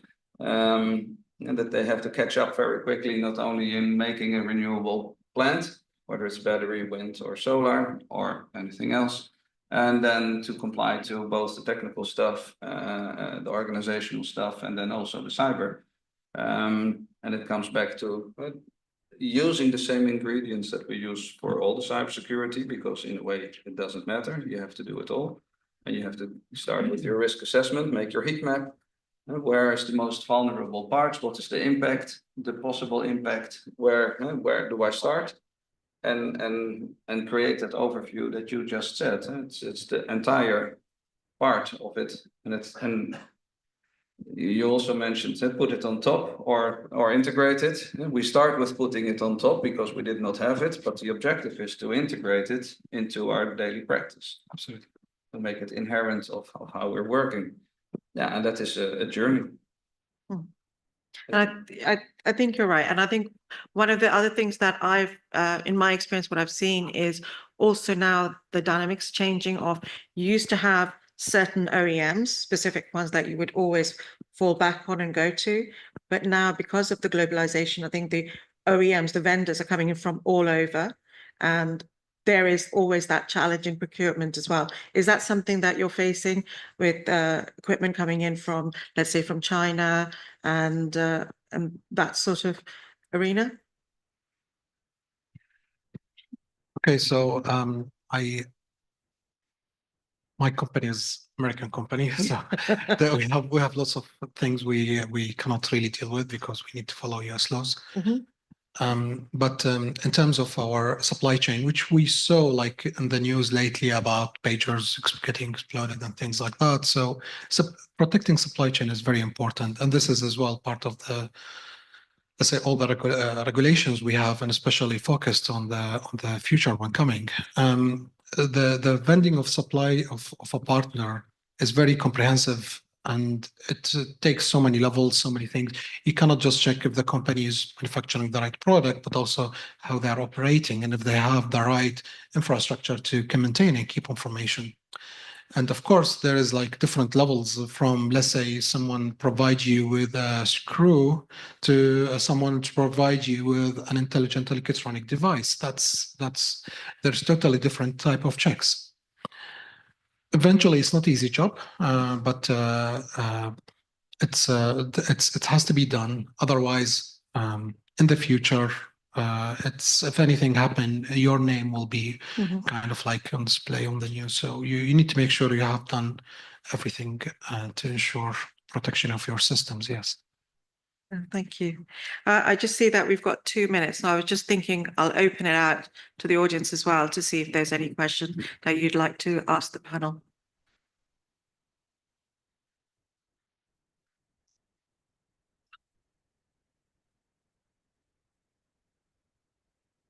We talked about training and kind of whom to train, how to train, and what to train. One question which I had was typically in the renewable sector might not be so relevant because the sector itself is about 15 years old. But is there a case of knowledge retention in the organization that becomes a challenge?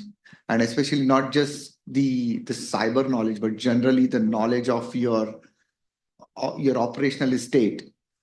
How will you kind of tackle that knowledge retention piece, given millennials are coming, people are retiring, those kind of elements? If you have the right solution for knowledge management, I think all the companies will jump on that. It's always a struggle to organize that from any task. And to get people in, to find new people that are qualified, to train them, and then to make sure that what they know and what they do is somehow put into a system that we then don't maintain or use, and then it starts all over again. So it is for everything the challenge. And I think with all the different companies I've worked in, we've always struggled with that. And then this one person that knows that left, and then, okay, then we don't do that anymore. It doesn't help, but I don't know, maybe somebody else in the audience would like to.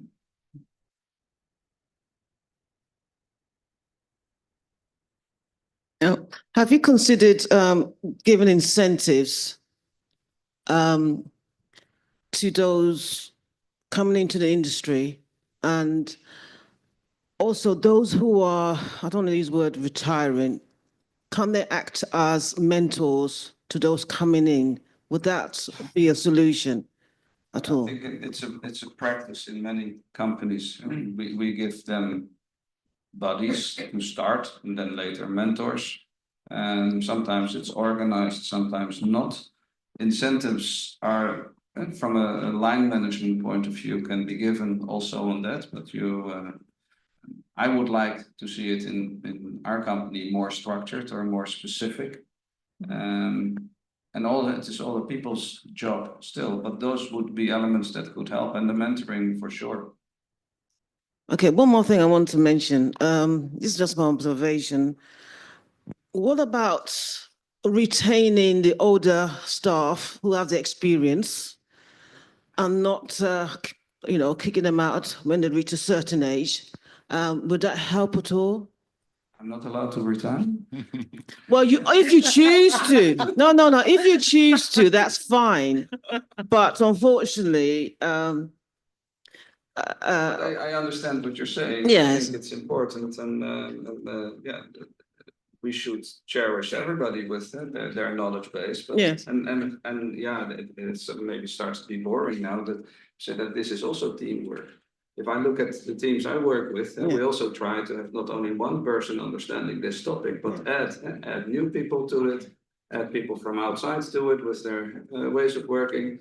But it is for us, actually the most important part is the culture and the attitude of the people in being able to work together and to form a team.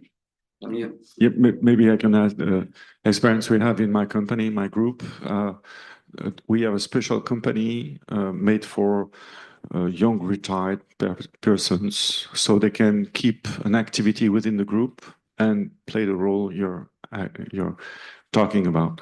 So some company does that, but it has to be a company decision. I think this is a question for all professionals, not necessarily cybersecurity. So how do you maintain it? Exactly. Can I join that? Right, I think. Guys, thank you. That was an interesting session. And Nidhi, you brought up something that I'm surprised hasn't come up yet, which was the rise of the equipment coming from China.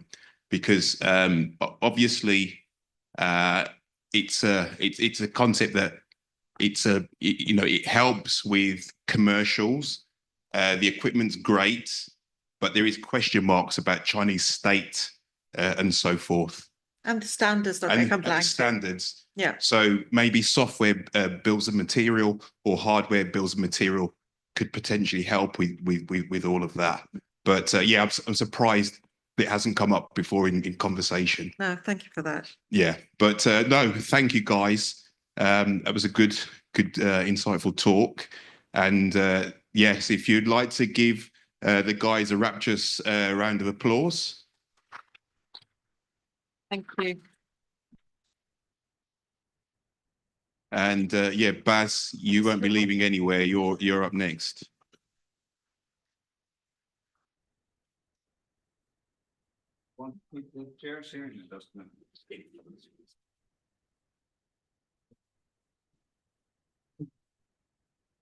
Master of Ceremonies. How much time do I have?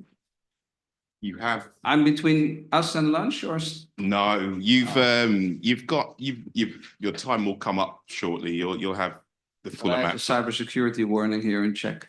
So we've been hacked. Cool.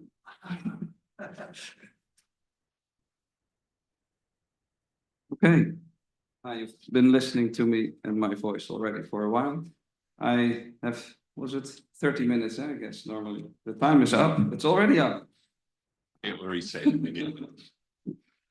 I've kept on reminding you that there is another event. I didn't know it was there, actually. I only knew this one was here.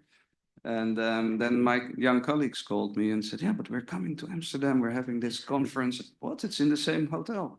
Oh, cool. It's all by Leadvent. And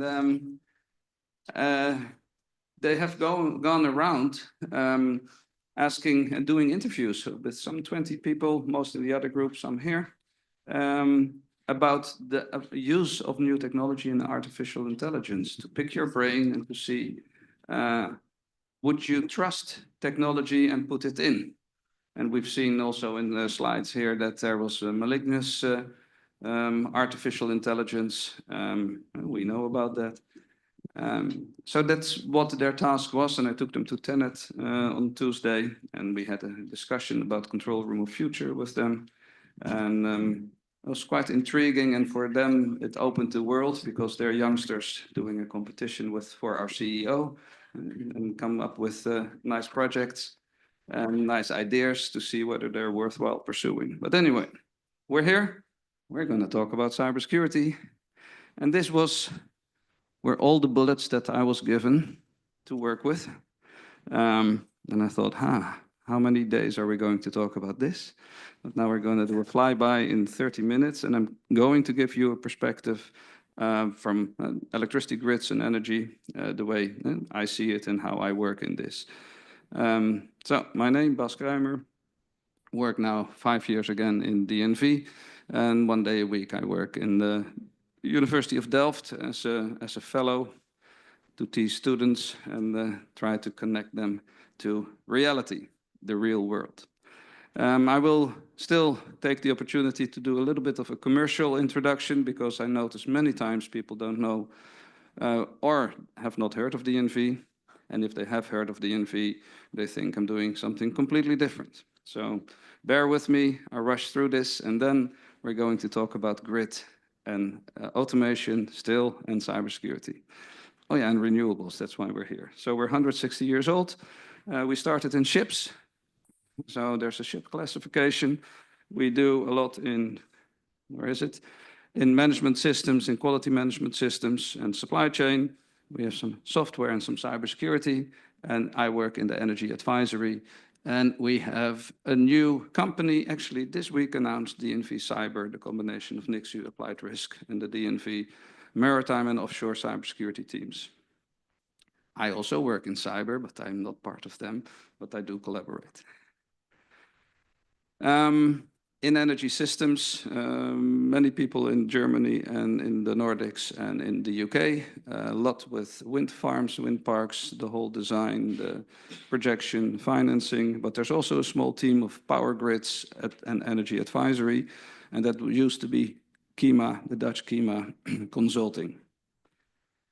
We have teams in T&D technology, high voltage equipment, medium voltage, HVDC, power system planning, asset lifecycle management, energy market, solar. The bold one, digital solution, digital system operations is where I work. Not only water, not only electricity, but also gas, water, heat, and renewable generation. So we've been talking about digitalization. Yes, that is my daily work. Digital grids, we'll talk more about that. Smart metering, data exchange, data, we talked about that. The protocols to exchange data, interoperability, cyber. Here it comes again, training. We'll skip all these levels for now. These are all the topics we cover. Nice to mention Berlin, our grid labs, operator training facilities. It used to be part of 50 Hertz, the transmission system operator. So we train operators there, also on the human element. So the operators today experience much more stress, much more dynamics in the grid. So they have to also understand how to work under stress, because they're big decisions that they sometimes have to take. And we added the cyber arena to this for hands-on OT and IT cybersecurity training. Because here you really experience what it is to run your system and to get hacked. And what do you do? Do you see that you get hacked? How do you respond? So this is really fun training exercise. Scary too. So we also have the equipment with the PLCs and motors. And when they get hacked, these motors start running and water starts to being pumped and you think, ooh, that was not the idea. We have trainings coming up, of course. And what we do is testing protocols and making software to do this protocol testing. This is for all those communication protocols. This is for the data standards. Cybersecurity, 62351, I was happy to see it on some slides, is an element there. Smart metering, we do a lot. And also the charging of electrical vehicles. We had Harm to talk about this before, our friendly hacker. So we cover the whole, as consultants, testers, trainers, we cover the whole life cycle. And cybersecurity, but so together 600 people with this new DNV Cyber doing most of this, and some parts my team does. The future of cybersecurity, where should we go from here? Do we have a choice? Where we're going, this train is going. I'm not sure where the track is taking us, and there's more and more people, also people we don't want, trying to direct it in some ways or the other. So the future of cybersecurity correlates with the future of information technology. Yes, of course, we just discussed. In the 2000, we did not have cybersecurity. But in 2000, we did introduce the standards for IEC 61850, IEC 6875, 101, 104. There was also a 102 and a 103. Germany still uses 103, I found out. Wow, okay. But we did not have cybersecurity then, and we did not use encryption. We were happy we already had computers and process controllers, and that could communicate quite quickly. We did not encrypt. And now comes cybersecurity. So we have to add the cybersecurity on top of it. And that is the 62351, which is a derivative of 62443, which is a derivative of 27001. It's all the same. But they use a little bit different lingo that is more applicable to the different places where you use them. So now I will going to put this into perspective of my life. And this is the world's biggest machine. And it's running 24/7, and we are so reliant on it. This is just a transmission grid. You could not make the distribution grid on it. So I think it's quite important that we keep it running. I'm sure that Damien doesn't want to have France there disappear. And we're talking about energy transition and the digitalization of electricity grids. Well, electricity today is still analog. So let me use some lingo. Electrical, sustainable energy, that's what we all want. Intelligent electrical power grids. Actually, that is the department at the University of Delft that I'm working at. But then what does the word sustainable mean? Renewable, endurable, resilient. All means sustainable. I don't know what the digital grid means. And I also don't know what the digital energy means. When I was studying power engineering in Delft, we would make and design grids as smart as they could be. And then later, smart grid was introduced. Where's the smartness? And then now we call it digital. Okay. And then to go against what John just said, OT, we don't need to use it. Bollocks. IT, information technology, OT, operation technology. Yes, we call it cyber physical systems today, but it's the process that we control, and it's the OT that controls that process. And now we're introducing all kinds of new stuff, IoT, cloud, and it's all part of running the system. And some companies say, my smart meters are OT. Really? Okay, that's your choice, it's fine. IoT is in the OT domain, maybe, I don't know. It's our definition, but we operate certain systems. Is my EV charger OT? I don't know. If I was running a company, I would not say that is OT, but for them it's maybe OT.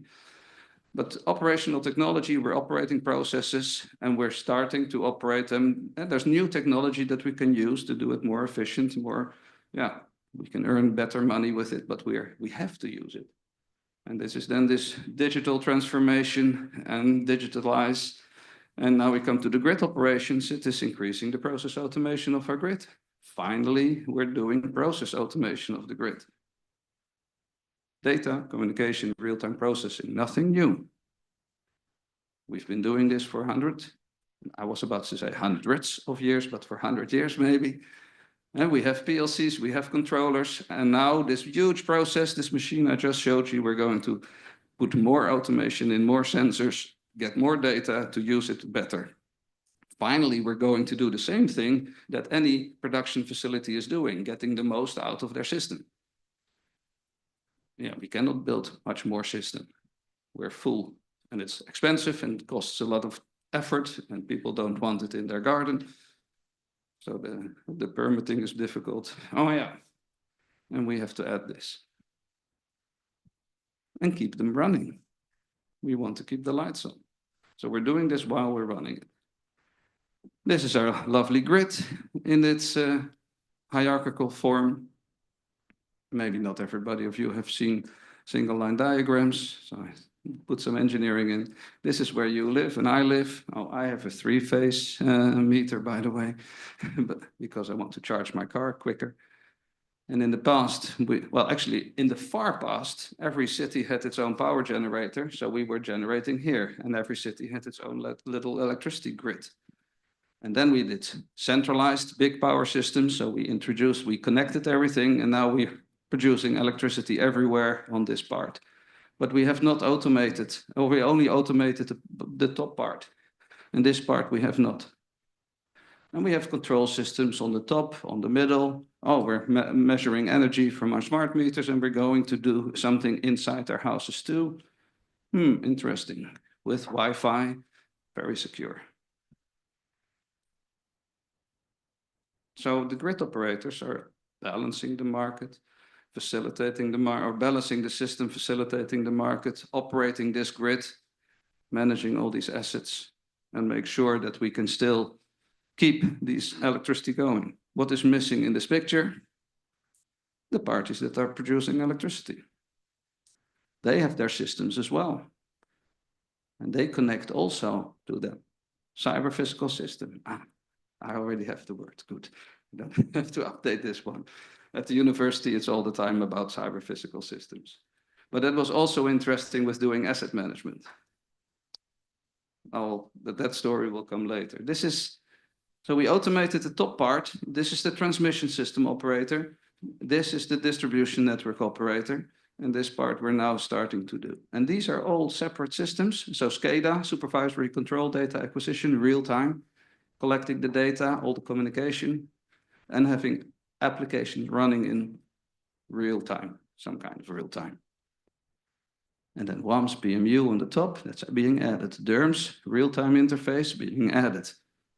It's all different systems. Low voltage automation, no automation today, but we want a low voltage information. Maybe we put automation in as well. Smart metering, different system, and asset performance, the IoT part. In our houses, under our houses, coming new. Building the real-time grid ops data machine, IT for OT, OT, and IoT. Did not say cloud. There is more cloud coming in, yes, for sure. And now grid operators are saying, yes, maybe I should use cloud for this or for that or for that.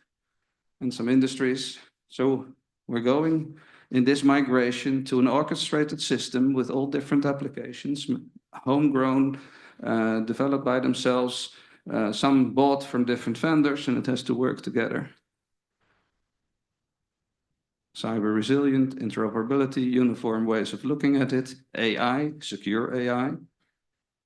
And we have to migrate and scale up, but also manage different vendors. We found that scary and complex. Yeah, well, that was the past. Let's look at the other way around. I still didn't talk about renewable and cyber shit. 10 minutes. This is our house, my house, almost. I have electricity. I still have gas. I hope it's green. Hot water and water. Hot water is not coming in my house. Some houses have. And then we have all the applications that we use energy for. And I have a house IT that I put in a separate box. And maybe the things are, well, actually there's things going out, and now I have solar. And so I can generate electricity. Sometimes I put it in my car, but the car does not give it back to the grid yet. I have waste and water coming out, not measured today. Street level, neighborhood, city, this is how we orchestrate. The distribution system operator is not a distribution system operator today because he doesn't do balancing yet, but he has to perform many more functions in the near future. And demand response is probably in the voltage control on the low voltage grid and the medium voltage, and managing the power and the congestion there. That requires automation. Suddenly he becomes, not suddenly, but he has to evolve to a system operator and interact much more with the transmission system operator. And then there's energy vendors, and there's the aggregators, the DERMS, but we don't really know who these are yet. And there's a flexibility market. Oh, sorry, forgot something. We have smart meters in the house, and the smart meter has to become a home automation system and facilitate the home automation and do something in your house. Your house will change soon. There's a flex market on the top. There is not a flex market on the bottom yet. Yeah, in some ways there are, but we're experimenting. I would say piloting. Look what happened to my house. I have load areas inside my house now because I want to be able to do load shedding or stop some demand response management. I have load groups like in an industry. When the price becomes dynamic and the price goes up, I want to stop using electricity. I do not want to stop my house IT because that's my control system. Am I going to do this sitting at home, watching the screens? Oh, the prices go up, I shut it off. No, this is the industrial way. We've been doing this in industries for years already, if you have dynamic contract. But there will be parties that I will work with, aggregators here, that will orchestrate it for me, and I will have controls in it that will automatically check the pricing of the electricity and say, with that price, those systems stop. Oh, now my fridge has been out of a long time. Despite the price, I will turn it on again.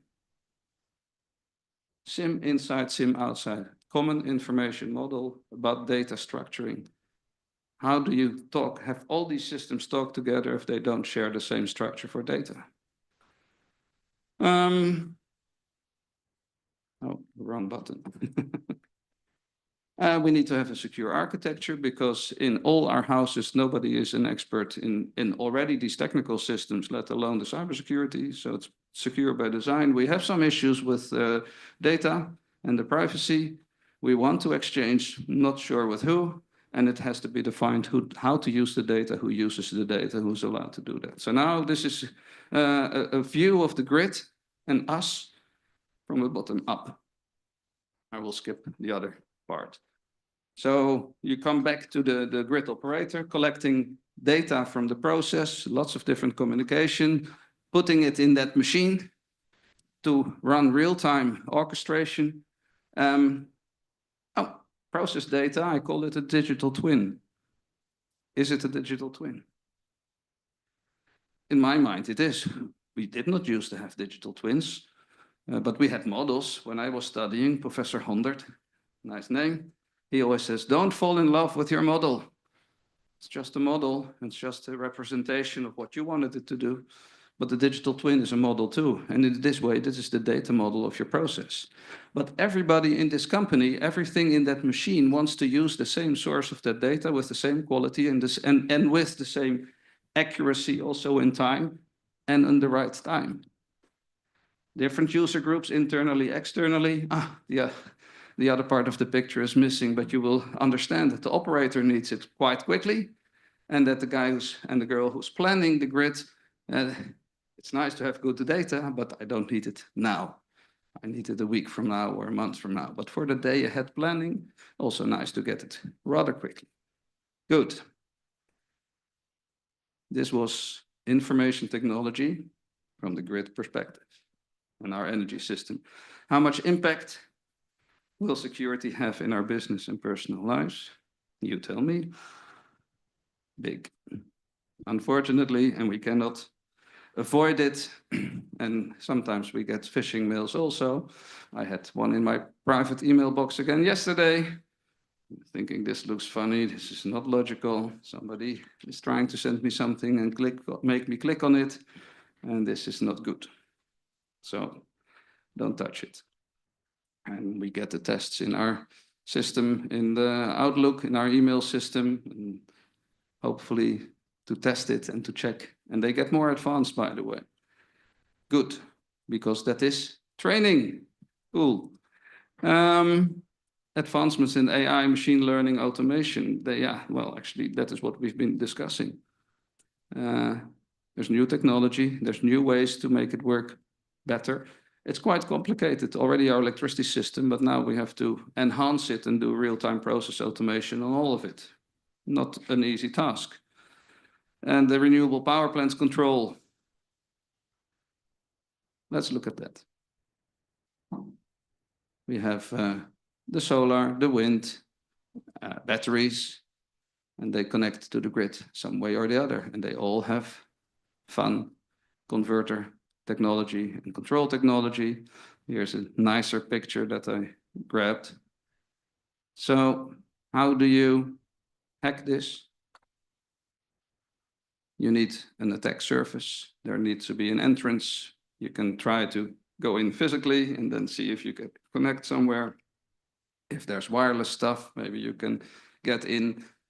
But in all these elements, if you have the control system, if you can break in, manipulate in the inverters, in the switch yard, if you have protection and control devices, the IEDs, intelligent electronic devices, you have a solar plant control system here. Normally, you're not running just one solar plant, but a whole group of solar plants can be in different countries. Talk to Iberdrola, they have a nice overview. So you have a centralized system, and in each country or region, you connect to the electricity market system, and you connect to the network operator. So you also have to follow their rules. Oh yeah, somebody wanted the remote access. Why was that again? So first find an attack vector. How do I get in? And then do I understand the system well enough to cause shit? But like we just discussed, every time the same principles apply. And it doesn't matter which process automation you are looking at, how to organize it. But you need to be trained to understand what to do and what the cyber element of all this functionality means. So reviewing the developments in the attacker ecosystem, I think that's a two-day conference as well. But what we have learned already and knew already that artificial intelligence is used by the hackers. Quantum computing can help to decrypt encrypted things and access. So it's not getting easier. And so we have to speed up, do more, our best, because they apparently have time and money enough to come with advanced ways to break in and disturb our lives. And where does the human stand in cybersecurity? Any of these had anything to do with cyber? Probably not. But then, as we have discussed all the time, that it is only little technology and it is a lot of people. It's us making this happen. So if you look at these three pillars, cyber maturity, you have to show to the governor, whoever that may be, that you are on a path to be as mature as you can be, that the regulator requires you to be. It is about the business continuity. You already had that in your company. Risk, operational excellence. Cyber resilience, well, all the stuff that we find all the way. It doesn't matter if you do, this is my opinion. I don't think it matters if you do NIST or if you do ISO 27001 or if you do 62443 or 62351. They all try to do the same. It is a way of thinking and a way of working. And you have to define and understand what you do to make it work. Cyber people, that is the biggest one. It's not just awareness, it's behavior change. And sustainable here means that the people keep understanding what they're doing and they keep working at it. So you need to have a security organization. And the security organization is all of us in the company. Train. But it stands and falls with the leadership. If the leaders don't say, do this, if they don't set the example, if they don't give the incentives, it's not going to happen. If they don't govern this, it's not going to happen. Organization and culture, if we cannot change that culture, it's not going to happen. We make the mistakes, we let, by clicking on a phishing email, that is the most common way trying to get in. If we make a mistake or just don't pay attention, we open a door. If there's no funding, it's not happening. If you're not measuring and monitoring, it's not happening. So, on to the control room of future. This actual system is there. These robots are not sitting there. Are we going to a fully automated system? Maybe Damien will be very scared to trust those guys doing it, or I don't know if they're guys or girls, so that's why I write Copilot. They can help, and maybe some processes are so quick that they will have help actively in the control room. Today, not. So we're on a journey, including the cybersecurity, building the control center or control system of future. I'm not sure if it's going to look like that, but this is a roadmap you can find on the internet. We help make it. Also, Tenet is using this. Here says future state supervisors of autonomous systems. Well, I'm not sure which year. The year, yeah, we took away the year because I don't know when it's going to happen. But this is what we're striving at. We're making steps, but also it means that you have to train people to understand this, find the people who understand this, educate them.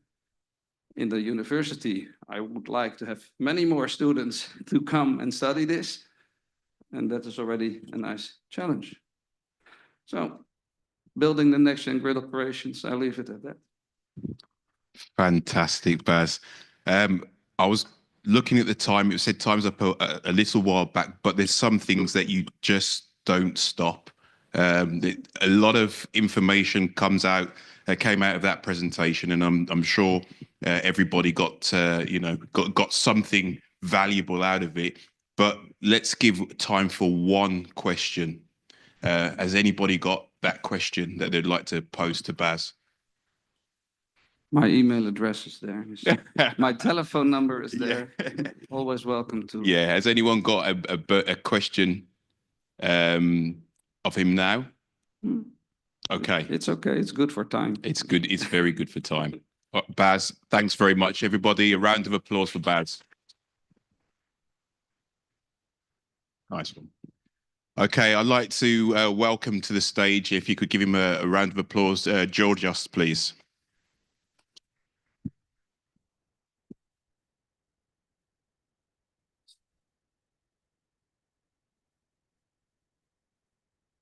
Everybody. I tend to move a lot, so if you stop hearing me, it's probably because. Okay, then I'll do that.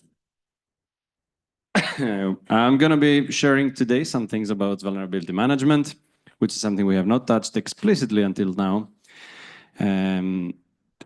Before I get into it, who here works in an organization that they're responsible for securing that organization, not just advising or selling stuff to that organization? Okay, some. So I hope some of you are doing vulnerability, the ones at least that have to secure, are doing vulnerability management. For those that don't, this is an important thing. So when Sana was talking about asset management and that the first thing you have to do is risk assessments, probably the second thing will be this, in my opinion, in some organizations, not everywhere, not all of them. While I was listening to you yesterday, I was wondering, is this too technical? Is this too specific? Is it relevant for this audience? And then throughout the presentations yesterday and today, different people mentioned it.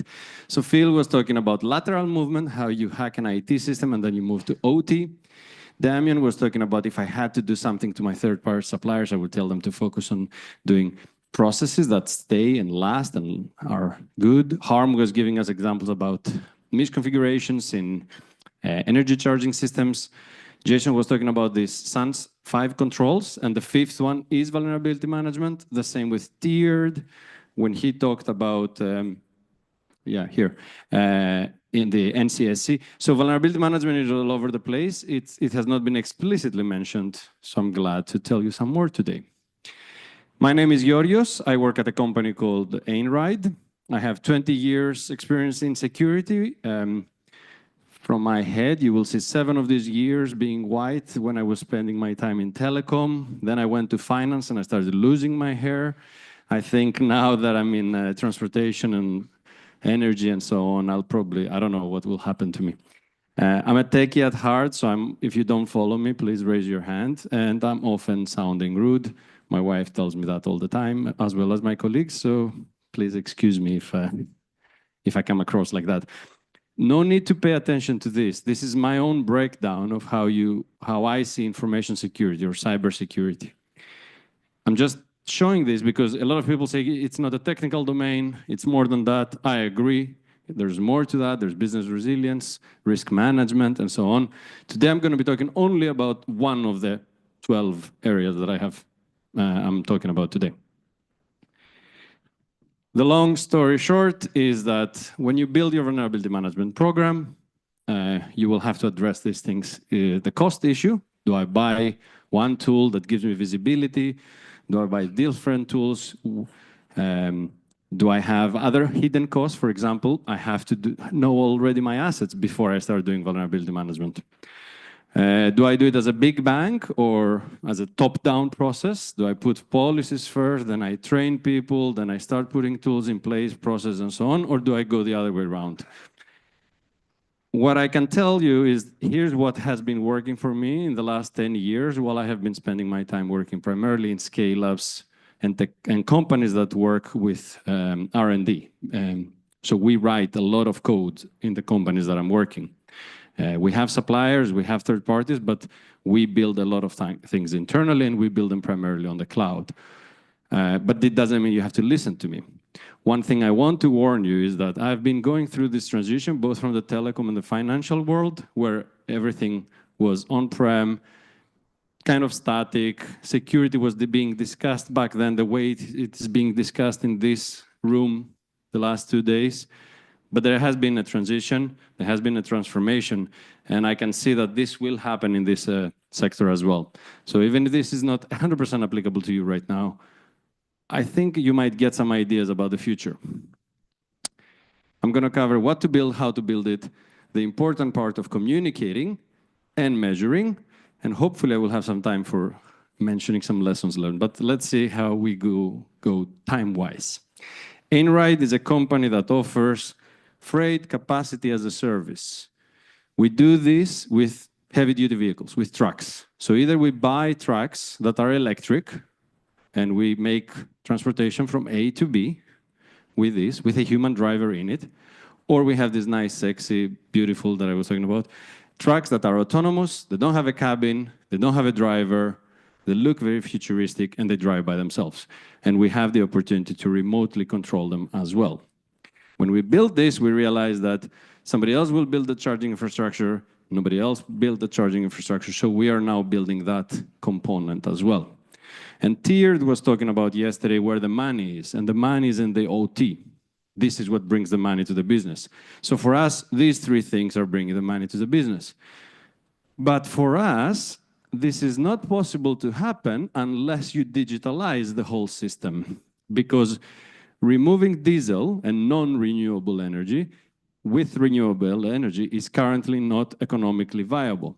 The only way to make it economically viable is if you have a digital platform that routes all of these things and makes them smart. So in other words, say, instead of going from here to here, maybe you should go there first, stop for 10 minutes, charge while you're there. your driver can take a rest. So all this optimization happens because of this, which in this forum is called IT. We don't call it IT, but anyway, and it is part of the money-making machine. So just as a reminder that now in our domain, IT has become part of the money-making machine. In Einride, what we have is, as I said, we write software to be able to orchestrate all the rest. We have a bunch of SaaS services like Office 365 and equivalent stuff. Let's ignore it today. We have a bunch of corporate devices, what is being called here IT, some on-prem service. And we have these devices that I have removed the OT because Bas will probably yell at me, and I call them IoT. So the trucks have ECUs, electronic control units, that can be updated. The charging infrastructure has chargers as well as the backend systems behind that. And there are meters, there are so on and so forth. What I'm going to be talking today is how to build an elephant, and I'm going to start by chewing the elephant in smaller pieces. So I'm going to focus on the software bit that is in the center, but you can extrapolate this for the other 4 surrounding things that I mentioned. Back in the good old days, we had bibs. Who knows what a bib is? Good. Because I just made it up. It was a big, important box. It was a black box. We were putting it here. Don't touch it. Don't think about it. It does something, and it adds value to the business. Have you heard that concept anywhere in the previous presentation? The automotive industry was treating the ECUs as a bib as well. This is an ECU. We don't know what's inside. We don't care. Don't touch it. It's the vendor. We just have contractual agreements with the vendor. They still do it, which is why Tesla is winning today, because they have taken over this and they have broken it down. We are doing the same. A lot of our ECUs, some of them are third parties, but the ones that are really important business logic-wise, we build them ourselves. So we actually run containers, Docker containers in our ECUs. Just as an example that this transition can actually happen. And it's broken down to something like that, but that was the good old days. It doesn't matter what it says here. It had some layers. The layers today in the modern infrastructure looks, what did I do? Looks more like this. It doesn't matter what it says here, it's just more boxes. More boxes means more complexity. So this thing that was a big black box, and we were scanning it from the internet, and it was saying whether it has any network ports open, and therefore any potential vulnerabilities. Now we have visibility inside, and we can go and see exactly what it is, and we can scan specific things. This is what we call an SBOM. So in order to have an SBOM, you have to have an SBOM of the green box, and the blue box, and the other box, and you have to have an SBOM for the whole thing if you want to do vulnerability management. And a lot of attacks have happened, and when you hear attacks happening, you think that, oh, the box was hacked. Well, the box was not hacked as a whole thing. It was hacked because something going wrong here, or something going wrong here, or something going on here. So there's a lot of vendors in the space that are producing visibility, or that are helping you with the visibility on the different layers. And therefore, they give you different dashboards, different controls that are in different websites, let's say like that, right? It's not collected in one place. And you can also have this other type of tools here that are scanning things from the outside. I think you were talking about having your attack surface monitoring from Mandiant, right? This is what we call perimeter scanner, let's say. So it gives you of your visibility to your landscape, or to your, what's called, I don't remember the word now. So this is just one of the 11 categories of tools that we use. When you have so many tools, what can you do? Will you go to 11 different websites and look at what 11 different type of vulnerabilities exist? And how do you prioritize this? And how do you send it to the right person? Because is the vulnerability in dashboard number 1 more important than the vulnerability in dashboard number 2? Do you care about this privacy setting being wrong, or about this default configuration setting being wrong? What we do is we use different tools for the different purposes. Some we buy, some are open source, depending on what is best for Breed. And what we have done is we have decided to build a platform internally, which we also host in our own cloud environment. So our security aggregation place or data lake is living inside Google Cloud. We're pulling all the information with API from their APIs of the different tools. Doesn't matter. We clean them, we organize them, and we create rules for what is more important than the other from these 11 tools. And what happens then, we publish the results in one single dashboard that is both for the security team and for the rest of the organization. And it has different levels of complexity. An interesting thing that we do, also this is cloud-based, but we control it completely. It's not like some provider. We also send notifications. So before, what was happening, you had one scanner, you were scanning once a week or once a month. It was creating a PDF for you, and you were sending it to either your vendors or your developers or whoever was responsible for fixing the thing. And you were telling them, here's the report with 175 pages. In page 53, I see the biggest vulnerability for you. Go fix. We don't do that today. Today, we send a notification on Slack. Do you know what Slack is? It's like Teams. It's like a common channel in the company. So everybody in the company uses Teams. I guess you use Teams, right? Yeah. And there are some public channels in Teams, I guess. Is there? Yeah. Okay. That's the concept with Slack. We use Slack a lot. And the same type of thing, this is the next step that we have already started. Apart from looking at our software and our source code, we're now starting integrating our IoT devices, our traditional IT devices, and the same flow will happen. And we will publish the same things in the same dashboards. We will send the same notifications because you will have the asset owners.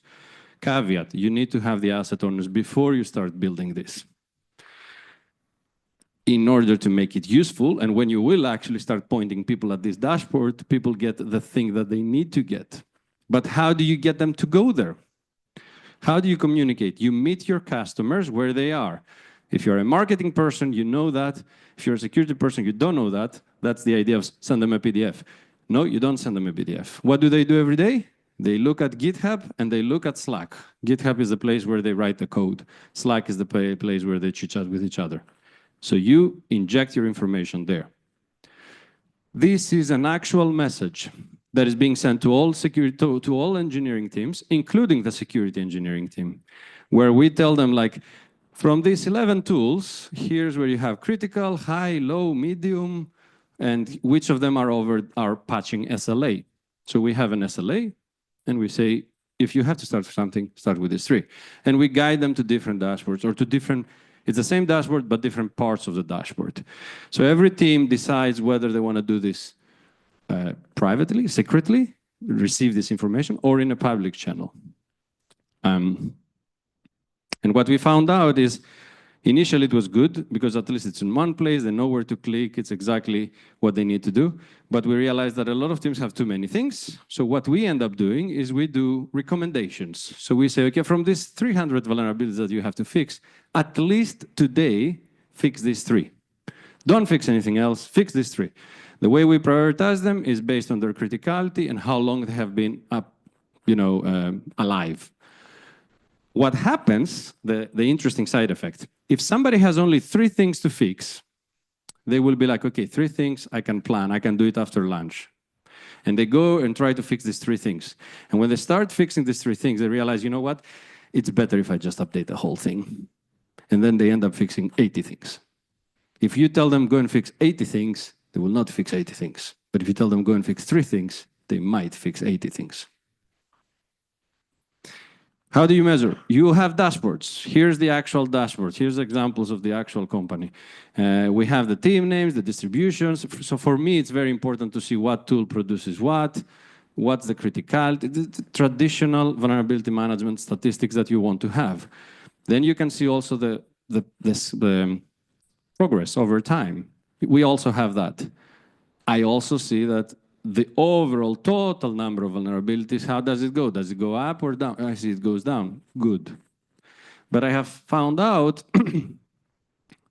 if you have, I don't know, 195 which ones do you start? Which team out of the 20, 30, 40 teams that you have, you go and poke and be like, okay, you are the one who will help me the most, fix my criticality. This dashboard doesn't help you. So we have built this custom thing that is, I have not seen it elsewhere. We are doing it now. We are putting the vulnerabilities on this map per team. Every team is a circle. This axis is how many vulnerabilities do you have. This axis is for how long did you have them. And the size of the circle is how important are they. The bigger the circle, the more important, more criticality. The smaller the circle. So where do you start? You look at this and you're like, okay, natural human behavior. I'll go and check these guys, and maybe I'll go and check these guys. But which ones do I go first? These ones have a lot of vulnerabilities. They're quite high, but they have been discovered recently, so they haven't been around in the environment for a long time. Do I go and hunt them? Or do I go and hunt these guys that don't have a lot, they have very few, it's not that critical, but they have been there for more than a year. So which ones would you choose from the people that actually have to fix this? If I would show you this in your organization, which one would you fix?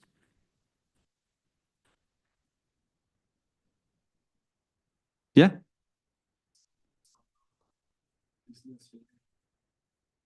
How would you find out that? So we have this problem. Do we go for the biggest risk? For the thing, do we talk to their boss? What do we do? In Sweden, there is a religion. Is anyone from Sweden or from the Nordics? What is the most important thing that you cannot remove from a company culture? It's called fika.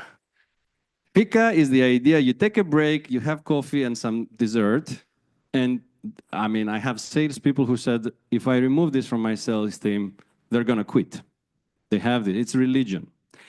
So what we do is we go and take these teams and we're like, let's talk to you guys. Why are you up there? And sometimes they tell us, you know, we are patching every day or every week. But the reason we are in that column down here, for example, is because there are a couple of applications that are not fixable. And some of them, actually, they're not fixable because there's no fixes or because it's false positive or whatever it is. So then we readjust this just by talking to people. We have established this security fika culture, which is about the processes that you were talking about, Damien, which an auditor probably would not appreciate it, but for us, it makes a huge difference in the company. So you go and talk to people and you don't tell them, why don't you have this? You're like, hey, well, I see that you have a problem. Can you tell me more about it? Before I tell you that you're an idiot and you don't know what to do. So we have turned it around, and now instead of showing the highest offenders, we are measuring the ones who are the best, the people who are closing the most vulnerabilities, and they're closing the ones that are the most severe vulnerabilities. And this has created a competition that eventually, we call it security champions. It's different than the other type of security champions. And we publish this again in Slack, in public channels for public appraisal. And this drives behavior that makes people want to be on that list next week.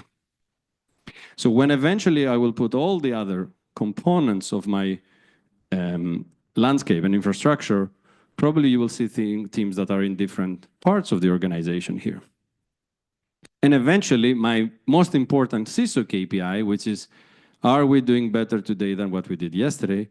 Apart from this little bump here, we are going down. So the average age of how long has a vulnerability existed goes down with that behavior. And here's the fun thing. We have resolved since the moment we started this, 88,000 vulnerabilities. And me as a CISO, I have not spoken, not even to a single person. This has been completely, utterly bottom up. I have not engaged with any manager. I have not sent any message. I have not shared the patch management policy. You know, we have policies, we have governance forums. This has been achieved with zero mandate kind of process, mandated process. They do this because they see the value, not because somebody tells them to do it. Is it enough? No. The next phase, the teaser is, the next phase, I have to start doing this. I have to start going and fixing the remaining. But I went a very long way with pretty much not annoying anyone. And I have improved the posture of the company just by doing this human thing, by having good coverage and doing the human thing. Future thing, I'm going to point out only one thing, or maybe two. One is that we want to know these vulnerabilities that are actually exploitable, not theoretically exploitable, and what is actually that can be exposed externally. So we talked about the OT. Why should you patch an OT system if the vulnerability is never internet reachable? I would probably give them much bigger slack if they were on this axis on the very low finding, but for a very long time. So you look at the business case there. Lessons learned, many. Please reach out to me during lunch. But the one that I want to point out is this. I included in our program our partners. And the highest offender in our organization right now is a partner that are running their software inside our environment. And because they're the biggest offender, we have had contract negotiations recently. And guess what? We got a huge discount because they're not performing in terms of security. So security has become a business enabler, cost-saving feature now for the organization. The CEO personally said, okay, great, maybe you should do this with everybody. So we started getting paid. Maybe we will put you in the P&L. Yeah, and what I said, bottom-up works, but you need top-down as well. If I can say one, the wall of fame and shame from previous experiences. What I have learned is engineers, people out on the field, you have to have a wall of fame. For the executives, on the other hand, it works the other way around. You create a wall of shame. So you put the worst offenders per department with the name of the person next to the department. That will drive the other type of behavior. So you go both way, this way and this way. And thank you very much.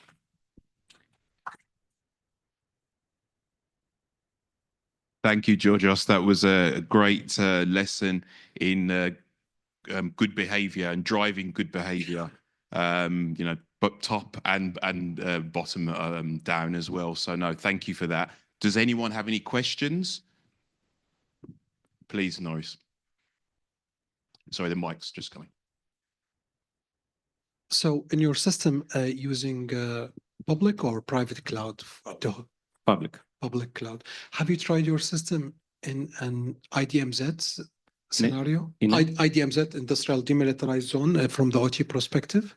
No, that would be more difficult. But you would have to, I mean, theoretically, if it has a network connection out, it would be able to read or to publish things on the API. Okay. So you're currently using intrusive, not passive scanning? We are doing both. We are actually doing, so depending on the scanner, so we prefer passive scanners that are living next to your device, and then they're sending data out instead of scanning it, creating a lot of noise, flooding all the logs, annoying developers. We don't do that. Thank you. Excellent. Okay. Any more questions before lunch? Okay, I fear that lunch is probably taking a precedent here. So thank you again, Georgios. That was a great presentation. Round of applause, everybody. So yeah, we're going to break for lunch. Lunch really was for an hour, and then there was a one-to-one meeting which came straight afterwards. But I think we'll forego the one-to-one meetings and come back here for 1:45. So that's 1:45. We'll be back in the room and start promptly. All right, thank you, everyone.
Okay, let's get ready to start. Just introduce Christy, who's already up and on the stage. Really, yeah, energy. Ready to go. Yeah, no, I'd like to introduce Christy, who's up on the stage. We're now into the second half of the last day. So if everybody would like to give an energetic round of applause for Christy. Oh, thank you. That's great. All right, but over to you, Christy. Okay, good afternoon and welcome back from lunch, everyone.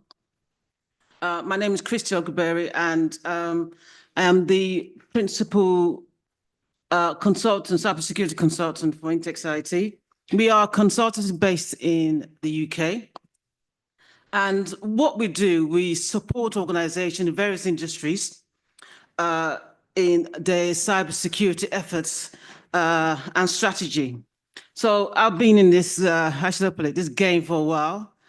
And I started off with the usual educational background, degree, master's. I even started a PhD in malware. I was going to research malware and the threats, but I was too busy working. I couldn't continue. Maybe I might do that one day.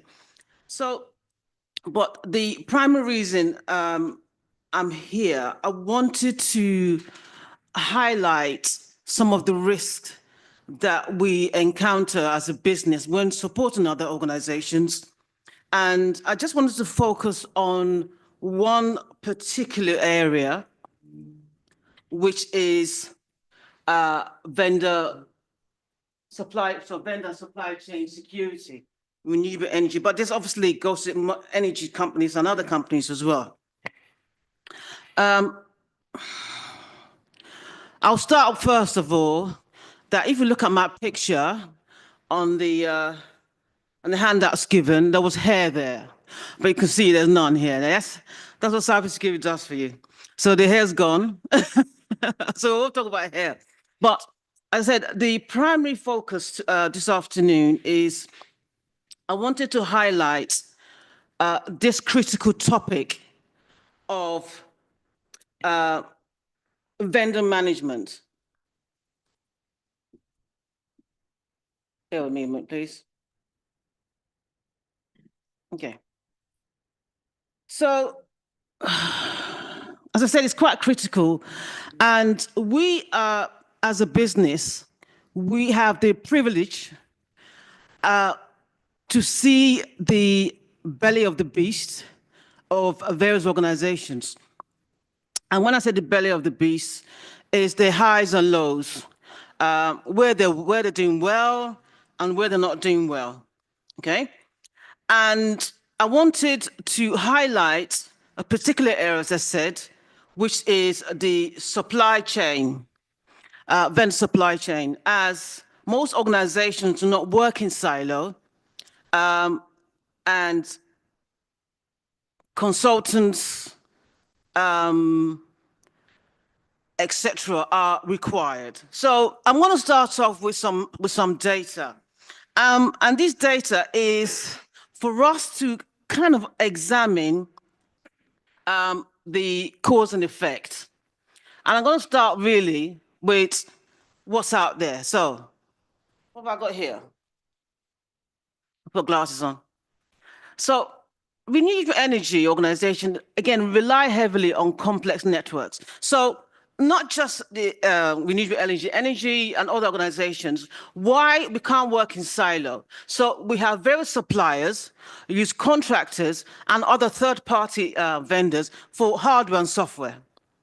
Okay, now this is quite essential. As I said, they can't work in silo.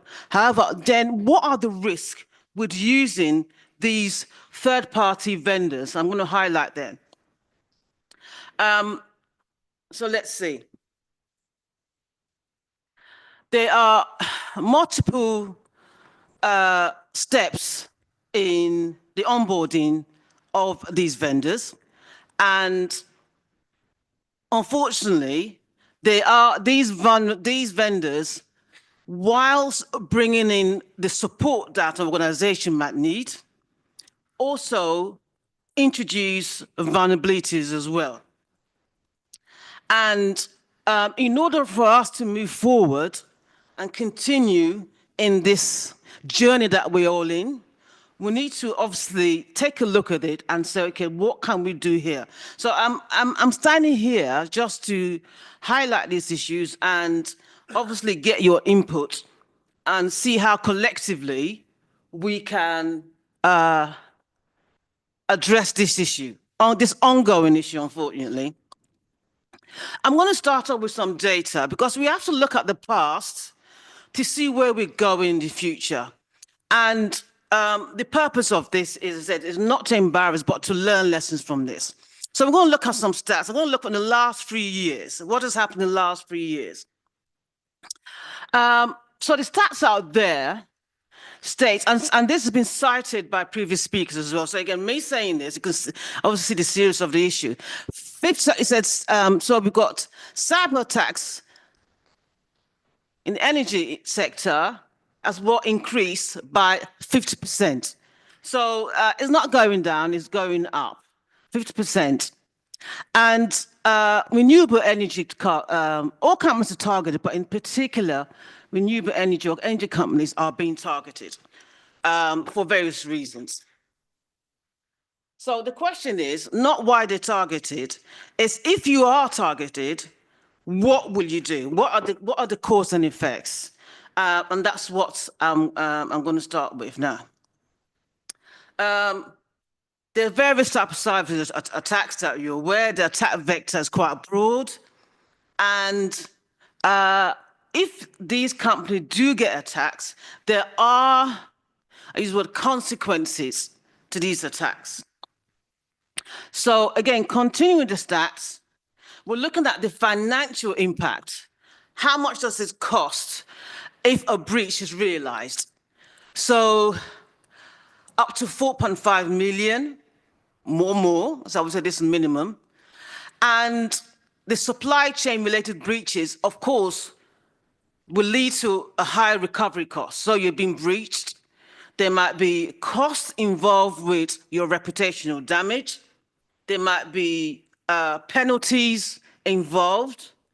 Loss of confidence, of course, just to mention a few. But you are going to be hit in the pocket. You are going to be hit in the pocket. And that is nothing new. So what can we do about it? So let me continue with this.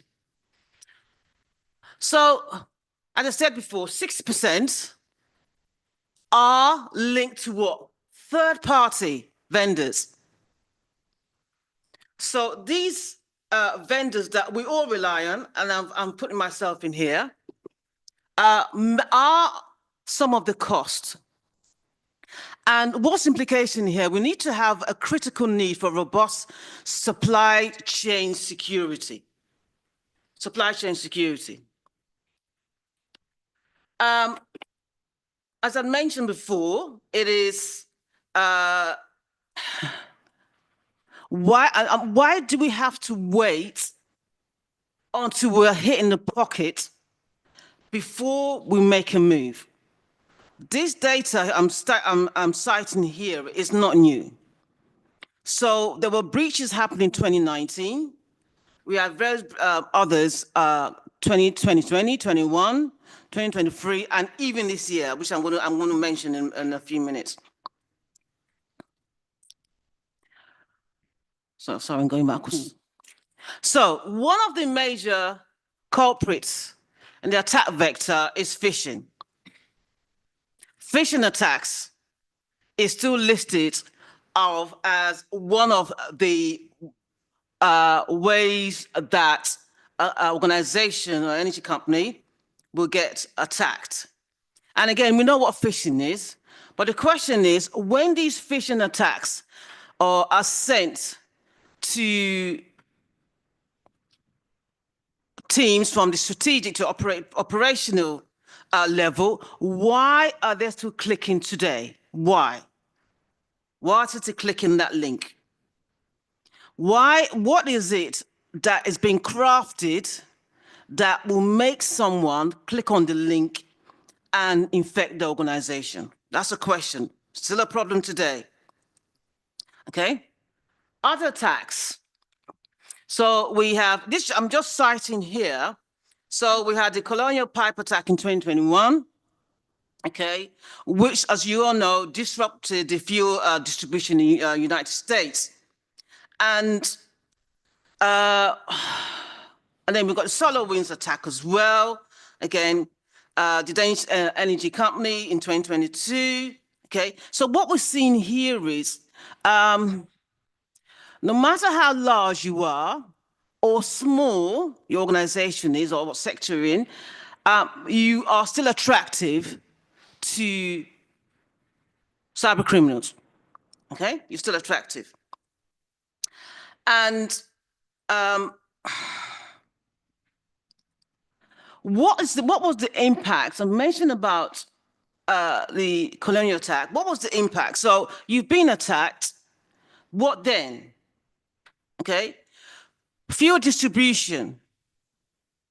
So you have to distribute fuel to your customers, but if you've been attacked and your systems have been disrupted, then that chain will be affected, okay? So what was the consequence? A larger shutdown of the fuel pipeline in America, United States, okay, and also part of the East Coast. So that was the impact. They were attacked, and the impact, okay? Now, financial costs of this, they had to pay, I mean,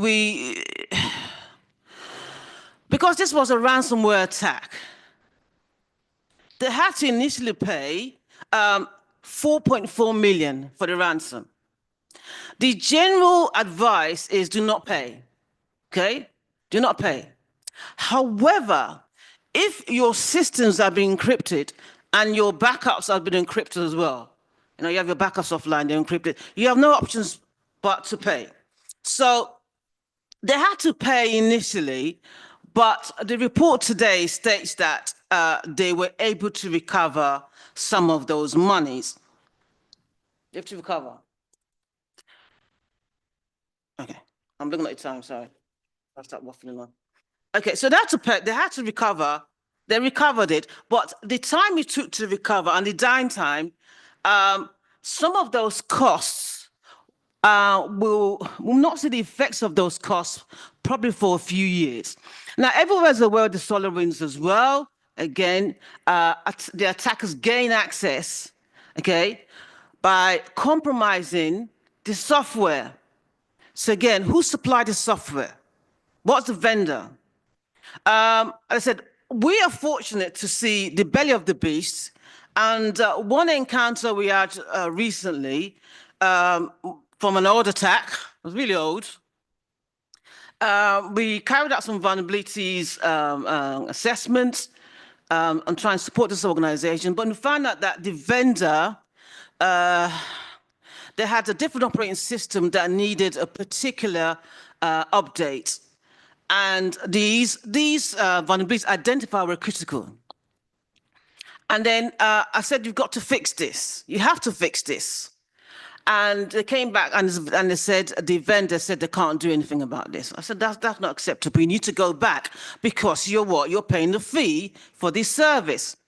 So they had to go back and persuade, which is kind of shocking, the vendor to provide what? A fix. So,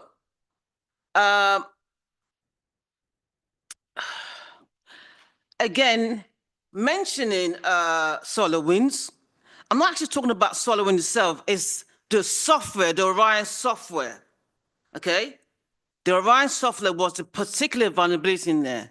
So that vendor supply software was the problem, okay? And it led to what? Operational disruption.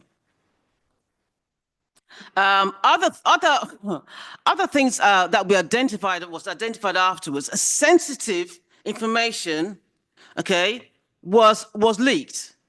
So we know about privacy, we know about sensitive information was leaked, and because of what? The vulnerability in the third-party software. So again, we have to examine what can we learn from all this. We're not here to embarrass, but I'm using history so that we can learn, so we can move forward. I'm going to cite, we've got others there as well. The Iniko cyber attack, going back in 2020, it's not long ago, you know. And IT systems again were disrupted, and again, was found out that the cause was vulnerability in the supply chain. So the supply chain, there was a weakness there. Okay, let's continue. So what about this year? Has anything happened this year? Is anybody aware of any breaches this year, any attacks this year? Well, let's come back to today. 2024. Has anybody, what's happened this year?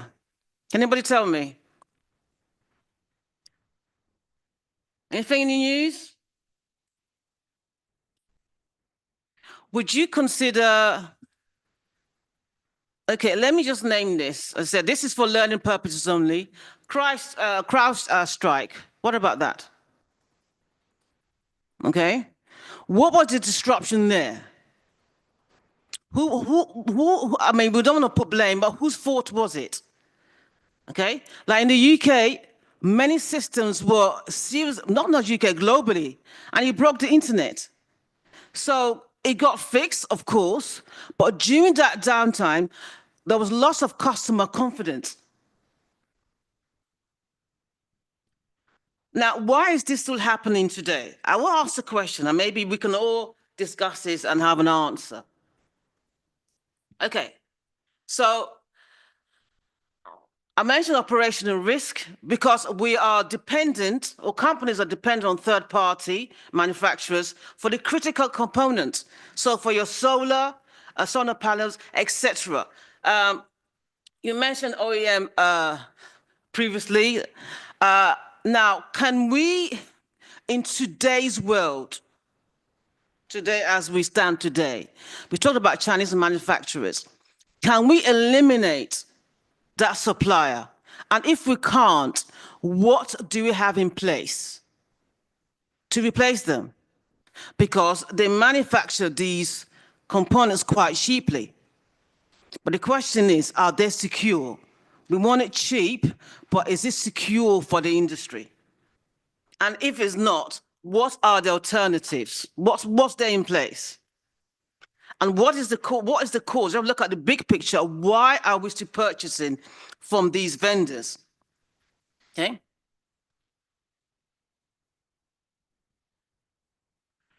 So, compliance.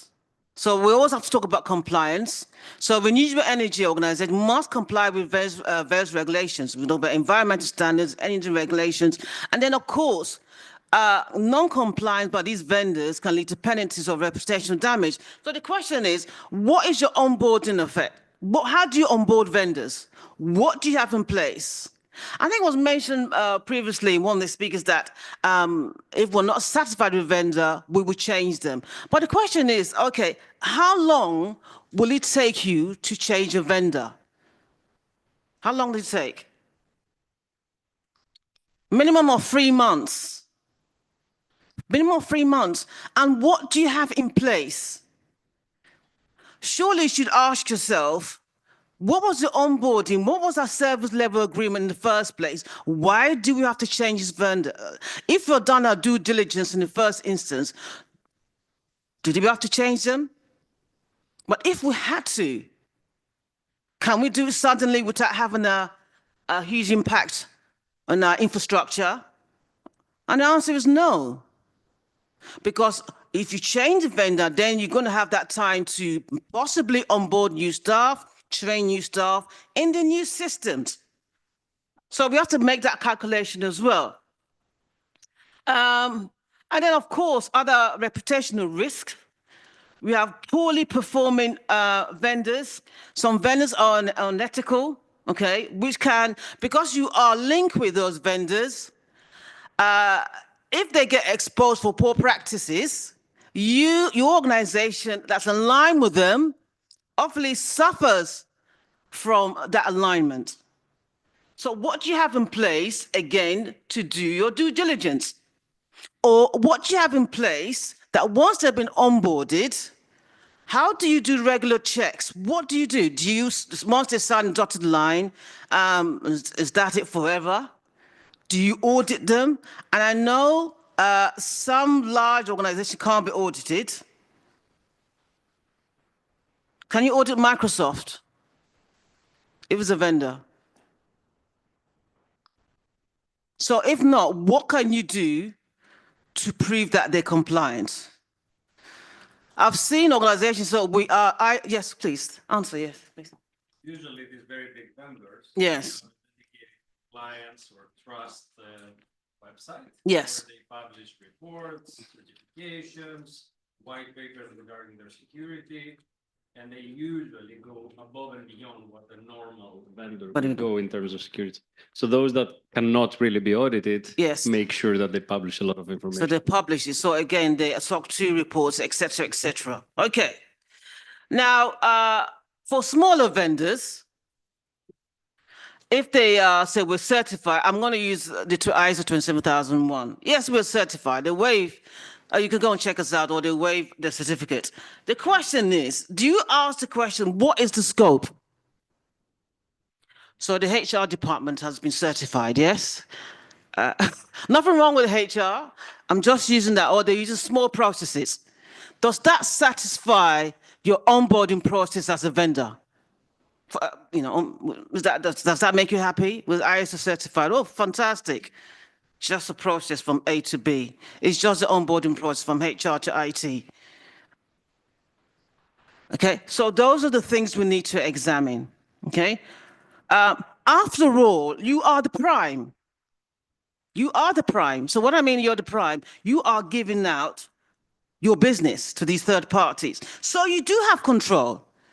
And if they initially say, no, we can't supply what you require, what do you do initially? You haven't signed the dotted line yet. You move on to the best option. Oh, gosh. All right. So what do we need to, areas of focus, we need to what? Obviously, we talk about risk assessment. We must conduct a risk assessment, okay? And then we have to categorize the vendors. So we have a list of vendors. We have to classify them based on the criticality of your operations, okay? So we have a vendor that provides this service for us. What if they go out of business, okay?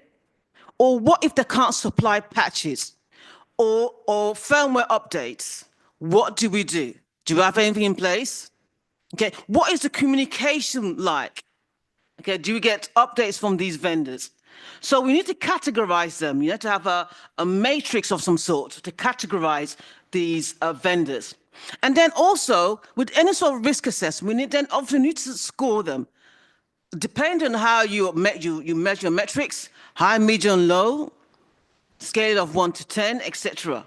Okay, and then you have to also look at their financial stability.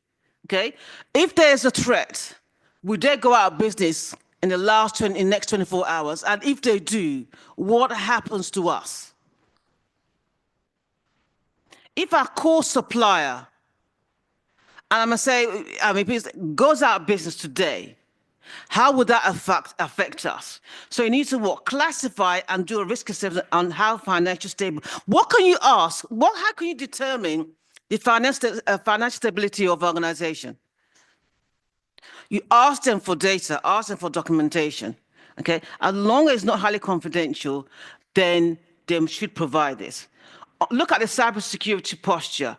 Look at the compliance history. These are some of the documentation that we examine to categorize these vendors. Continue to examine the cybersecurity measures. Okay.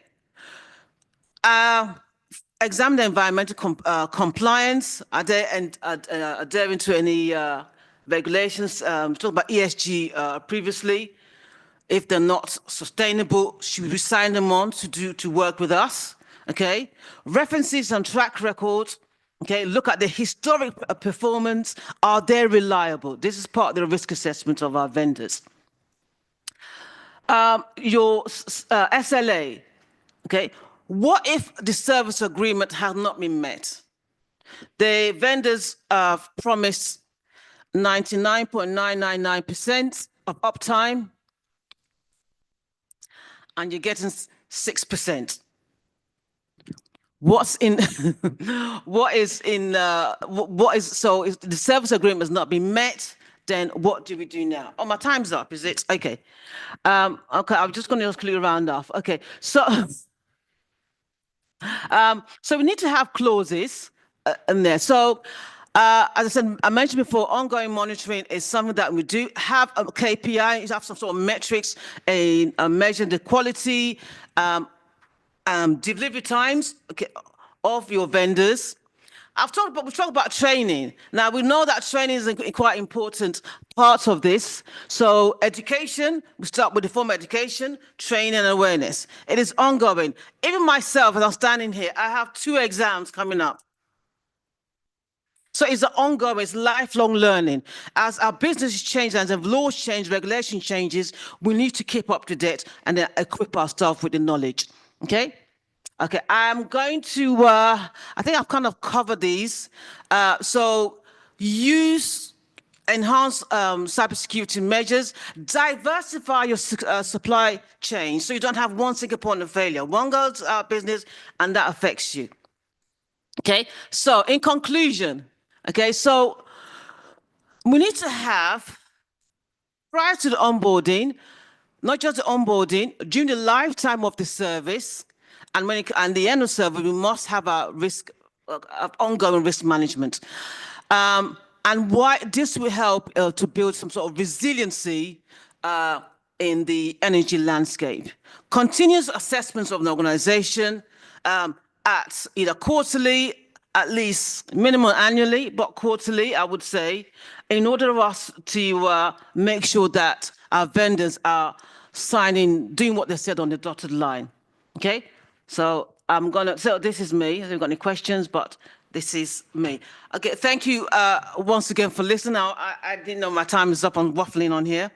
It's been a privilege to speak, and Christy, you've done well. You're not that much over your time. The red line, I think. Yeah, no, and you did well. You had questions answered during as well, which is good. So yeah, the key topics that I got from you is that due diligence is key, right? Especially when onboarding third parties. So to anyone out there, just obviously bear the due diligence factor in mind.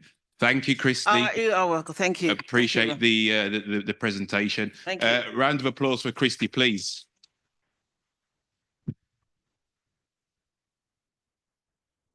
Excellent. Now, next up, we have Thomas from BKK. W. Oh, we switcherooed. Okay, we have. Okay. Okay, we have Frederick, who will take the stage now. Thomas will be after.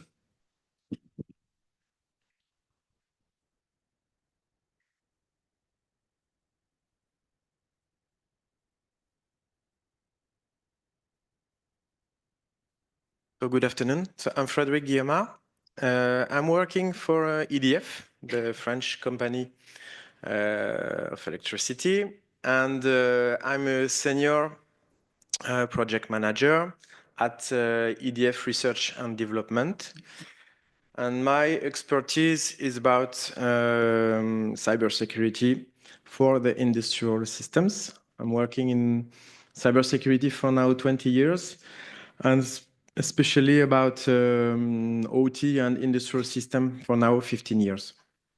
So I'm going to present you not what was expected exclusively about renewable energy, but more about global security, and with an experience feedback about the management of European projects in this way. First of all, just to you are discussing about that for now 2 days, but the paradigm has changed.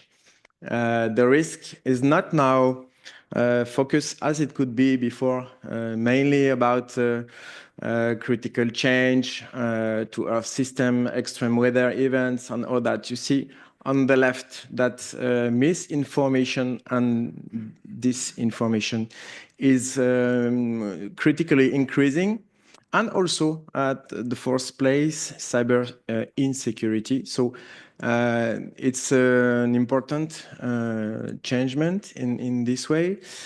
So everybody should have that in mind, because it's not, in my view, it's not finished. A threat landscape.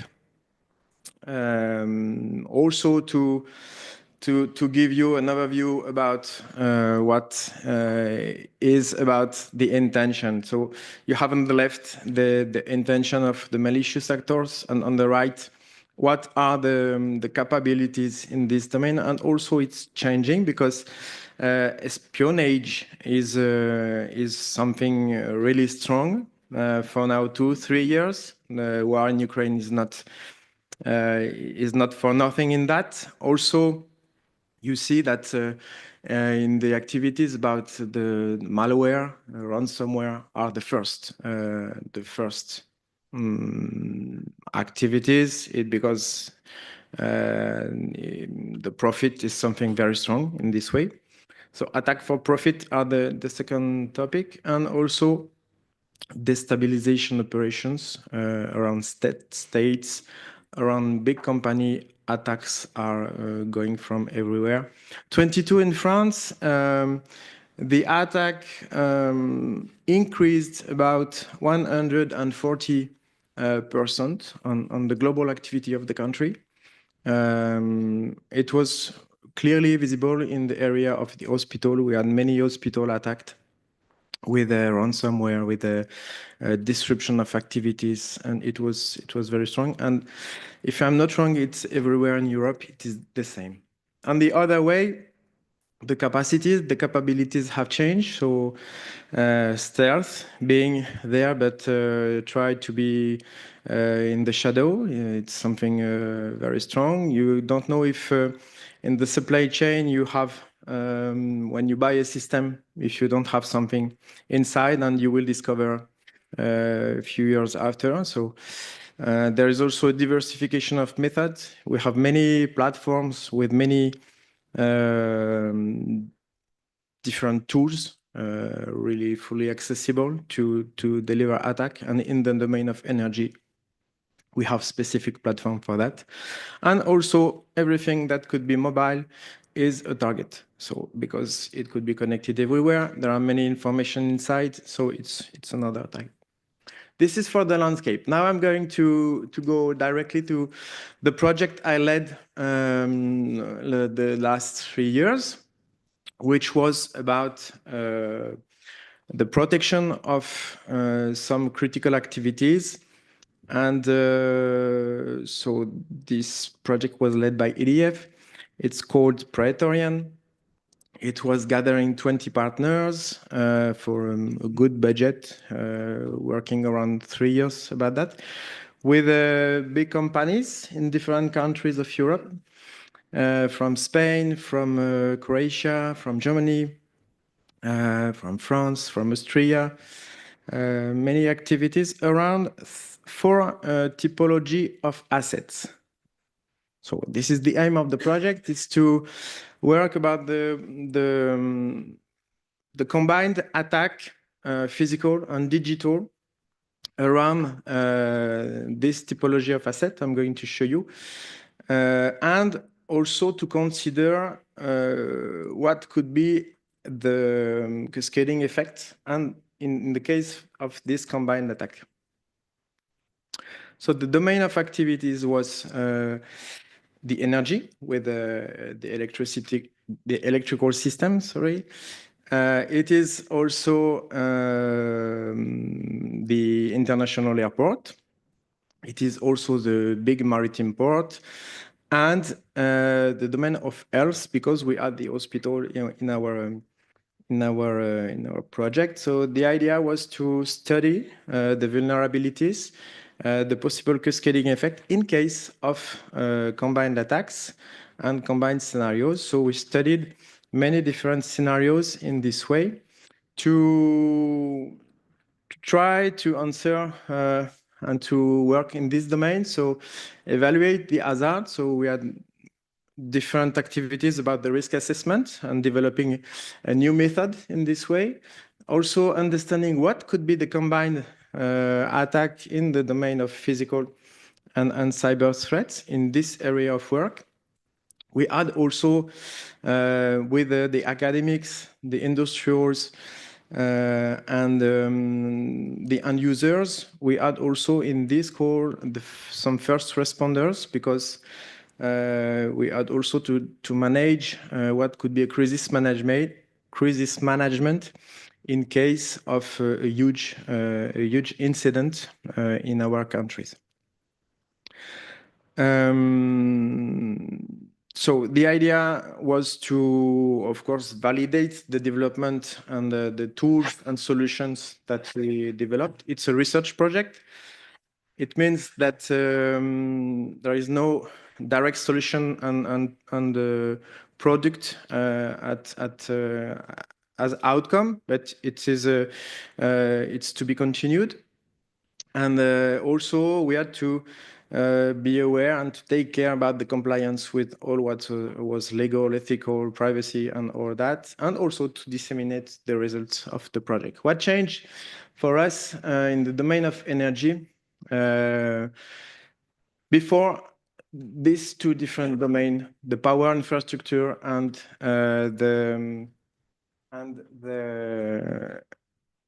the information infrastructure were separated. Now everything is together, and it's for us what changed in the paradigm, because the management system is for our systems fully now digital, and of course we need to develop and to adapt the measures considering the threats.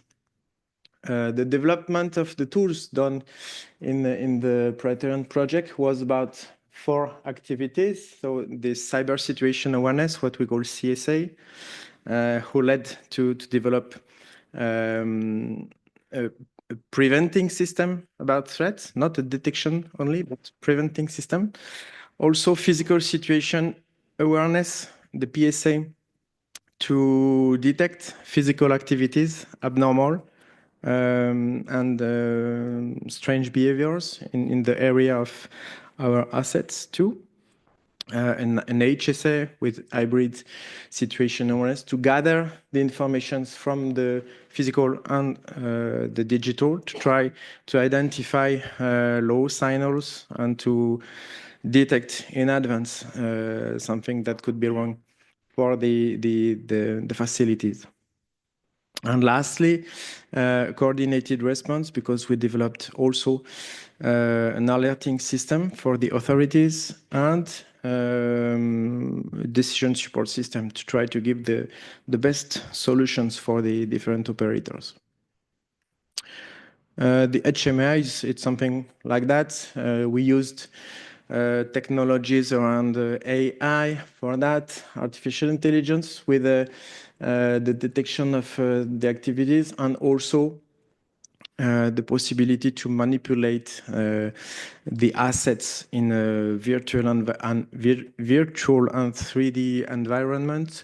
Each point is an asset. So for the operator, he's got the different map, and he can see if something is wrong, if an activity is changing in one way, that it could be from the digital way or from the physical side. What was done mainly about threats in the digital domain, it was the development of what we have here, the CFE Cyber Forecaster Engine, which was developed by Thales in partnership, and who tried to detect in a cloud of information what could be an event and eventually an incident. It gives for the HMI something like that. Here you have a full asset, a full system with different components, and the operator, each point is one component of the system, and the operator, of course, if there is something with the wrong activity, the color change, and the operator can go deeply and deeply in the asset to detect and to see if something is wrong. From the, I don't have the time, so I don't know. Sorry, okay. I've had 20 minutes now, that's right? Okay, okay, good. Thank you very much.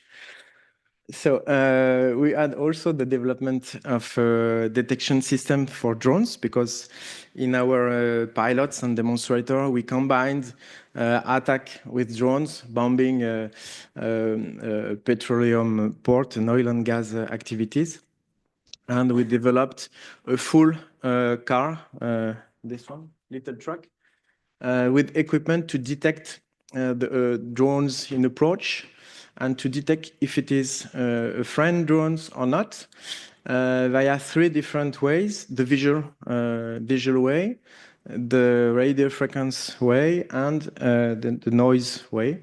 So in this way, we had 3 possibilities to detect a drone in approach around 8 kilometers from the airport. Here it's close to the airport, but it could be in another way, a nuclear power plant or something other.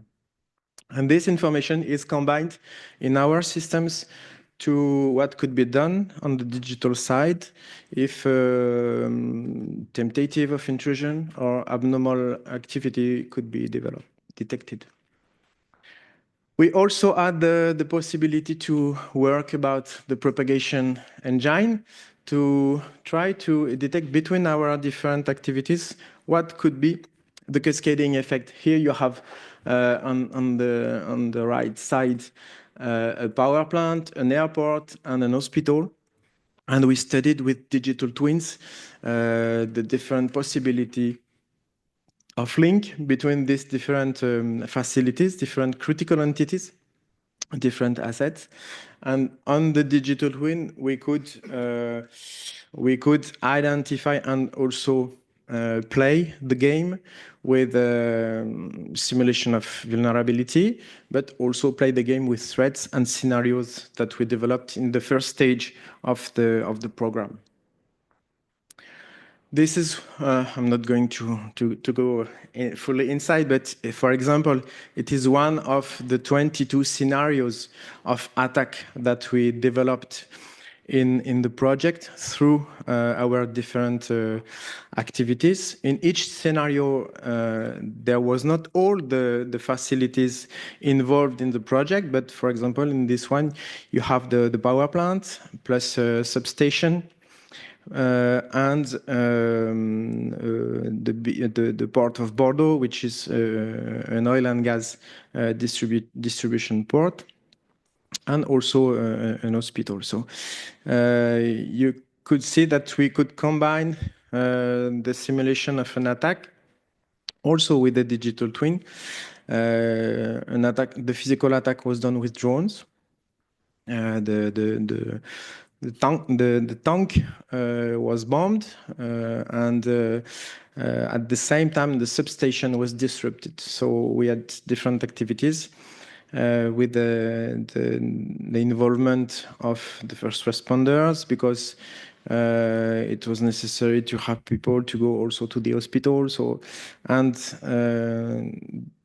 the substation was disrupted because we simulated an attack on what we call the SCADA and the control command system. Okay, this was for the Praetorian project. Now we are also involved at EDF in another project which is called EUCIP. And why we are there? Because we were leading Praetorian, so we are inside this one. This one is the connection between 20 European projects around the protection of critical infrastructures. And the objective is to gather the learnings, the understanding of the issues around different activities, cyber and non-cyber, for the project. So we are 20 partners. The project is now at 2 years of life, and we will finish at the end of last year.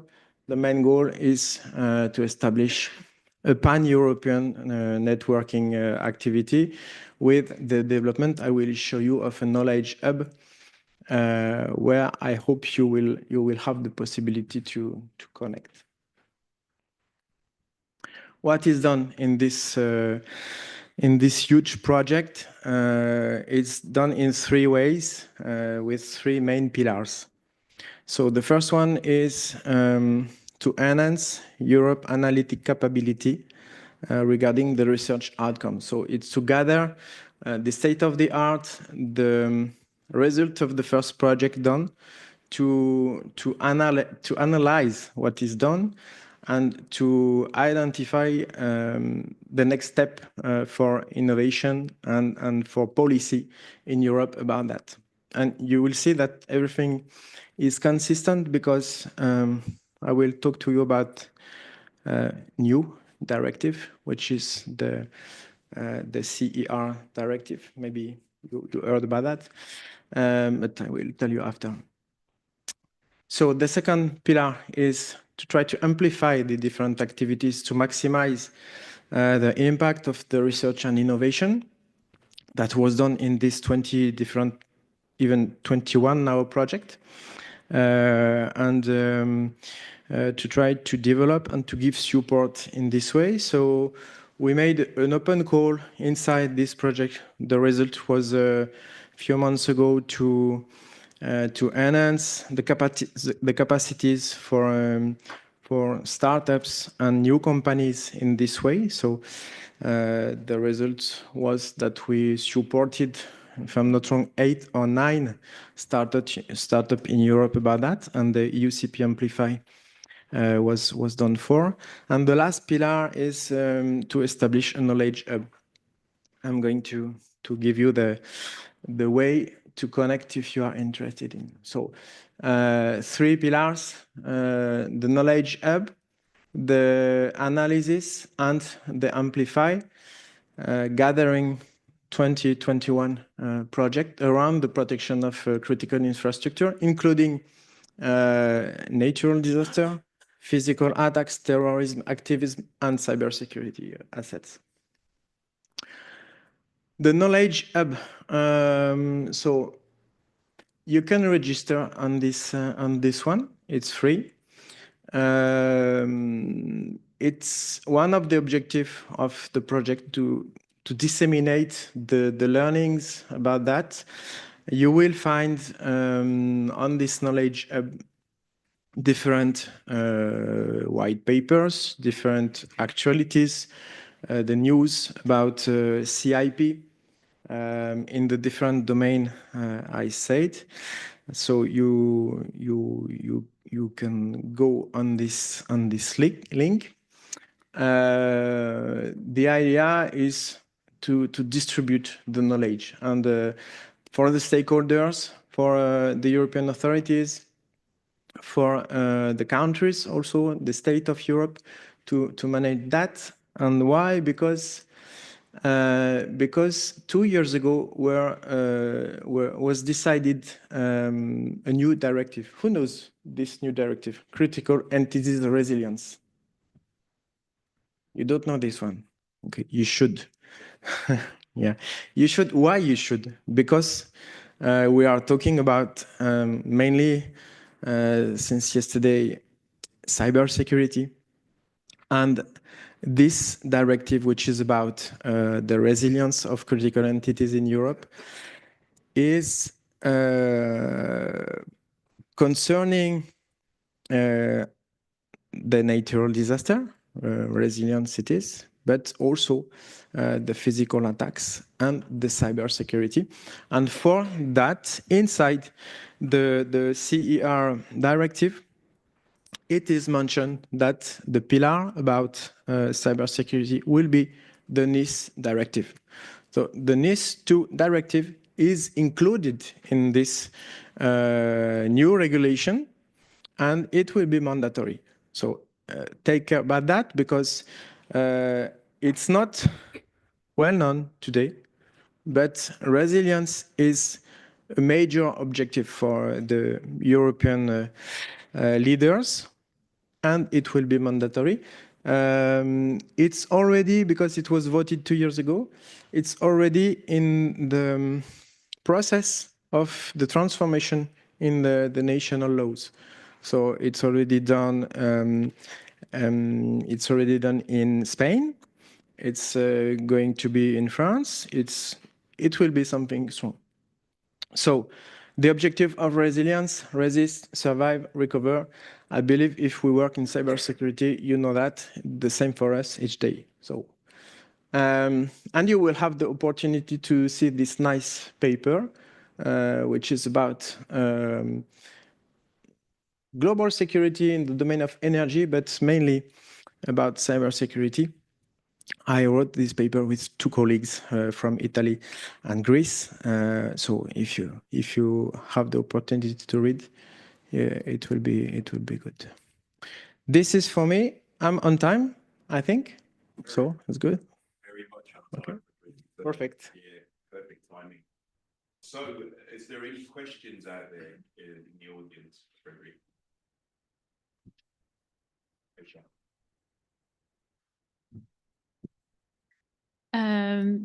So regarding the Praetorian projects, you work with many partners and you focused on power plants, ports and hospitals, if I remember well. What was the alarming observations you got from this big project?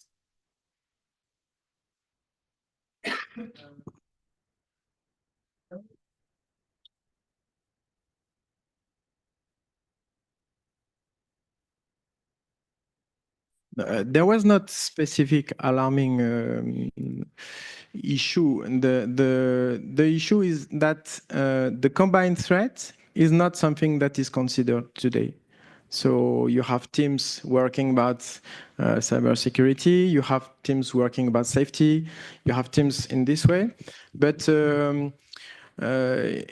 today, what we call an APT, Advanced Persistent Threat, is now linked to the prepositioning in the attacks.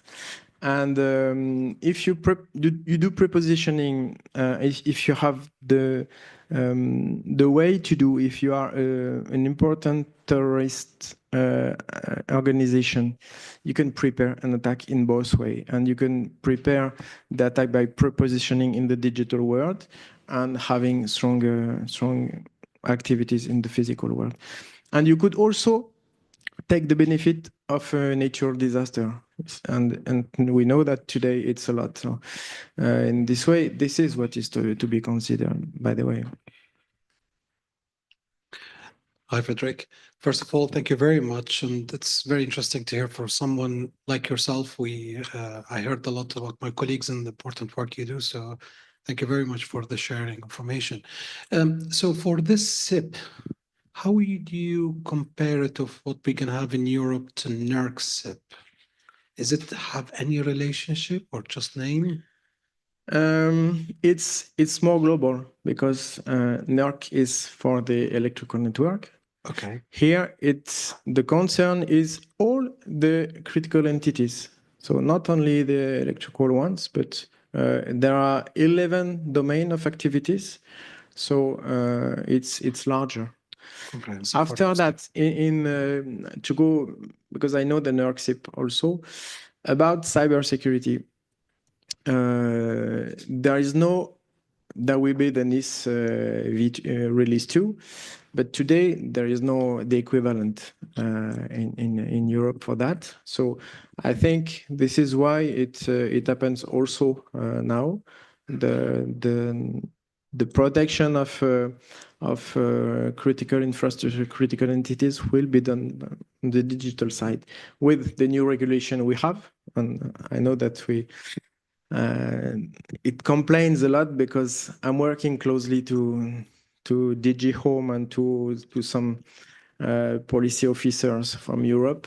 I know that we complain a lot in our company with the too much of regulation, but I think it's going in this way. Thank you, Frederick. Fantastic. Thank you, Frederick.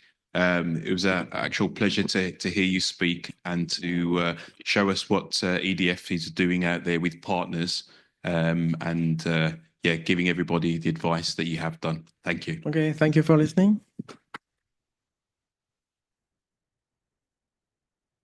Okay, so I believe it's Thomas next.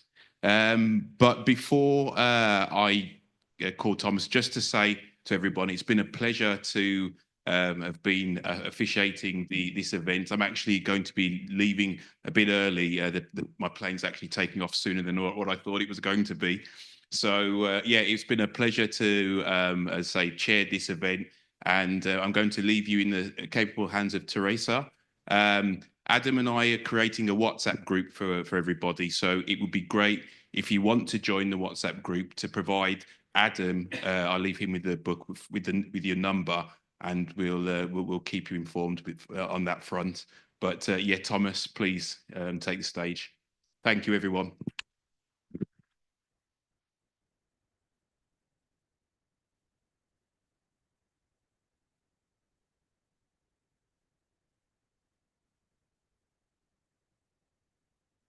So, good afternoon, everybody. My name is Thomas Siniker. I'm the head of corporate IT at BKW. BKW is a Swiss energy company, one of the largest Swiss energy companies. But I'm not speaking on behalf of BKW. Actually, I'm speaking on behalf of the Association of the Swiss Energy Companies, which formed a task force to create a secure domain in the internet with a new protocol developed in Switzerland. And this is a showcase, or this is actually a showcase how to use the internet for critical infrastructure in a much more secure way. With me is Yul Kaspers from Anapaya, which has commercially implemented as the first company, hopefully more companies are coming, a full stack service based on that signed protocol. So first, a little bit setting the scene. I think there are much double and triple mentions, but I think I really would like to set the scene here from a slightly different angle. Then showing why is SCIEN relevant for the energy sector in Switzerland, or actually for whole Europe and the whole world, and the use case, how we are going to approach it. The internet was not a topic 10 years ago in the energy market. because the energy market had their own private networks. There was not that much smart in it. Internet was not very much used, and of course the cyber threats are not on that level as they are today. But we have a lot of disrupting energy infrastructures. Everything has become smart, and the internet is very easy to exploit vulnerabilities, as we also have heard today. So actually, the internet is, with the whole change of the energy markets, a basic factor or a basic topic to infiltrate. And actually, you cannot avoid the internet these days. As you see, DDoS attacks of Zelensky in Switzerland, we faced many DDoS attacks this year and actual last year's. Financial services, the energy, the healthcare, all those areas cannot avoid the internet these days anymore. And IoT is further increasing the use of the internet, like the charging station, Tesla, great. You can check your Tesla via the smartphone. Well, whether that's secure or not is another topic. And the number of IoT devices is growing dramatically and further growing, as you can see, and posing an additional threat to the whole story. These are specific incidents we have already seen. In 2024, there were numerous zero-day exploits, and which have a huge impact on the use. Well, a question: why is the internet so important, or why are those exploits actually really able? Why can companies so easily be attacked? Any guess?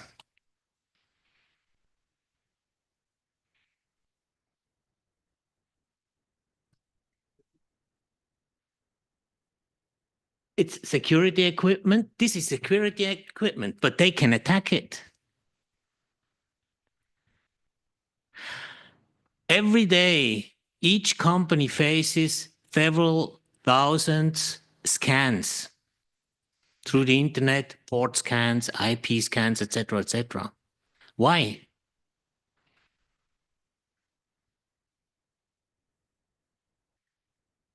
The low-hanging fruits, something like that.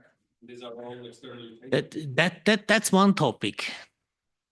But this is another big topic. Those scans support the hackers to create a technology landscape. They know exactly what you have in place, which is reachable from the internet. Why is this so critical? Because of the 0 days. Once a 0 day, a vulnerability has been released, they do not need to scan and find them. They already know that you have Ivanti in place, that you have Fortinet in place, that you're using Zscaler. They already know that. So the only thing they need to do is develop an attack vector and go in. Go in through incoming connections, accessing IP addresses because they are freely accessed through the internet. And here, the Ivanti exploit, after 5 days, already 1,700 companies has been exploited. It's not they are going to search who has Ivanti in place. They already had it. They already know what you have in place these days. The only thing they need to do is like a cat sitting in front of the mouse hole and wait. Just wait. The vulnerability is coming. We all know that. Why is this possible? I do not want to go too much into the details, but there is a major flaw or a major weakness in the design of the internet. It's the so-called BGP protocol. The BGP protocol is a major driver that the internet has become so popular because the BGP protocol allows that everybody else reach through their IP addresses without any hindering. The only thing is you need an ISP.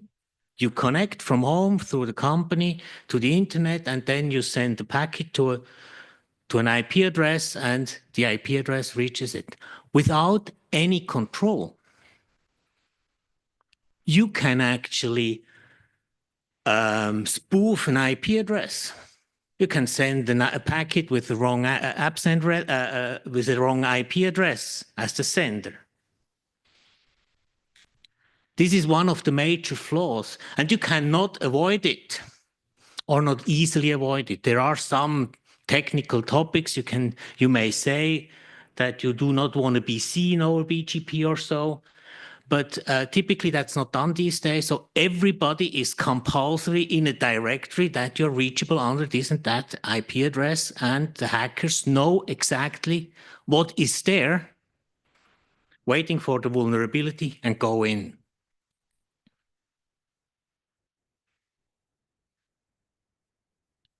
This flaw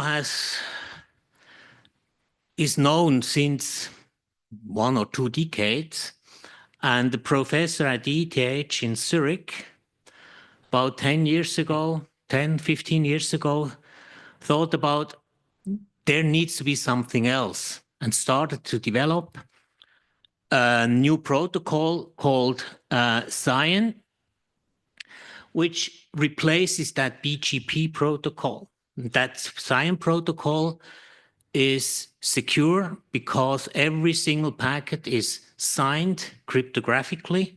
So every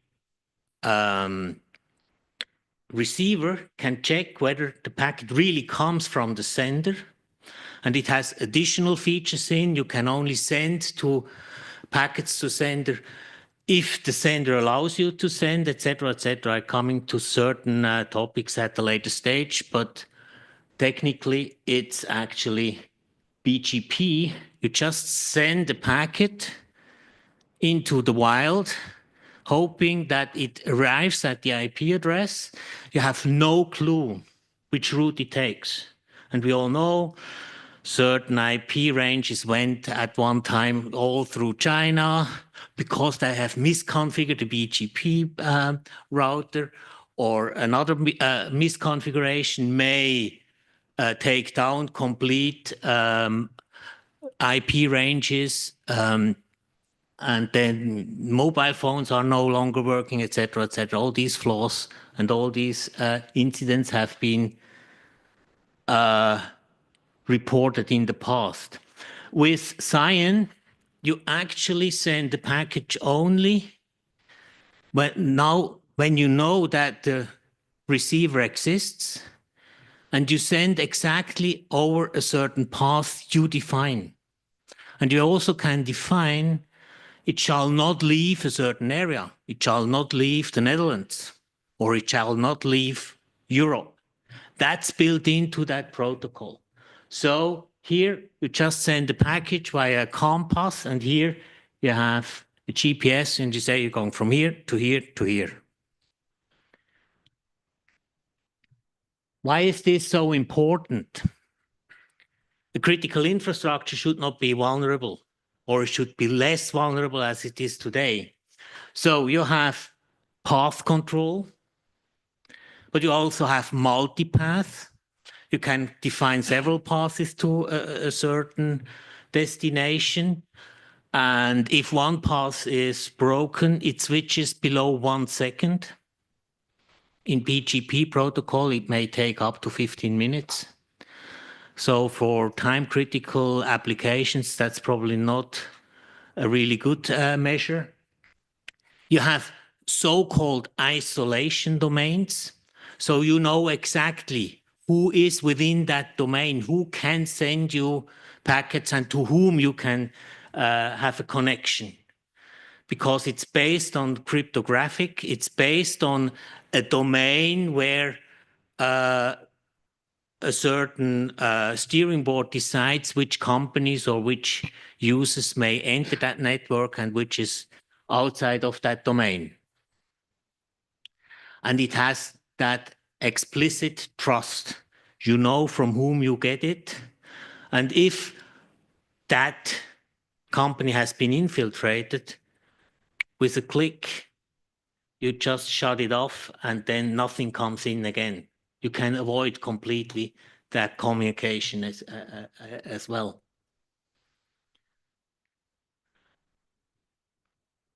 This is actually not so new as it looks like. There was really a pioneer, which was the Swiss National Bank, another critical infrastructure in Switzerland, who said, we need to have a secure, a much more secure way to communicate among the banks. And they started the project in 2016 and are now live 2018, 2019, where every Swiss bank with each other Swiss bank are communicating through that SCIEN network. And it helps them, first of all, that they are off the internet, although they are using the internet. So they went into stealth mode.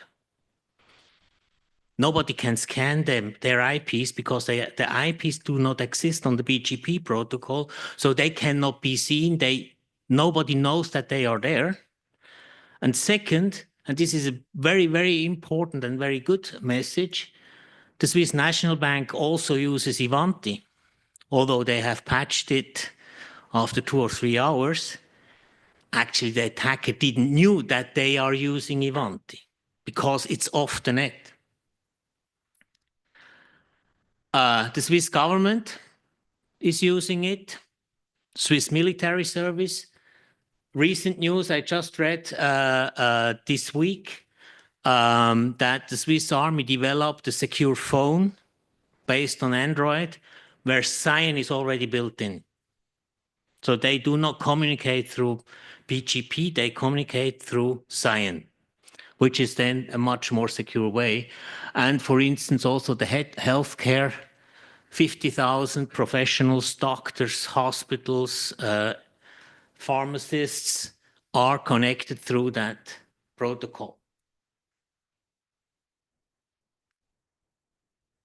So connecting critical infrastructure means you can connect the branch office. We discussed a lot today also about the renewable energy.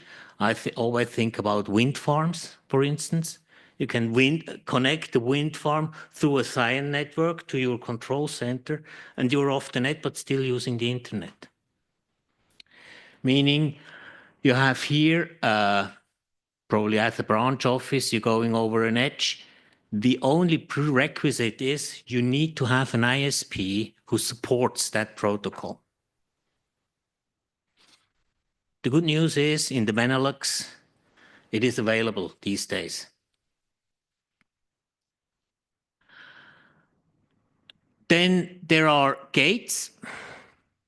The gates, so home office, an IT user from the home office can, through an ISP which supports that, connect remotely directly to the applications via SCIEN without using any BGP, which supports then there as well a highly secure internet, because that's something which is not that very well known, but the last mile from your home to your ISP, that's always a private link. The internet starts at the ISP. And if you're using SCIEN, you go not into the internet, you're going into the SCIEN domain. So there you can connect IoT devices. You could probably, for instance, connect all your smart meters through a Cyan network and have the data transfer completely secured. That's what happened at the Swiss National Bank. That's what happened once they have not used the internet. That was just on specific port scans, etc. And after they have implemented the Cyan network, these scans here are good scans because applications do also scan whether another applications exist. And attacks with malicious content has completely gone away because nobody sees you anymore.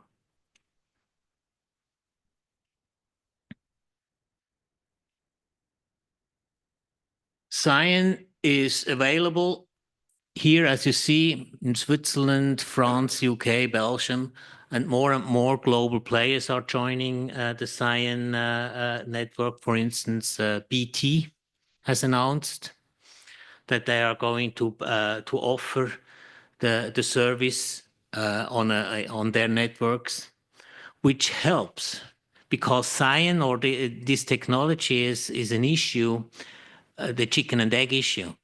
An ISP is not going to provide as long as he has not customers. The customers do not get it from an ISP if the ISP doesn't have it.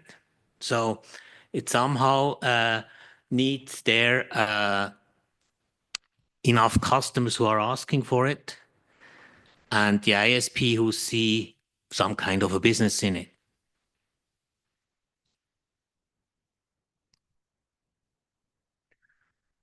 So the use case in the energy sector, we first thought, well, we have a so-called an energy grid, an energy network within Switzerland. Soon we found out that there is not a big use case because the internet is almost not present in that environment because all the energy companies are using their own fiber built into the power cables. There are very, very, very specific applications, although probably on the long run, it still might be a very good case, but for that case, it's not yet. So in the end, what we decided, we are going for a utilities network, which comprises also much smaller companies, which comprises also suppliers. We've heard about the supply chain topic just a couple of hours ago. The supply chain needs to be secured, so you can go to your suppliers and say your remote access needs to go through a Cyan enabled connection. Then you have also that connection off the grid. You can have through the gate, you can have your remote access for remote workers, for instance, technicians, IoT, which is increasing dramatically.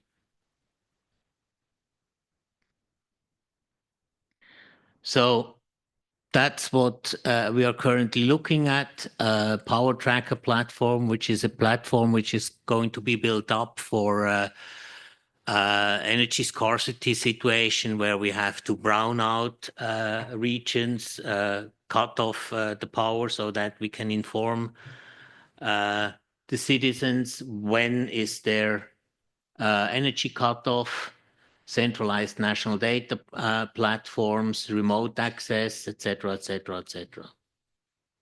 But also, it's that there are also several projects going on in Switzerland for companies who are going to build up SOCs specifically for energy companies, for small energy companies which are not able to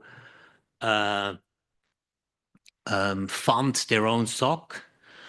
And in order to have here good security, they want to connect SOC to their customer through a Cyan network. We have the privilege in Switzerland that every single ISP is supporting the SIAN protocol, so that's not a big topic there to make use of that connection. Although, so this is how it would look like. This is the legacy setup with firewalls, and here we have the SIAN network where it goes through domains. So a home user goes through the gate into the domain, then into, for instance, the data center, where in the traditional legacy setup, it needs to go through firewalls, and the firewall needs to secure that. Gartner calls that protocol, the SIAN protocol, a zero trust application on layer 3. That's an additional big advantage from my opinion. It is on the layer 3 of the network protocol. That means that you do not need to make any changes to your applications, to your architecture, to your internal infrastructure architecture. Because it's on layer 3, it just replaces the BGP. So you can start and data center or branch by branch migrate it without any impact on the application. And because you're stealth, nobody can scan you. You still need to patch. You still need to manage your vulnerabilities, but you have probably a little bit more time, and you can, if you have suspicious activities. That was one of my topics 15 years ago when I was a CIO at another companies. I got logs from firewall logs every week where I saw 200,000 incidents there, 300,000 incidents there, etc., etc. And I said, well, what shall I do with that? Yeah, do you see it works? We have 300 connections blocked, 300,000 connections blocked. And I said, well, and the one we have not blocked. The big numbers are actually just covering up the real issues. If you can have the real issues off the dashboard, if you can have then, and you still have, let's say, 10 or 20 suspicious activities, you can really deal with those suspicious activities, and you do not need to fishing in the dark. You need not to fish and say, oh, let's have a look at that a little bit more in depth.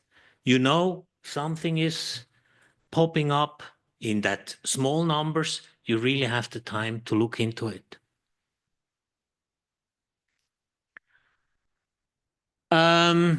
As I already said, what they really can, it's actually route the failure, etc., etc. The failover time is very, very short. So for time critical applications, this is also a very interesting way to connect, because you know immediately if something is wrong. Where just using plain internet, it may go minutes before you know, oh, this connection has been interrupted.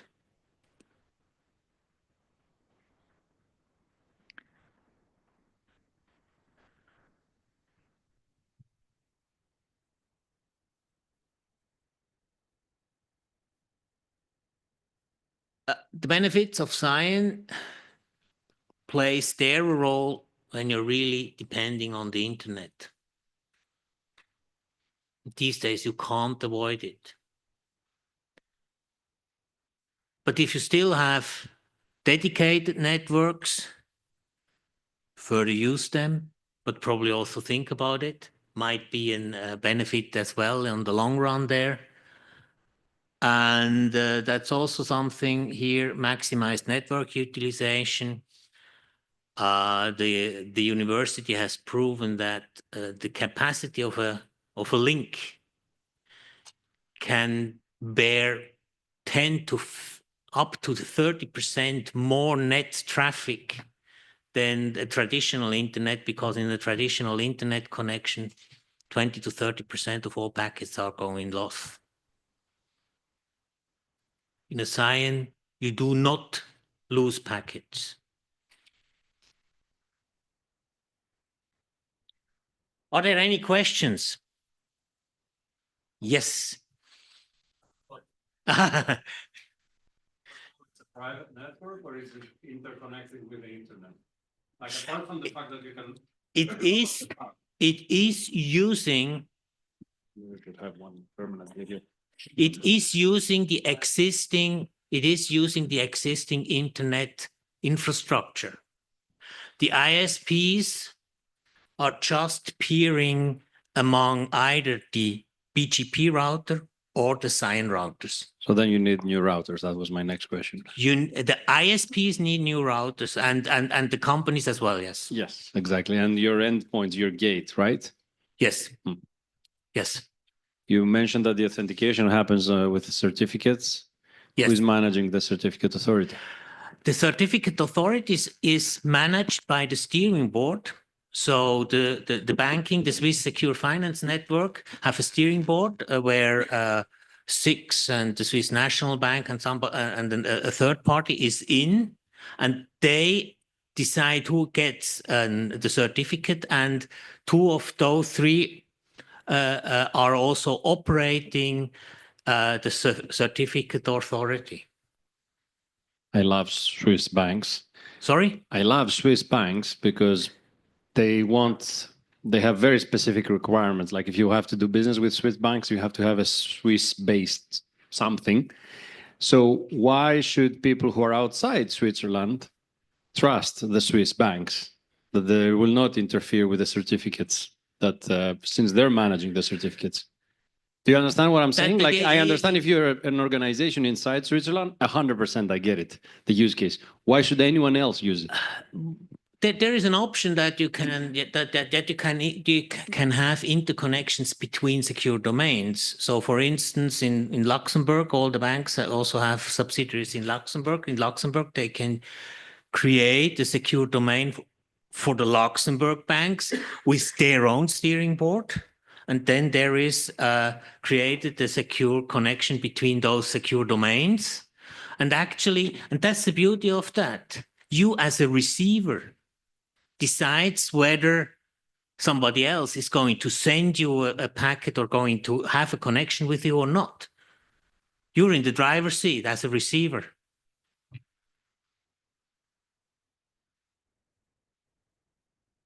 Yes. Thanks for the beautiful insights. As George already mentioned, there is the need to switch the routers. Are there any public cloud providers like AWS, Azure, GCP who already support the SCIEN protocol?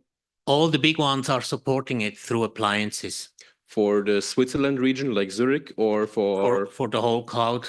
For whole cloud. Okay. You can actually have an appliance built into your own tenant at Google, Azure, AWS, and in your landing zone, you put that appliance in there, like a router you have in your branch, and then you have a secure connection. Second question, you've mentioned that all the big Swiss ISPs already support it. Yes. Is there like bundling of ISPs in Europe who are trying to support it more out of Switzerland? For example, are the ISPs in Austria or Central and Eastern Europe who are implementing the SCIEN protocol? Anapaya can probably answer that question. But we have regional and local players being onboarded as we speak. And specifically here for Benelux, Anapaya is building up their own infrastructure to give access to the SCIEN internet to the whole Benelux population. Okay. And this has been considered a strategic move to secure a quick adoption of SCIEN technology into the Benelux markets. and not to wait for the ISP. But we are onboarding ISPs and will make public announcements in the coming weeks, specifically here in Benelux and soon in Austria, as it's a neighboring country. As you see here, Belgium, Netherlands, the UK, France, Switzerland, Luxembourg, Estonia, Japan. In those countries, you can have, through specific providers, connectivity, which is for a global company an issue. I fully understand. Follow-up question from Georgios. Are there plans that the certificate authority is being moved away from Swiss banks to a more international level? The certificate authority, probably I have was not precise enough. The certificate authority is only for the secure Swiss finance network with the Swiss banks. For the secure health network, it's another steering board, and for the secure utilities network, BKW will be one of the operator of such a certificate authority.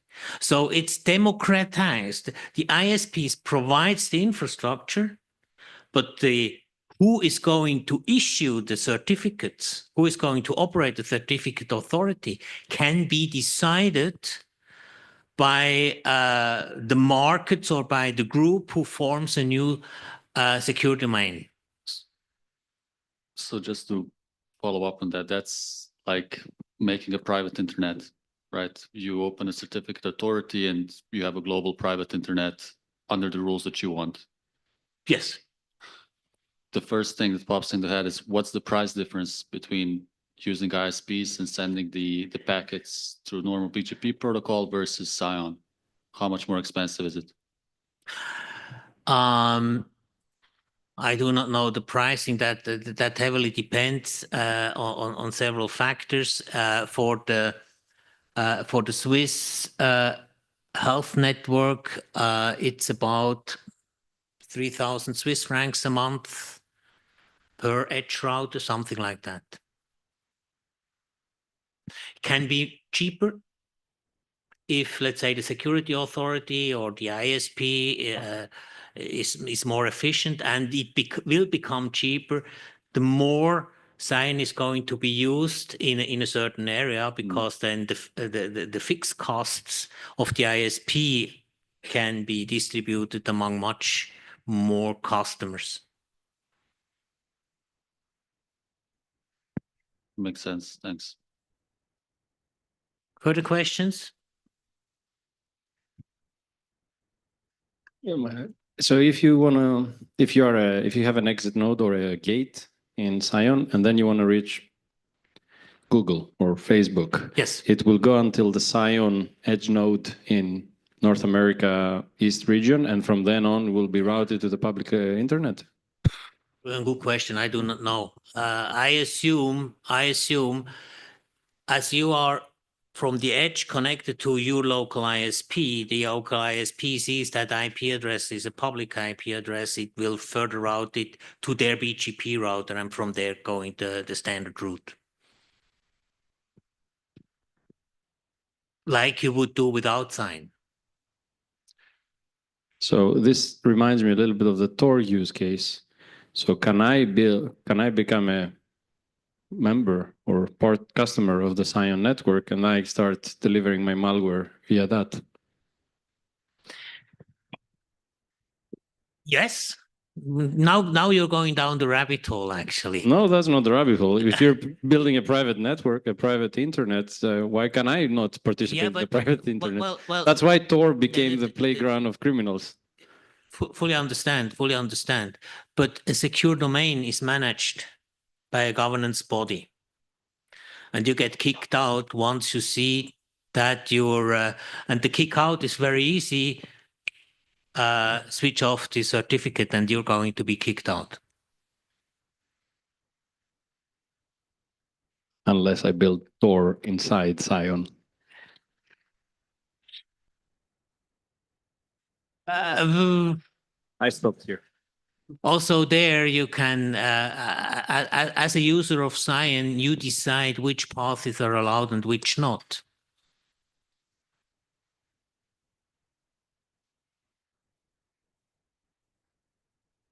But yes, all the technology has its downsides, but here this technology at least removes one of the big flaws, the BGP.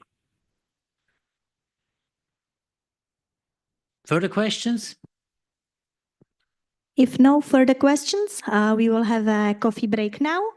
And since we are a little bit delayed, I'm going to ask you for a 20-minute coffee break. So let's be here 15:47, please. Thank you.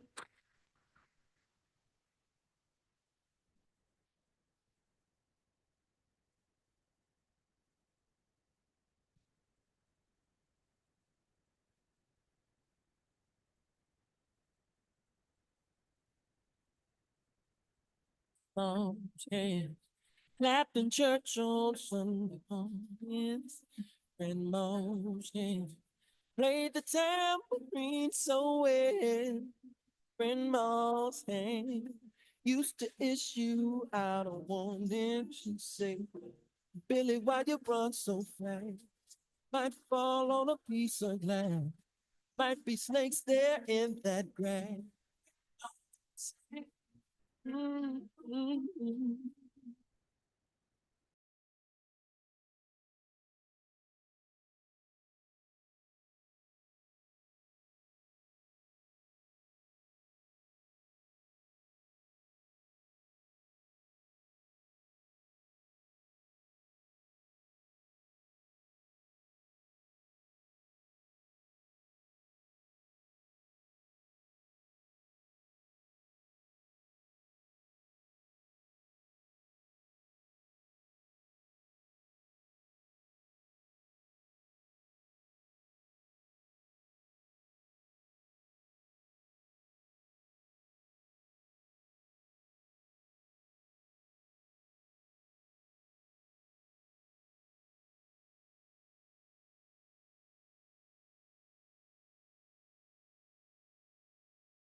Okay, ladies and gentlemen, let's continue after the break and let's welcome our virtual speaker, Lida Ragami, Head of Cybersecurity from Sonedix.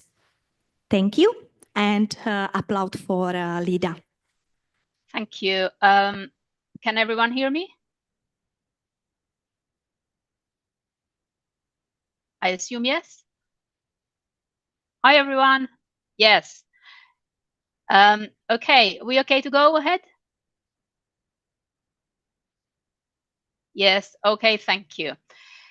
So good afternoon, everyone. I am Lida Ragami, and today I'll share with you some of my tips and approaches around the cyber protection of power plants. I have been listening to quite a few different presentations during the day, yesterday and today, and I don't think you're going to hear a lot of new, completely outlandish stuff from me, but it adds to what you guys have been discussing and brainstorming for the past 2 days. Just as a brief introduction about me, I am head of cybersecurity at Sonedix. It's an international company specialized in renewable energy production in a global scale, and it's a business-to-business model corporate. Because of the nature of the business, it's a haven for an enthusiast CISO, but also an incredibly challenging role at the same time due to the vast operational and regulatory compliance operating on an international scale. So that's where I am at. Prior to joining Sonedix, which was this year, I worked for British Telecom for 24 years since I finished university as a graduate. And in BT, this is in the UK, I headed the cyber engineering team, and I am based in London, so I am talking from the UK today. Having a view of both sectors, it's a very interesting blend, as deep down the cyber principles and fundamentals are the same, irrespective which industry you go into. However, interchanging experiences between these two vast sectors has been very beneficial in my current job. And I'll aim to bring those some of those experiences on the discussion today. What we will discuss today together is key elements of cyber protection for power plants. As I said, nothing outlandish, but it's just bringing my experience of how I am connecting the whole of ecosystem and how I am approaching it in my job. You can notice that I'm not mentioning SCADA heavily, and I've not mentioned SCADA yet, though in the title of the presentation, it is SCADA there. And that's on purpose. Though SCADA protection and the OT and SCADA protection is at the heart of it all. Also, we will discover, or we'll discuss today how to navigate the complexity and the challenges, not only of your own company's technological landscape, but also the regulatory compliance and complexity. As I go through the material, please feel free to ask questions at any time. I'll pause on each slide and prod for discussion. And I see these sessions more for the benefit of the audience and participants than for me sharing with you how much I know about things. So when we talk about the power plant cyber protection, for me, the key aim and my job is to maintain uninterrupted energy production and power plant operational availability. That's key bottom line for me. But as you've already heard during the past 2 days, emphasized quite heavily in this conference, the importance of energy production and the grid, which are directly linked to critical infrastructure.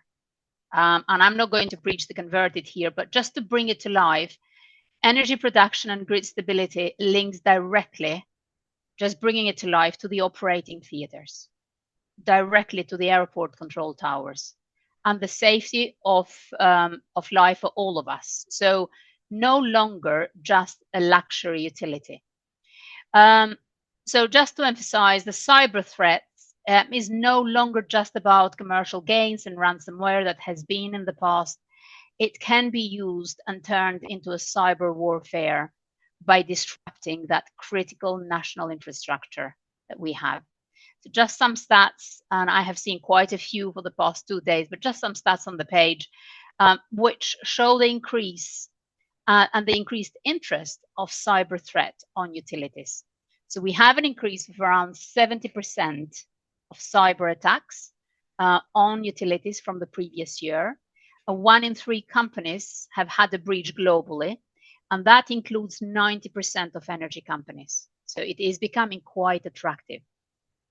So the point, it's not if we get cyber attacked, is when and how prepared we are for that day. So just before moving to the next slide, let me position the key bulk of what we will cover, the meat of the presentation. I will aim to give you 1 pane of glass for the cyber protection of the power plants, not just the OT and SCADA. And here is a question from me. As part of your cyber protection in your companies and in your roles, are you considering a layered approach? And if yes, how many? So I'll just lean to the chair of the event. If you can open the floor, if anyone wants to put their hand up and share.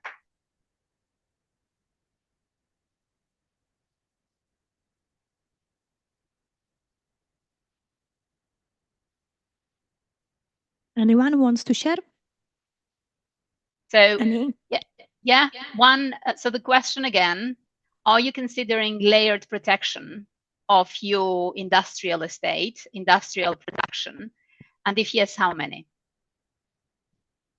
Many.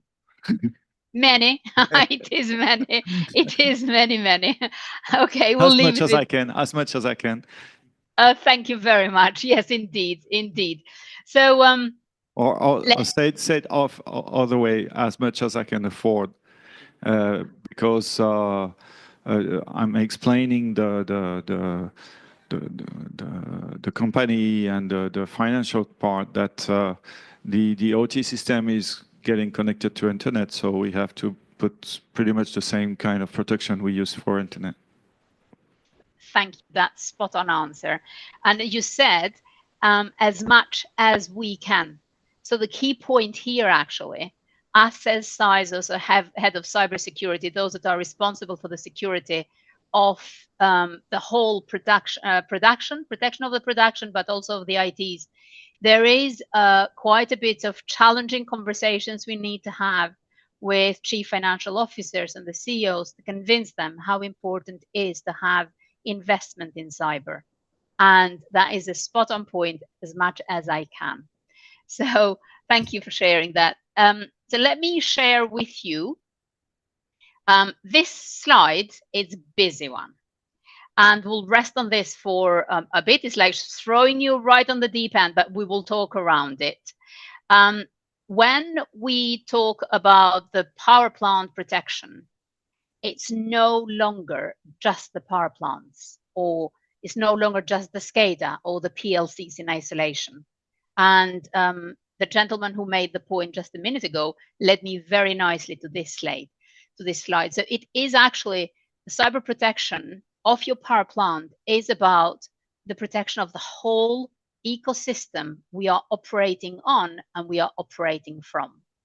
So for any growing company that wants to remain in the business and successfully compete, you must digitize. There is no 2 ways about it. And digitalization will increase and fundamentally change your attack surface completely. Now, this is a busy slide, and it shows you of how many layers I am using. When you say as many as we can, yes, there is sub-layers in there, but I am using kind of a 3-layered approach for the protection of that ecosystem that we have in the company. And I consider that 3-layer protection for the enterprise IT. This is where we work from, and we will cover them in detail. I have another slide that goes into more details of tips and pitfalls and so on. And a 3-layer protection on our power plants. But then let's not forget, so we have in this slide, we have 4 key building blocks to consider for our power plant protection. And all of this evolves around the power plant. We said, for me, I said my job is to make sure that I have uninterrupted power production, uninterrupted production of energy that connects directly to the grid that goes into the national infrastructure. So, and each of these blocks, building blocks, it's adding multiple cyber vectors and increasing the attack surface. So the power plant itself, with everything that it contains, physical and software, so that's the element B that I have put there, which is right on the left-hand side. The enterprise IT, from which we all operate from and consume, our working machines and mobiles and offices, and how we access our power plants and SCADA. And also, as part of the digitalization, we are all collecting, especially those that have moved into digitalization, that are looking around the availability and the performance of the power plants. And we're looking at the data and the forecast and operational intelligence. We must get that data from the power plant. So that, therefore, you need to connect. If you have an international presence like Sonedix, we are present in almost every continent, operate in 10 countries, and have close to 700 power plants out there that are generating close to 10 gigawatt capacity, and we're growing rapidly. Now, if I have that estate, I can no longer afford to take someone with a laptop to pull that data every day. I need that data real time to be able to do the forecasting. Therefore, you need to digitize. And to digitize, that means you're going to connect your power plant to internet, because you need to get that data into a data lake.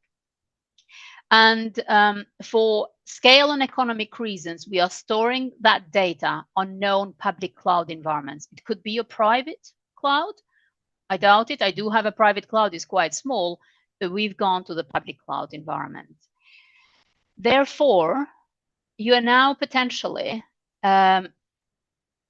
you are actually creating a central point that you are accessing your plants. Yeah, they are accessible. Yes, you have firewalls. Yes, you have secure remote VPNs and all of that stuff, but you have added another vector to your power plant security. And on top of these 3 building blocks, let's not forget, one of the most integrated elements is the third-party partner.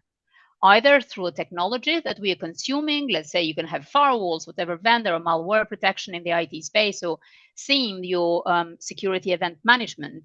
But these are the third parties. Or there are third parties, like many companies do, that want to keep slim on the workforce, that are growing rapidly. You have third-party partners that are working with you, that are delivering. In my company, we have third-party that deliver for us.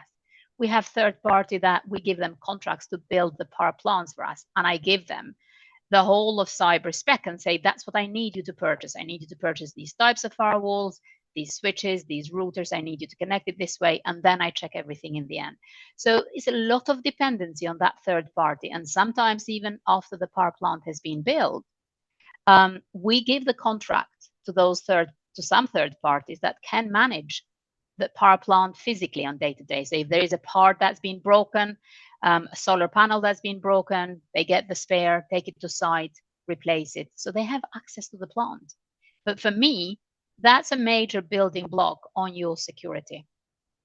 So unless we consider all these elements in unison, we cannot say we are protecting our power plant and our SCADA and OT. They are no longer, these OT and SCADA are no longer working in vacuum. Also to mention on this slide, as part of the cyber transformation, the key cyber principles and architecture I am driving is that 3-layer protection.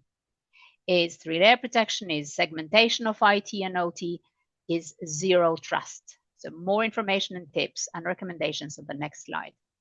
Before we move off, any questions so far?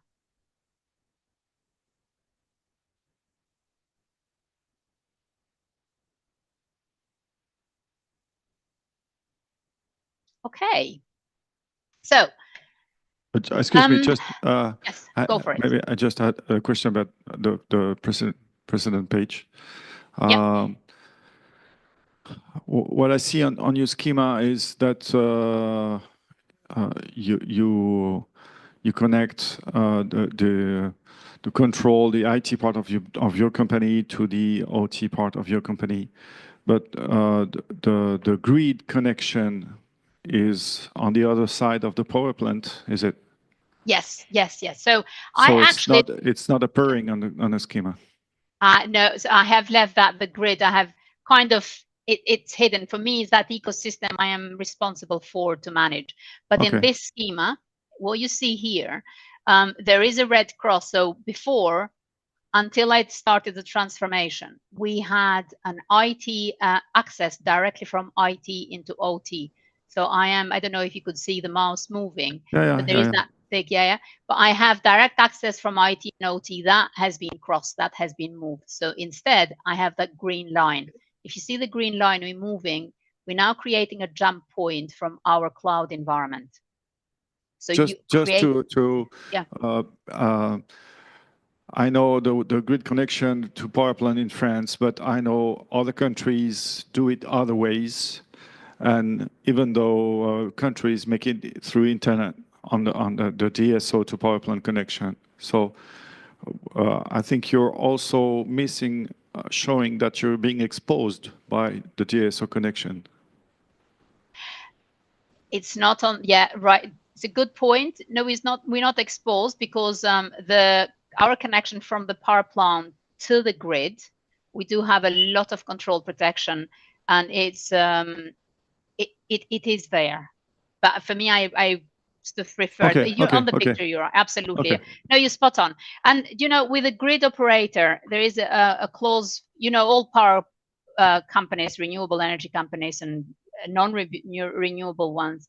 The connection and the collaboration partnership with a grid operator, it is very important because, and we connect through the meters that we're producing, meter reading, energy production, curtailment. There is a lot of that bilateral and collaboration going on.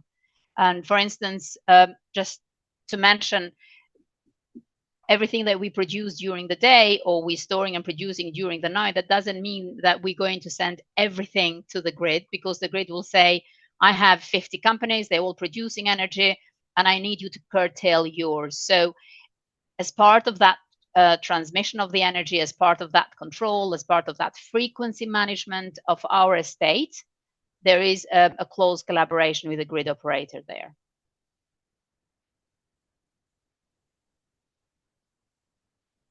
Yeah. So on this slide, I'm just asking for the chair, how many minutes do we have left?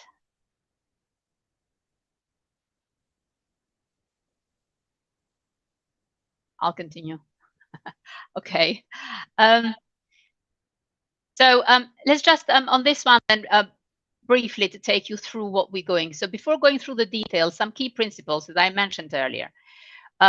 When I am designing and putting together an architecture around the cyber protection of the power plants and the ecosystem, I work on some key principles and I operate on them. So my aim is to simplify the number of technologies and the third party we use. Fewer the better, and a more simplified operating model. For instance, for every capability you have out there, there is a technology, there is a vendor that you could use. But you don't want to go and use a vendor for malware protection, a vendor for vulnerability management, and another one for SIEM, security event management, and so on. My aim is to drive through that simplification, not have a single vendor that does everything for me, because that's impossible, but fewer vendors, better. Also have that multi-layer security protection we discussed earlier. And for me also, and I've been on some of the meetings yesterday, will you have a separate SOC for IT? Will you have a separate SOC for the OT and the NOC? For me, having a single pane of glass simplifies that threat intelligence and threat management. So this is how I approach it. that single pane of glass, a single SOC, and that single SOC working with a NOC very closely. So let's review each of these capabilities and how they contribute to the protection of the power plant. So let's start with the enterprise IT. This is where we all operate from. Key elements to consider here are the technologies we are using and how these, can any of these technologies span or can be used for your cloud and the power plant protection. For example, if you're using firewalls, I'm not going to mention names of the firewall vendors here, but if you're using firewalls for your IT protection, can you use the same firewall vendor for the cloud? And can you use the same firewall vendor for the OT and the power plant? That gives you a lot of leverage in when you renew and negotiate the contracts, and simplifies the level of skills and the complexity you need to have on your SOC and your third and fourth line support. And the same would go for SIEM and so on. As we start to paint the architecture view for the enterprise IT protection, and you may already have this in place and every company will have it in place. So one question I'd ask ourselves, are there any cyber tools that you can extend for the protection rather than purchasing additional ones? Another element is the process here. How do you govern security? Very important. We're talking about power plant protection, but how you govern your processes, even from the enterprise IT, because that's where everyone is sitting, that is very important. What processes you have in place, what policies, and so on. And are they implemented properly? And the key point, another one for me, is how is your human firewall? So you may have cyber engineers that get phished. They've got a laptop that they can take with them, go to the power plant, or they have been phished and they have not secured properly everything in the environment that they're using to hop into the power plant. Then you have exposed yourself. So that human firewall is very important. And it's a lot of campaigns that I have been doing. I call it as part of the enterprise IT, but is across the company, not just with the cyber resource. And all of this is underpinned by skilled security, and as I said, by everyone. But some of the pitfalls here in the enterprise IT for me is the complacency in the policies. And once you have a policy out there, are you refreshing it on a regular basis? Also, the use of personal devices. So I have introduced and launched a BIOD, bring your own device, in the company recently, and that actually exposed a lot of stale devices and exposed a lot of how data was handled and how the estates and the power plants were accessed in the past. I mean, you could have someone using their personal laptop or using their personal mobile, that you could have them either go to the power plant or you have them accessing your cloud environment, the public cloud environment. And if those devices are infected, can do huge damage. So that's kind of in the enterprise IT space. In terms of power plant security, so for renewable energy specifically, many people think that this is a greenfield technology. What I mean by that is not the green as in green being eco-friendly, but it means many people may think that, renewables have just started. They won't have any technological legacy. And I would say review that again. So take solar plants, for example. We started building solar plants many decades ago. And I, in my environment, have still have some Windows XP or 98. And there is so much legacy still remaining in them. So, and often if you ask for funding, the motto is, or the answer is, if it's not broken, leave it alone. If it's not been breached till now, let's leave it as is, it won't be breached. And as I said, the question is not if, it's when. But doing security in such a space is very challenging. So some of the challenges for me is the software versions and that legacy estate are no longer supported by today's vendor. So the question is, how would you do malware protection of your power plant? And there are options that I have been considering in my space. Now, you could go for very super duper expensive solutions. You can have a vendor that gives you the firewall and the routers and the switches and does the whole ecosystem, and they could do that reading for you. That could cost millions. And if a company is not prepared to invest millions and millions in the cybersecurity, then you as a CISO are required to come up with some smarter solutions. So what I've been looking into with my team is, can we get either the HMIs, for instance, that we can deploy sensors, not the SCADA, but the HMIs themselves. And those sensors then can do the malware protection scanning when we need to for vulnerability management and collect the events for security monitoring. So that's an option. But another option, it depends of what that HMI is and how old it is. We've been testing and considering potentially delivering either a small virtual machine, quite cheap, would be a Raspberry Pi, but you have that device just dedicated to your cyber protection.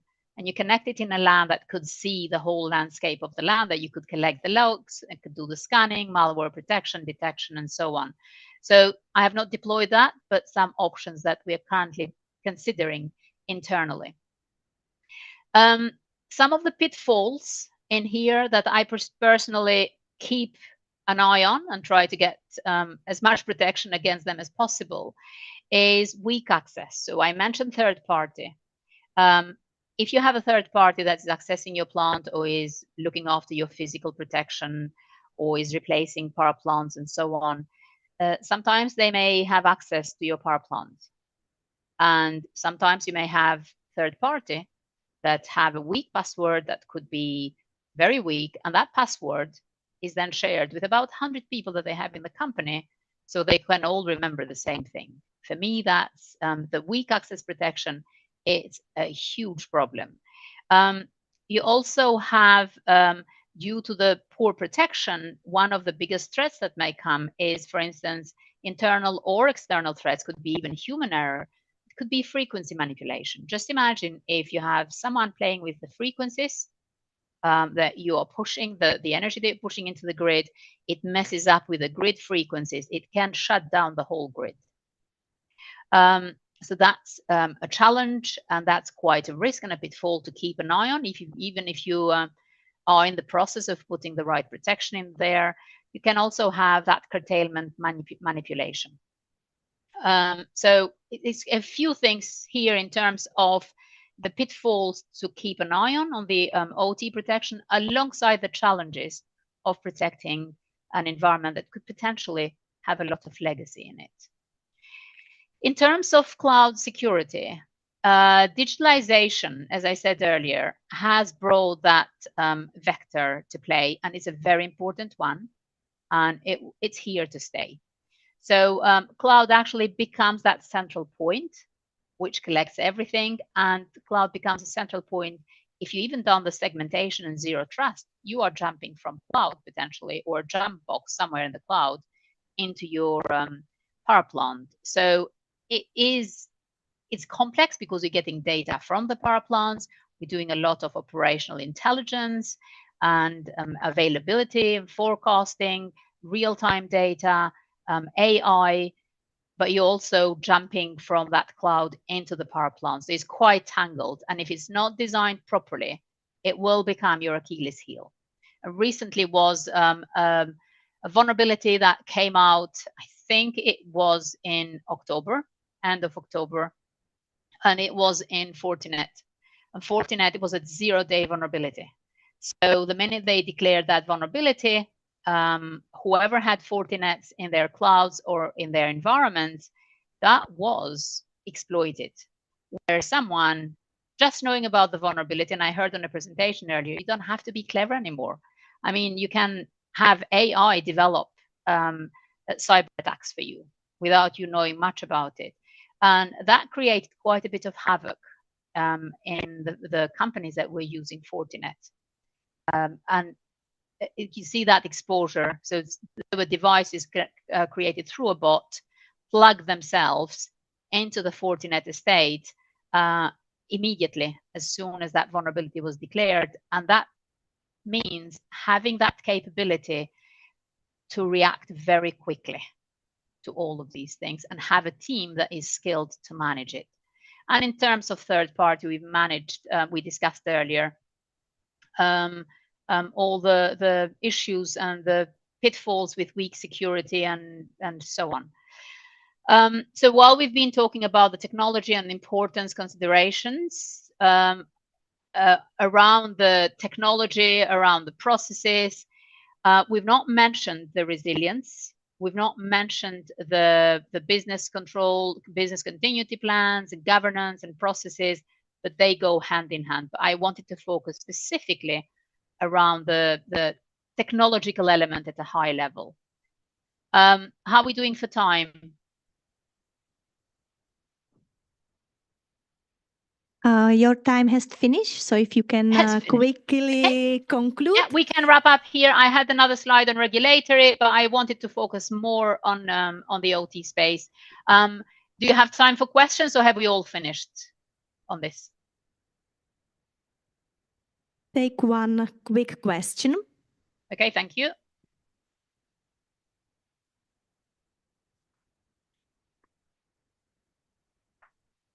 How did you achieve zero trust in your OT power plant? It's a very good question, and I am still in the process of doing it. So for me, zero trust is that is the segmentation and is when we talk about zero trust, we're talking about trusting nothing and trusting no one. So there's quite a different measures that we've put in place around the zero trust there. So no connection between different power plants, and even when we access a power plant, it's a completely different username and identity that is used to access the power plant from the one that we have in the IT space. We also have quite a bit of microsegmentation and zero trust enabled within our cloud environment. So you can't hop from one server to another. So there are policies and rules specifically on each of these domains, and vice versa. So unless you have a rule, a very specific rule that allows you to jump into the power plant, or there is a very specific rule that allows the power plant to connect to our cloud environment, then you don't. So it's multiple different elements here on the zero trust. Thank you. Okay, thank you, Lida, for your presentation. Should there be more questions, I'm going to collect them for you, and then you can still answer later on. Big applaud for Lida. Thank you very much. And now let's welcome on stage Dr. Konstantinos Hadjisaavas, Director, Digital Resilience and Defense from Digital Europe. Applaud for Dr. Konstantinos. Thank you.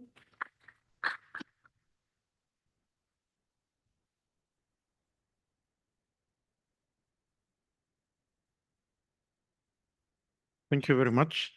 It's a pleasure to be here. I understand that we are all tired, so I am lucky because if we can have my presentation, as most of the topics are already covered. So less for me to say, but I hope I will attract a bit your attention, because what I would like to present is some challenges. And I will do this by starting to say, who am I and why I'm here.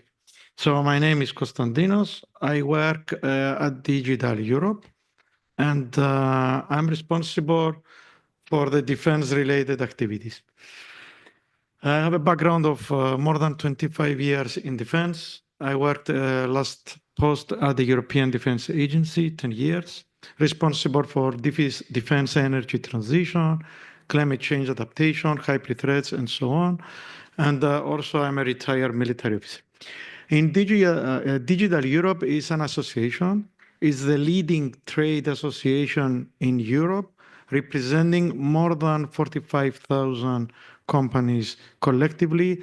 We have 113 corporate members and 41 national trade associations. The main effort is to create enabling conditions for these industries to thrive in digitalization.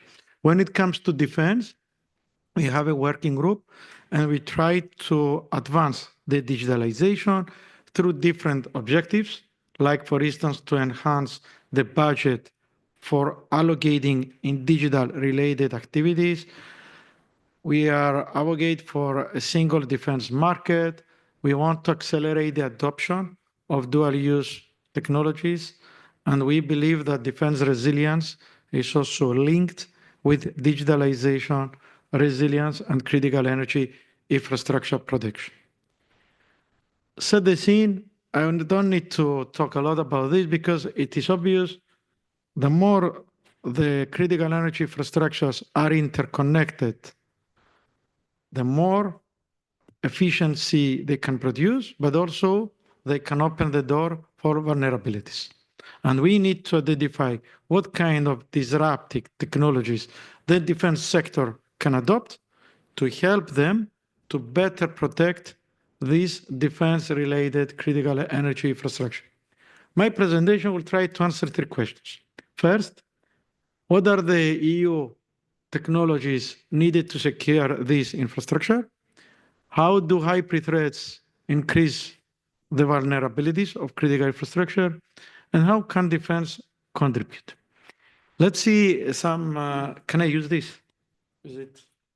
Yes. I want to be over here. So let's see some examples. For instance, I want to demonstrate that we are good as a European continent, as European Union, but we have challenges and we need to address them, okay? For instance, 90% of the world's largest companies are not EU, non-EU. Only 10% are EU. So this means we have totally we are totally reliant on foreign technologies. 30% of the EU's unicorns have left the last years from Europe. I press something here. It's me. No? Okay, it was on purpose. Yes, it's there. I will not move. So 60% I go over here. It's more safe. So 60% of digital skills left Europe. So what we are losing is innovation capacity. And this is a big issue, brain drain. Many countries are suffering from this. Another interesting figure to show is that in EU, we will end up to be a large bureaucracy. Compared to the United States, we have enacted 13,000 new laws, whereas the US, 1/4 of them. This is a problem. Now, the EU leads only in 1 of 8 critical technologies. You can guess which one? Connectivity. We used to be in front also in energy, but now you can understand China and US, they're ahead. 40% of the EU's critical raw materials are not EU. So you can understand again our large dependency. 80% of technologies we import. So the picture is not really good. I want to show also another diagram. The prices within the EU are 3 times more expensive compared to US and China. You can understand that this erodes the competitiveness of our energy-intensive companies. So products that we buy in EU are more expensive, and jobs are reducing a lot. Now, you know, Draghi issued this famous report on how to ensure the EU competitiveness. He estimated that we need 800 billion euros to ensure our competitiveness.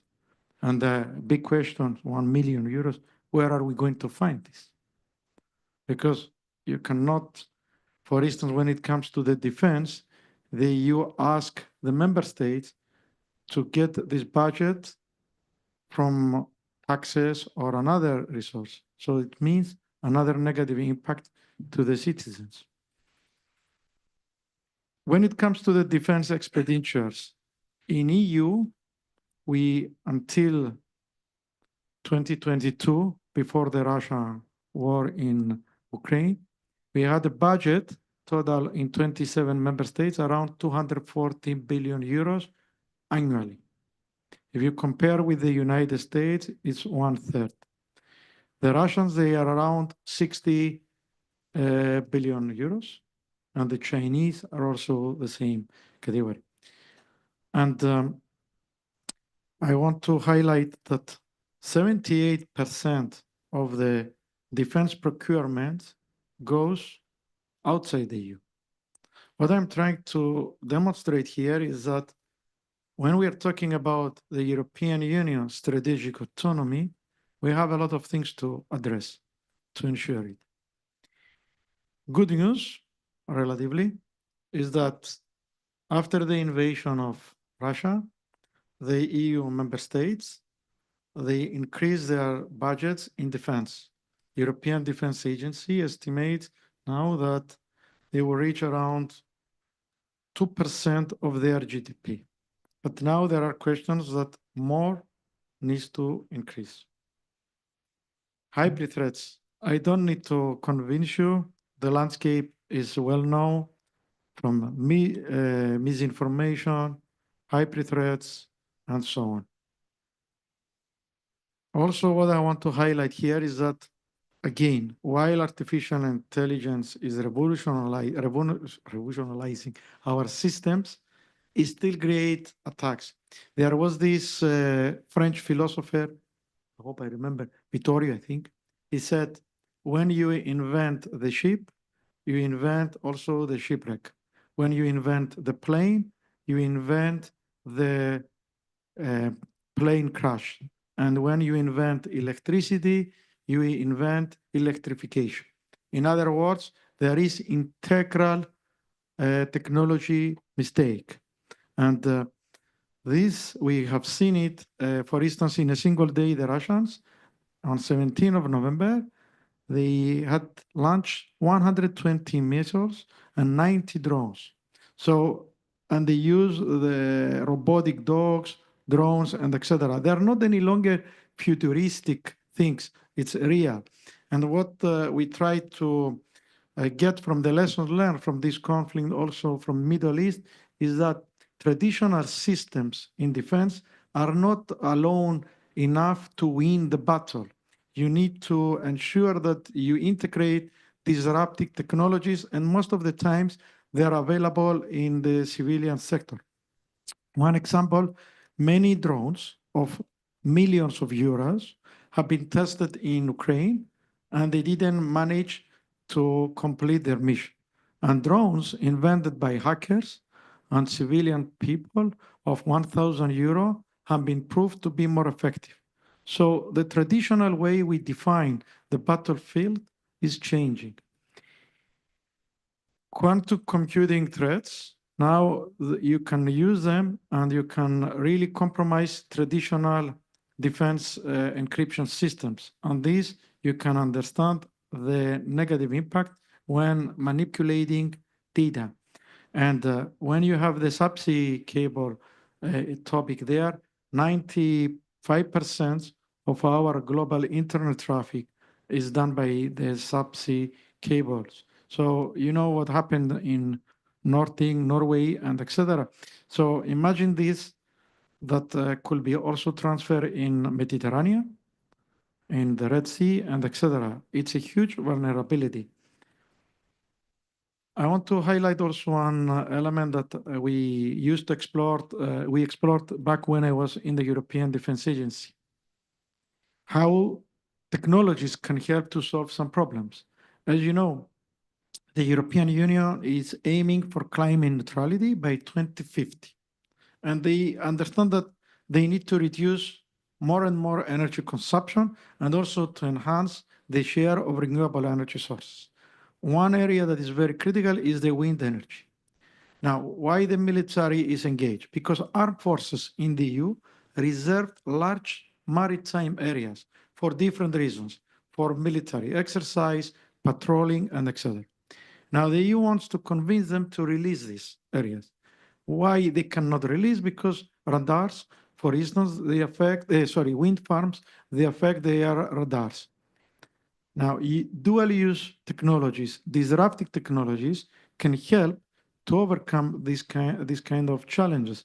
And this is an area that we can, I think, explore. I want to take 2 minutes just to change a bit the presentation and show you a short video clip, break news. So when I was at the European Defence Agency, we organized a tabletop exercise, a unique of its kind. We invited our members of this community dealing with this topic, and we divided them in 4 groups, and we asked them to play roles. The first group were decision makers from the governments. The second group were people working in the armed forces. So people, they were advising the chief of defense. The third group were people working as operators of critical energy infrastructures. And the fourth group were civilians, people that they were dealing with media, journalists, and ordinary people. And we split them in 4 groups, and we gave them scenarios, and we asked them to react. And to make it a bit more reactive, we pretend that there are breaking news, fictional scenario, and we ask them to react. This video clip will show you a bit how we organize this exercise. It's public available, and I will tell you why I'm demonstrating this clip.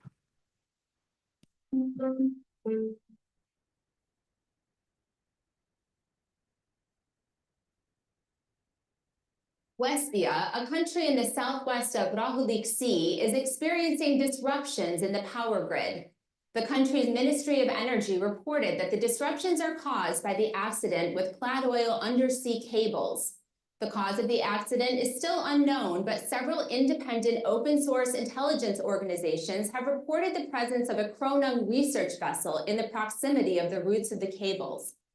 A stable and reliable energy infrastructure is vital across all sectors, and defense is no exception. Without proactive preparation, renewable energy resources can be affected by unforeseen events, creating vulnerabilities in this infrastructure. So preparedness and training are essential in addressing hybrid threats. We organized a tabletop exercise to explore how the defense sector would be affected if the energy infrastructure were compromised by extreme weather conditions, providing opportunities for hybrid attacks. A dam on the Niger River that also powered the South Drania hydroelectrical power plant has broken, causing flooding in the neighboring areas and leaving the neighboring city without electricity. The EU is committed to proactively enhancing the resilience of defense-related energy infrastructure against hybrid threats through collaborative efforts. We all need to work together to protect our energy infrastructure against any event that could compromise this resilience. Sustainable energy for sustained defense. So why I wanted to show this video clip. This exercise took place in May 2022. And as you have seen, most of the incidents happened after 2022. Many people categorize us that we give ideas to the Russians. I'm kidding, eh? But this is it's a fictional, but I value a lot also as coming from the armed forces, the need for exercises. We need to bring together the civilian sector, the operators, and the defense. We don't speak the same language. Not in English, I mean the technical language. And sometimes we cannot communicate. And when things will go bad, we are all looking to whom to talk and how we talk and how we communicate. And I have noticed this, I don't want to name, big countries also suffering. Sometimes in small countries, it's more easy to communicate. I come from Cyprus, we're like a village, we know everyone. But that's not the issue. You should not communicate with someone because you know everyone. You should communicate because there are processes. And these processes need to be regularly tested to see your vulnerabilities. I am one of the people that they say, if you want to become resilient, define first your vulnerabilities, measure them, understand them, don't share them, and start solving them through best management practices. EU is doing a lot, but more needs to be done. For instance, they developed a EU climate change and defense roadmap. For those that you are interested, you can see the actions, how armed forces can help to enhance the protection of critical energy infrastructures. They have also a nice document who outlines the strategic foreign affairs, let's say, policy of the EU, the so-called strategic compass, and they have asked for the very first time at the EU level, all the armed forces to develop national plans to prepare their armed forces for the climate change cascading effects. This is very good because they have done it. And there, what is the beauty is that there are actions how the armed forces should better engage with the operators of critical energy infrastructure. Another interesting slide is this one. So the European Defence Agency has been tasked to develop a research study to identify what will be the capabilities developed after 2040 and what kind of capabilities the armed forces of the EU need to be operational effectiveness. They identify these areas as priorities, 23, I think, capability that they need to develop.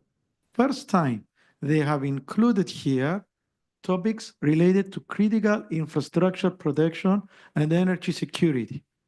So this and the next slide that I will show demonstrate that now for the EU and NATO, protection of critical energy infrastructure, climate change is not a second or third priority, it is becoming a high priority. Let's see this slide. The EU and NATO, they collaborate through different means, but one of the high political ways is the joint declarations. In 2016, these two organizations identified 7 areas to collaborate. But as you can see there, they have hybrid threats, but nothing on climate change, nothing on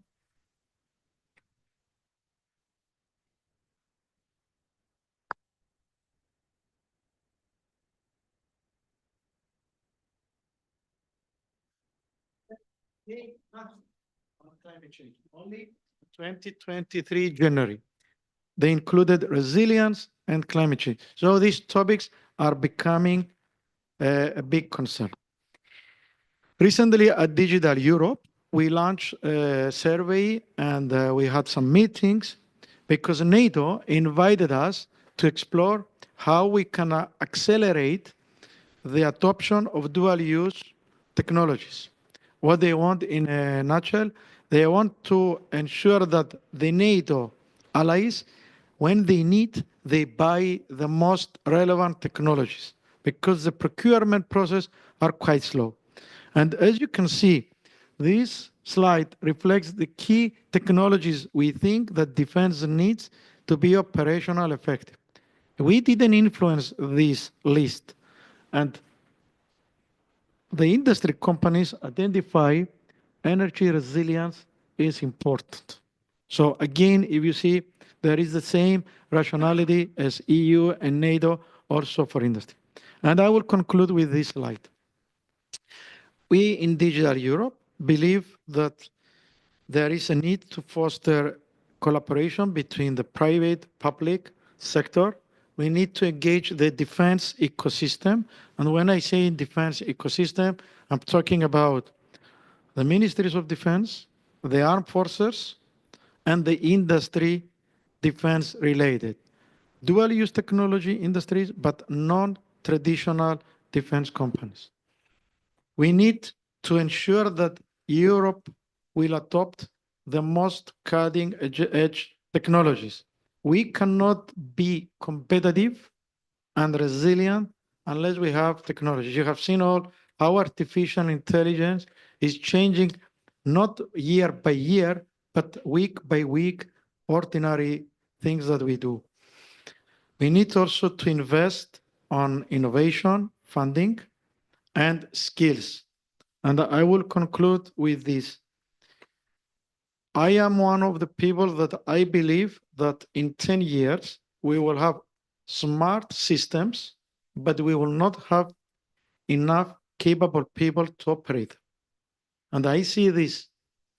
You can see a 5, 6 years old boy or a girl, they can get the mobile and they can upload, they can download apps, and they are engineering with these things. And I'm 48, and sometimes I have challenges and I need to change my mindset. So we need to adopt a digital mindset, and we need to embrace these digital tools.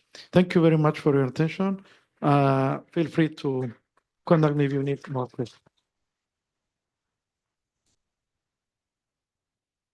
Any questions?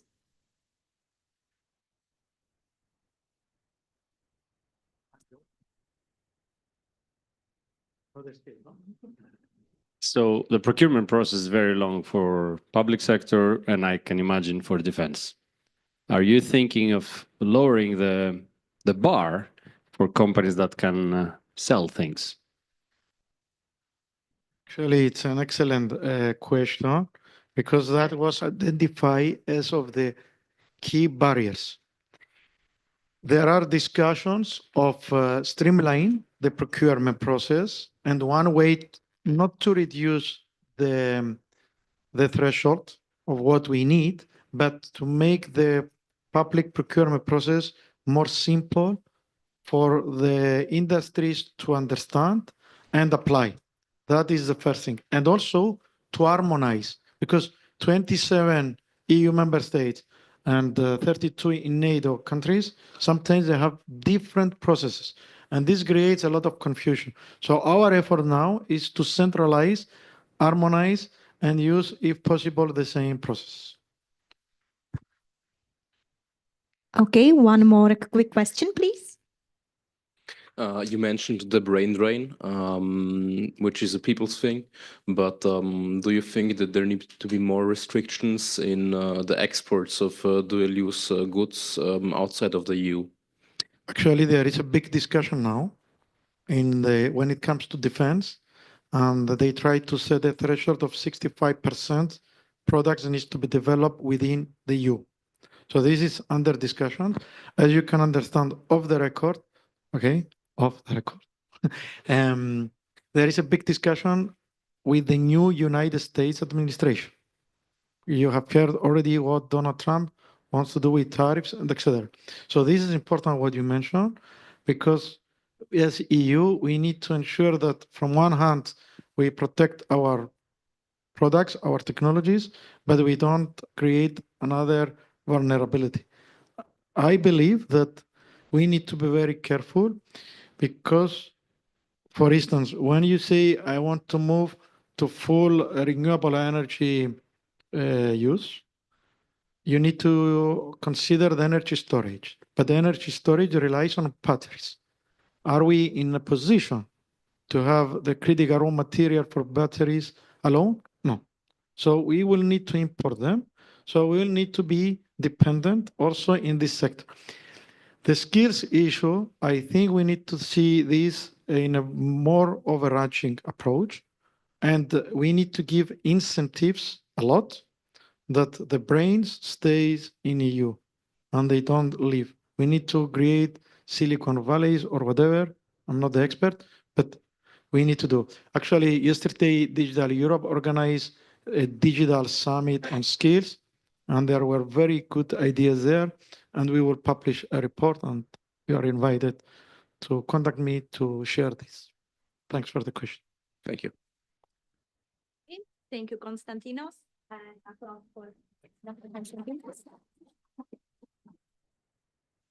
And now let's welcome on stage Boris Zanstra, Sales and Account Management Lighting, DEKRA certification, BV.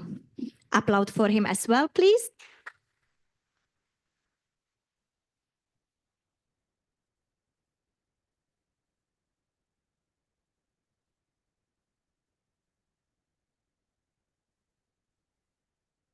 Oh, it's there.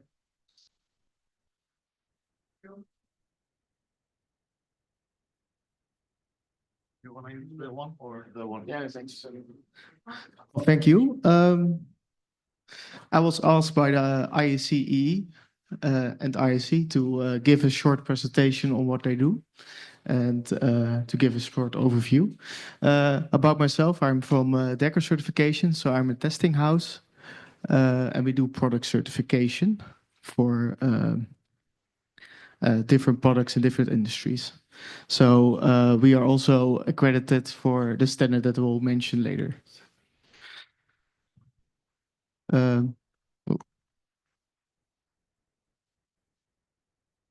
Yeah, as agenda, we will talk about the structure, the 62443 program, because this is one of the programs for OT security, and some other works of interest.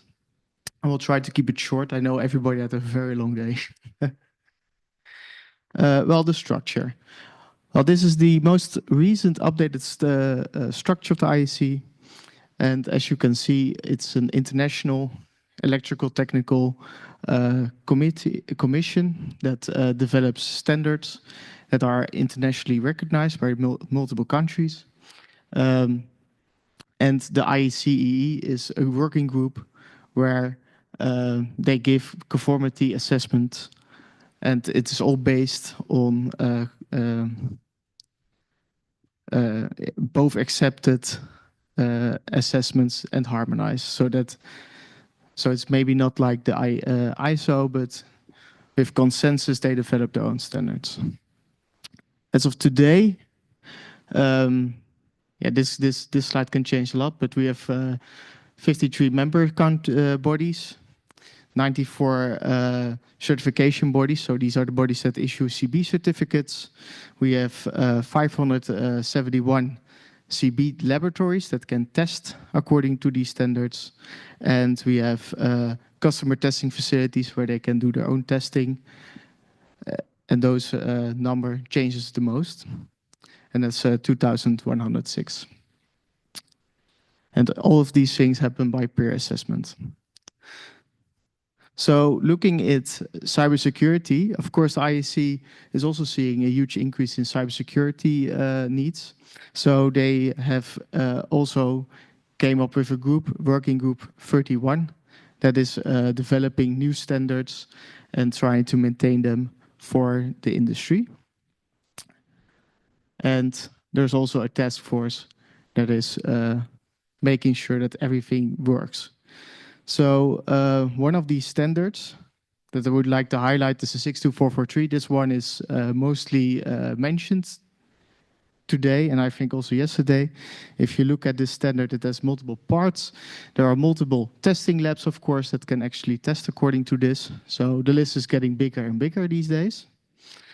And this certification scheme has multiple parts in it. So you have the process side, you have the product side, and solution side. And what the standard tries to do, this is the picture of it, is tries to certify different aspects for OT environments. So you have, for example, the product supplier, you can certify that one according to the 4.1, and the 4.1 is process-based, and you are talking about 47 requirements on how R&D works. And all, of course, with secure by design development.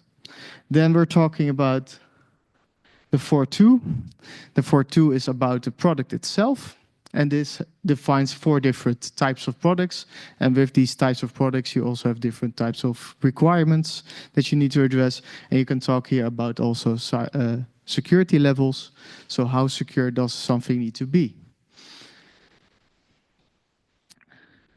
You have the 2.4. This is for the system integrator and also asset owner, where you can actually certify a company that they can develop a system safely.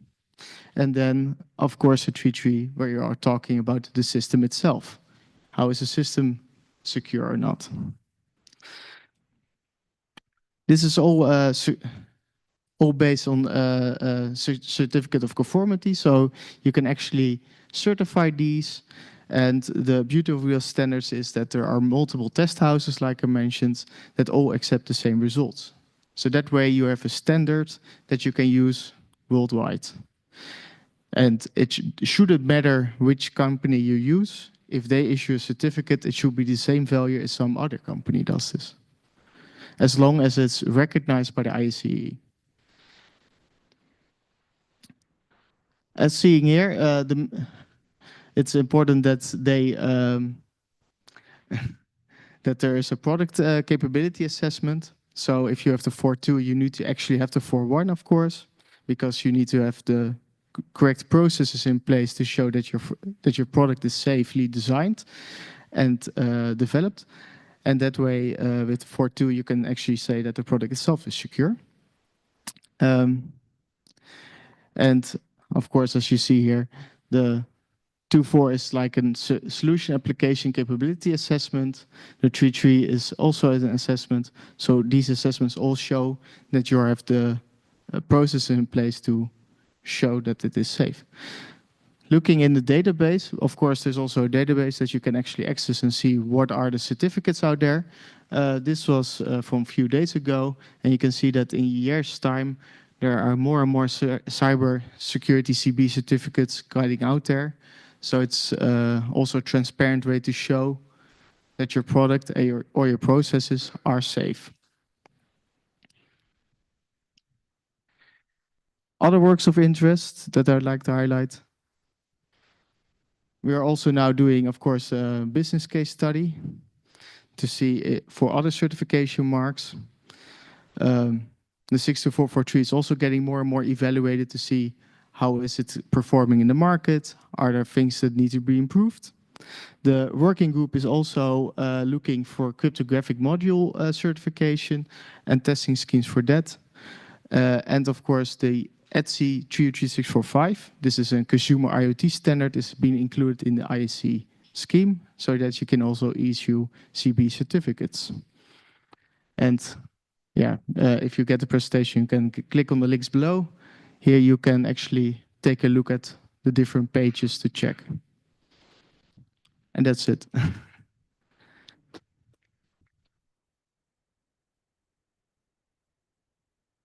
Are there any questions for Boris? Okay, then it was one question. Okay, perfect.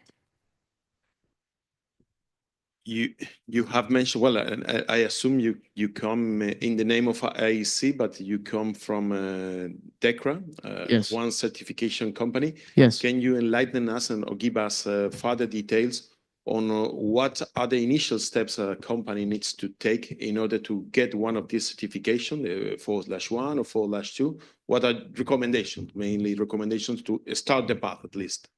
Yes, well, of course, these standards you can download from the website. So I would definitely also take a look at these. One of the things that, for example, the 4.1 needs is that you need to have documentation that these processes have been implemented correctly. But it doesn't mention in which way exactly. So if you have, for example, ISO 9001, it helps. But you can actually download the standard itself, try to read it. There are also a lot of consulting companies at the moment there, because we as an accredited body, we cannot provide any consulting services, sadly, because else we would, for example, certify your company, and then if you find something, we are getting in a difficult position, of course. But yeah, these days it's getting more and more easier because these standards are more and more used and more companies are helping. Thank you. Thank you very much. Of course, we give also training if needed. Great. Any other questions? Okay, if no other questions, let me just say a few last words from my side, please.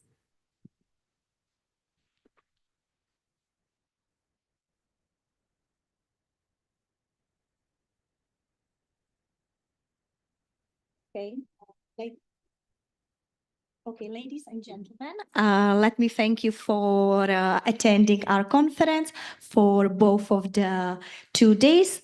Let me thank to all our speakers for their interesting presentations and their commitment.